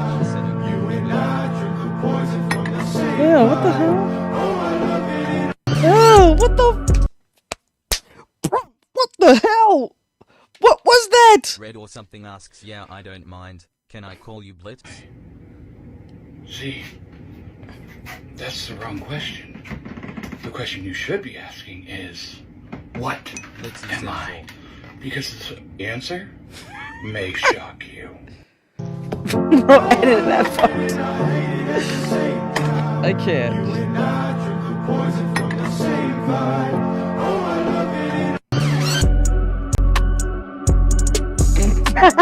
You look malnourished with Eminem on your chest. Just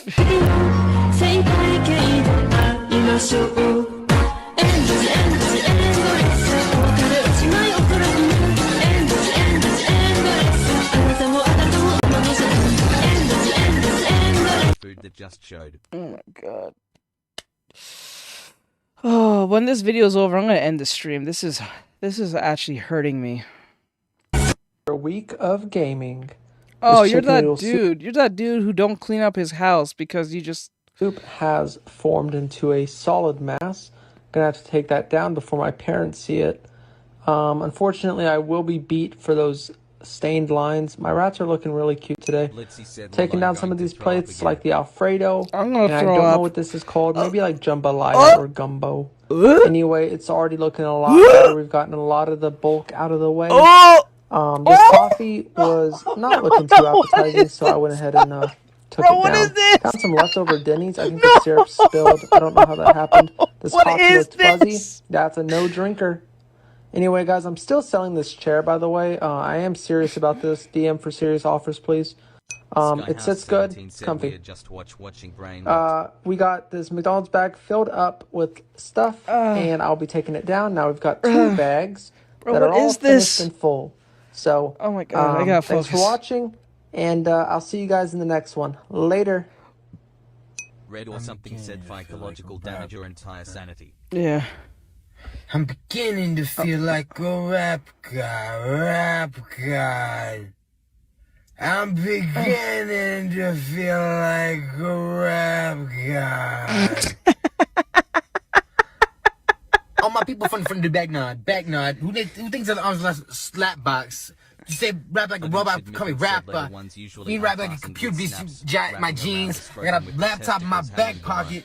See testicle cuffs below. Rubber ones stretch enough for the testicles to pass through. Skyhouse17 asks who gave him math. Making my way no uphill, idea. not walking fast. I am fat and I'm out of breath. We're in the woods. You know what we haven't done in a while? A pocket check. Here we go. Wallet. Paper plate. Little woven keychain. Needle nose pliers. Ooh. Bonk my head. Keys. A tiny bell. A rock. Tiny pencil. A paper clip. Bro, what are you talking about? Bro, you're on some weird shit. What are you talking about? What the hell? 3 pennies and a nickel. Straw paper. There's a hole up there. Hello. Kniffy. Couple of hair ties that are quickly trying to become a part hair. A big rock. Oh, look, my nemesis. It's pretty and everything, but this is loose strife, and it's incredibly invasive to the wetlands around here. Let's try and keep it from going to seed. Hello. Tick territory. Black Blade Blues by J.A. Pitts. Outdoor gardening marker. A button. And an iced London fog. Grande. Please, we don't What's in your pocket? What is going on with that? What the hell? Bro, I swear to God. I swear to God. Grown people, by the way. This is grown people.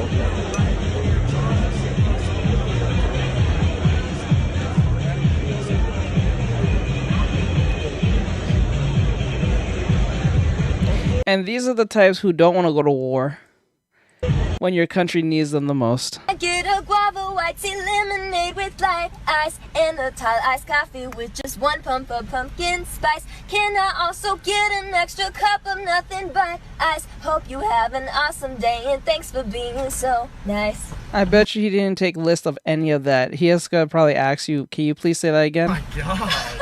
That's I didn't expect that. Oh my gosh. Litzy said at this point I have nothing else to vomit. Bro, calm down. Calm down. Calm down. Calm down. Stand down. Stand down, soldier. Stand down. Oh my god. Okay. Cub Scout Regiment Leader. Okay. At your service. Okay. Okay. Bro. As you can see, I've achieved 2 badges. Now that's 2 more badges than any Bro, of you he's above. wearing the pants outside of it and it had a stain. What the hell? He's wearing the Red upside down. Said the spider I was talking about earlier was called the Bagheera Kiplingi. I have to talk about something else and look at these amazing spiders, otherwise I'm going insane lol. Skyhouse17 said nanny. He's wearing the pants I can say upside that down. confidently. I can't, bro. And his mask is disgusting. Who's a good boy? Yes, you are. Grown man. Who's daddy's puppy? Love you. Boop, everybody.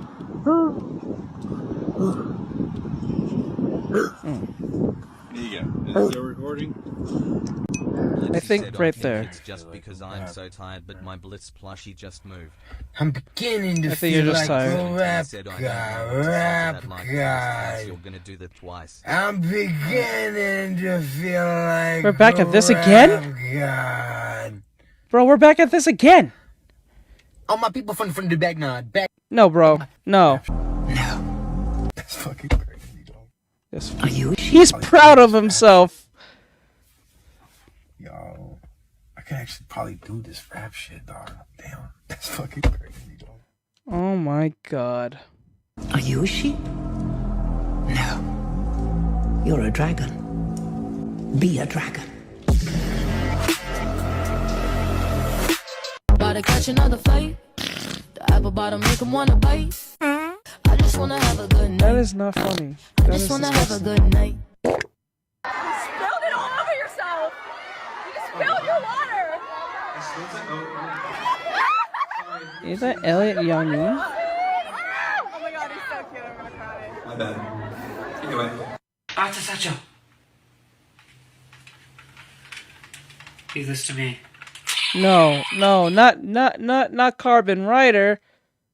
I don't know what you are. What are you? Lexi said I can't describe the amount of pain I'm in right now because of these cringe things. I know. This is not a good idea. I'm gonna tell you're probably on that they them ride. And I'm pretty sure you're more biologically male than we are. You're trying to okay. But yet you go from Carmen. Okay, whatever.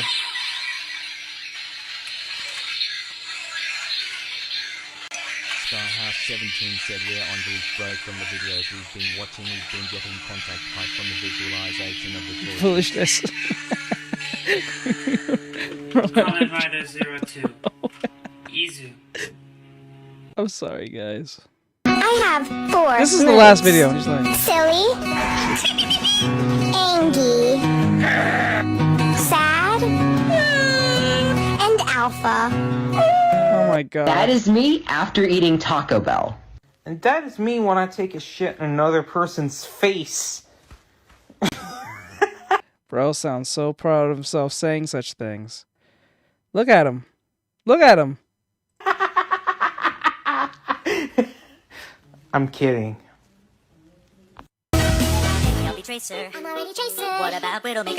Oh my god, when this was playing back in the day in 2017 or 2016, I think it was between 2016 and 2017. Oh my god. Said, lol, what the hell? Bro, I'm telling you, when I heard this song, what you could not escape this stupid song, whether you was on TikTok or YouTube. Oh my god. Most annoying song ever. Especially if you was an Overwatch player. Bastion, Nerf Bastion. You're Red Winston. I wanna be Winston. I guess I'll be Genji. I'm already Genji. Then I'll be McCree. I already chose McCree. I have an idea. What's your idea? You should be. I'm not gonna be Mercy. Okay, but where's the girl? You better start talking or things are gonna get a little, let's say, dangerous. Now, we can do this the easy way or my way. Mm-hmm. Yeah, I thought so. Where is she? Random things you might hear if you lived in my house. Part 2. Bacon. Bacon. Bacon. Bacon! Dandelions is a plot device. Oh yeah! Life is nothing but a bunch of paywalls. I'm not. Bro, remember the nose ring theory exists. The nose ring theory exists for a reason. Cute. I'm adorable. Most of the time in these videos, majority of them have a nose ring. To camp. Said it's like the one episode in the Amazing World of Gumball where the two characters ended up in the hospital for the amount of cringe they experienced. Let me right now, I'm dying from cringe RM. Cheese. is not apple. I love this duck. I would die for this duck. I wouldn't die for this duck, but I love this duck. It's like, is it overkill? Yeah. Is it necessary? Yeah. But my brain is weird, alright. Also, Right there. Really? So right there. Right there. That's where... So there should be an in-between here. Right here and here. I believe there should be an in-between Blitzy about said, "Red, here. Can you please put me out of my misery?" So what we'll do is I'm gonna see if I can put it in a little bit. About oh, what the hell? Okay, right there. Oh my god. Alright. No auto-tune versus auto-tune. What? Spotlight. I wanna put you in the spotlight. Mike has said, "Don't worry, Turn off the cameras, now you're all mine. Make you a superstar in my mind. My mind. Cause it's your show." Red or something said, "I'm sorry, Blitz. I can." Okay, bro, you was not that bad in singing. I'm not even gonna lie to you, but that everything before and after that was horrible. Don't do that again. At the same time, I wanna hug you. I wanna wrap my hands around your neck. You're an asshole, but I love you. And you made me so mad, I ask myself why I'm still here. Or where could I go? You're the only love I've ever known, but I hate you. I really hate you. What the so hell? much I think it must be true love. True love. I'm pretty sure she's like in her late 20s, early 30s, and he's in like in his early 40s, mid 40s.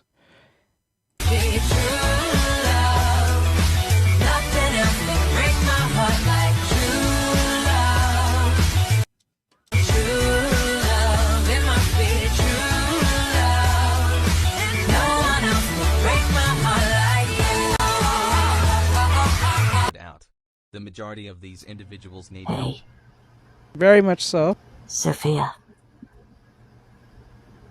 I know that you're crushing on me. Silver Comet said, "Yeah, I like her." I know that deep down. So here's my video to you. The reason why I want to be your boyfriend is because I need someone who's human to share my lonely I think I got him. 17 asks, "Bro, First Amendment nights majestic, with my is it human maybe half. something else?" I need to know if you'd be willing to spend your days with my human half. And I want you to know that I love you. The reason why I'm asking you this is because 10 years old. my human half gets I'll do it lonely, myself. and I want to be able to see you again. I'm sorry, I was not paying attention to this crazy person. I don't know what the hell they're saying. And yeah, I'm using my powers right now as we speak. Your I'm powers? using them to send this message. I'm using my powers to help you. I just wanted you to watch me dissolve slowly in a pool for love. Something Your insane. I don't know. I love. was not paying attention. They was going too long and and talking. How long were you standing there?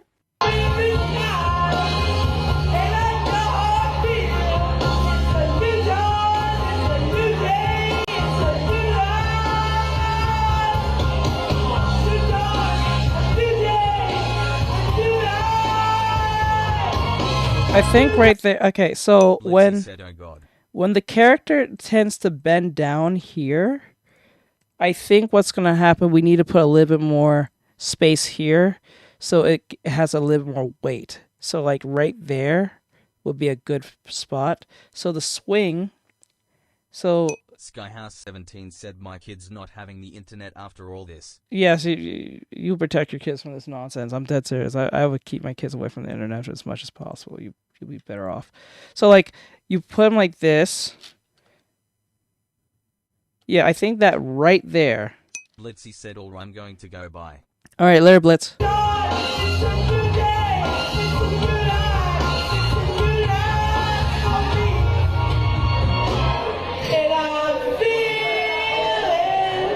Is this near done? Yeah, it's near done.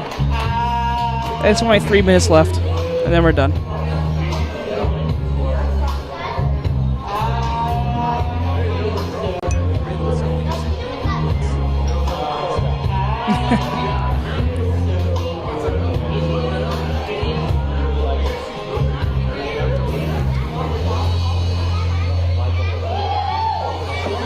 What is your this favorite really should be anime faster. and why?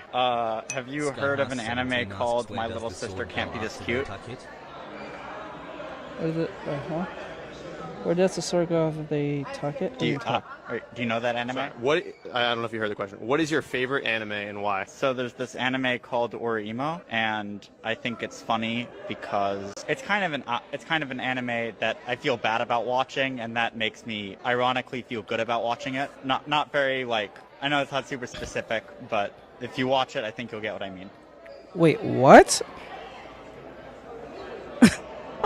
Bro, what is this? Bro just admitted to something. Say anything else? Bro just admitted to something. Just click into. Bro just admitted something that he oh my god. Hey bro.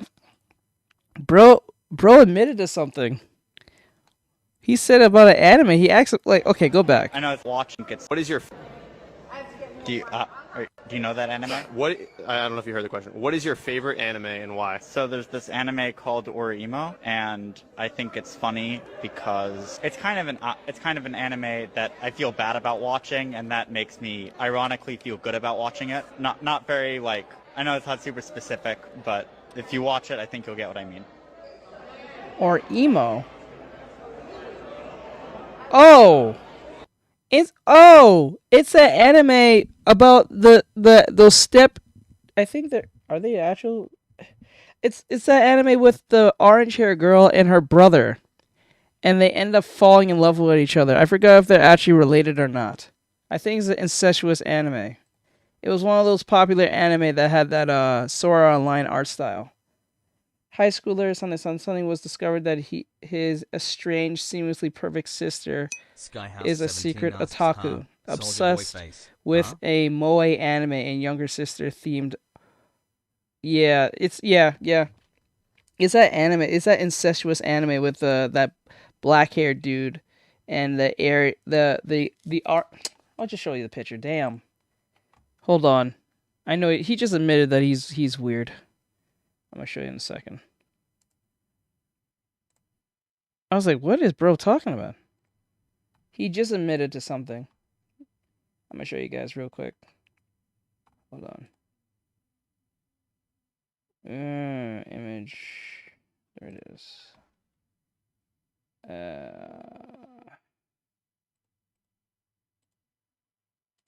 Where is it? Where's the image? Okay, there we go. Browse. There. He's talking about this anime. I think we all have ran towards this anime at least once. I've never seen it, but I know of it. And it's just weird. I think these two are biologically actually brothers and sisters, not like stepbrother, stepsister who fell in love. This is like literally like incest at its highest. Yeah. That dude just admitted to that. Skyhouse17 said nope. Let me see. Do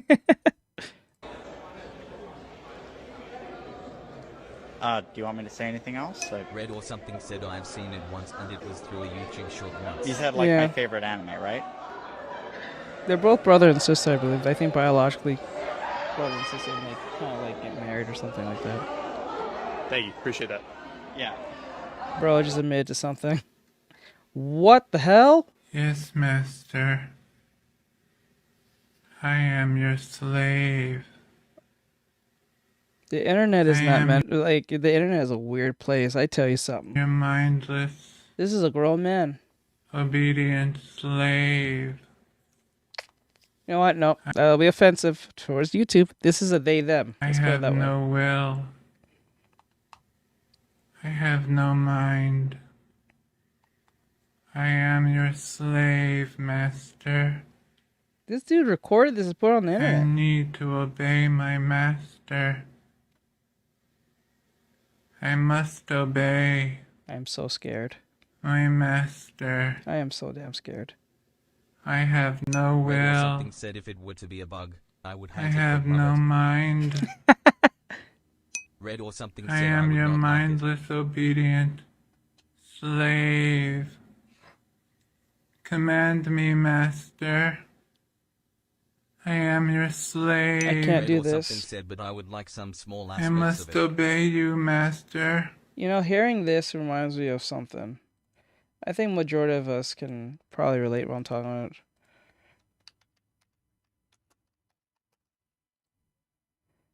Yep. Yeah, it kind of looks like this. I think some of you might recognize what I'm about to show y'all, but some of you probably was not born in this era to see this. I don't know if most of you have seen it. I'm pretty hoping that most of you have seen at least this show at least one time. Here we go.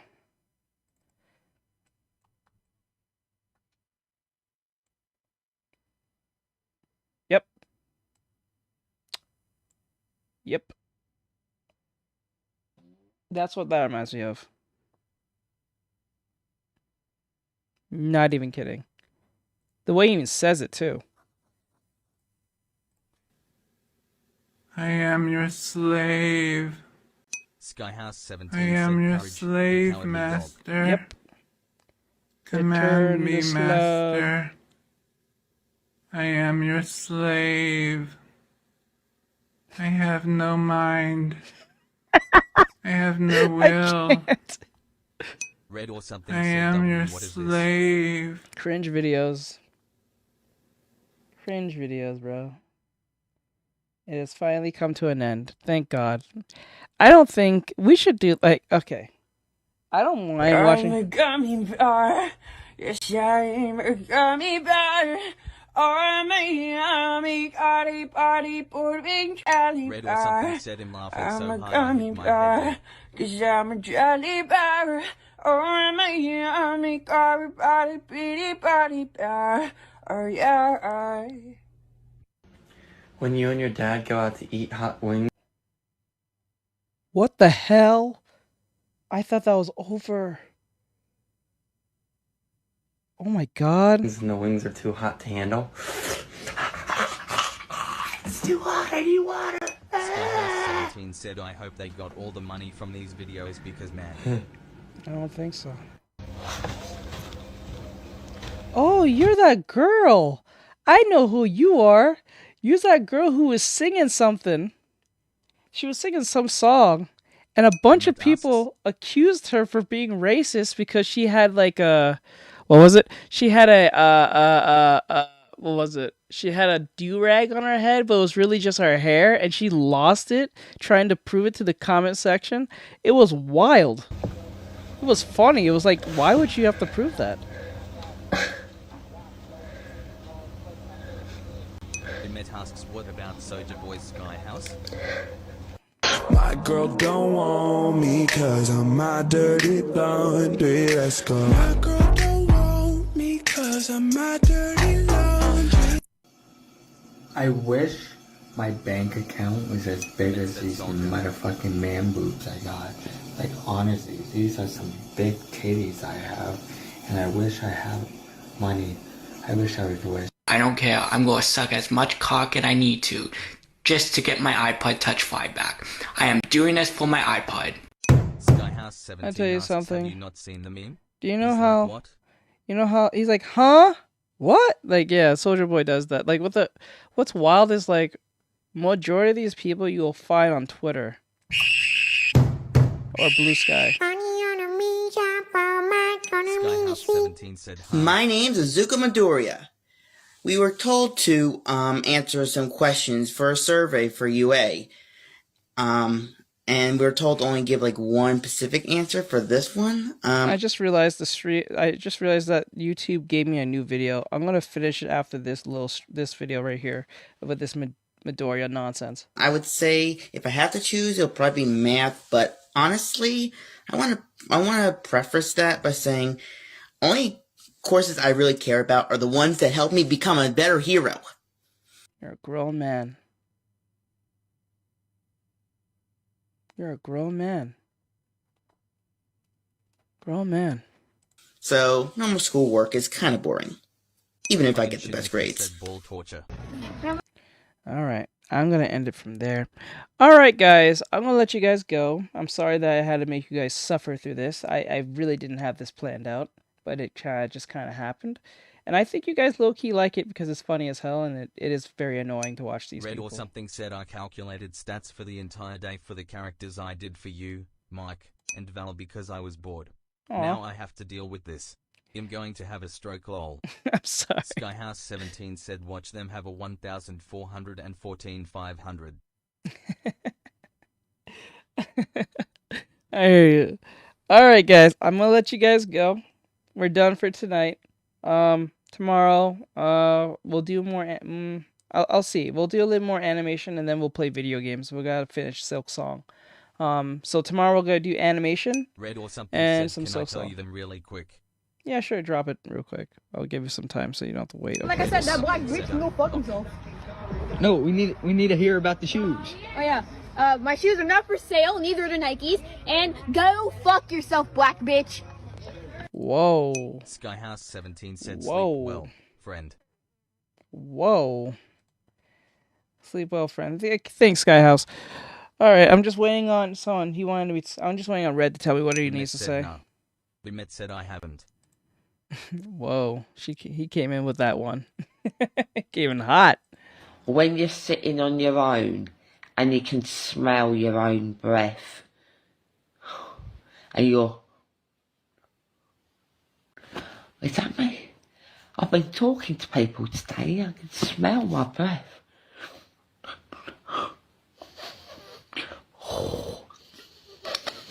I can smell it. Ugh. Oh my That's god. my breath. I think I better go and brush my teeth. Hurry, Red, tell me what you need to tell me, bro. I need to jump out of here. This demon's trying to make love to my face. I don't know what's going on. I can't heal this school anymore. I can't take this fucking school.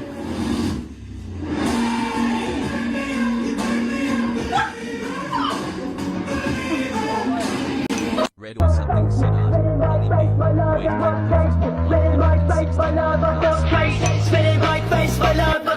said he'll tell you next stream lol.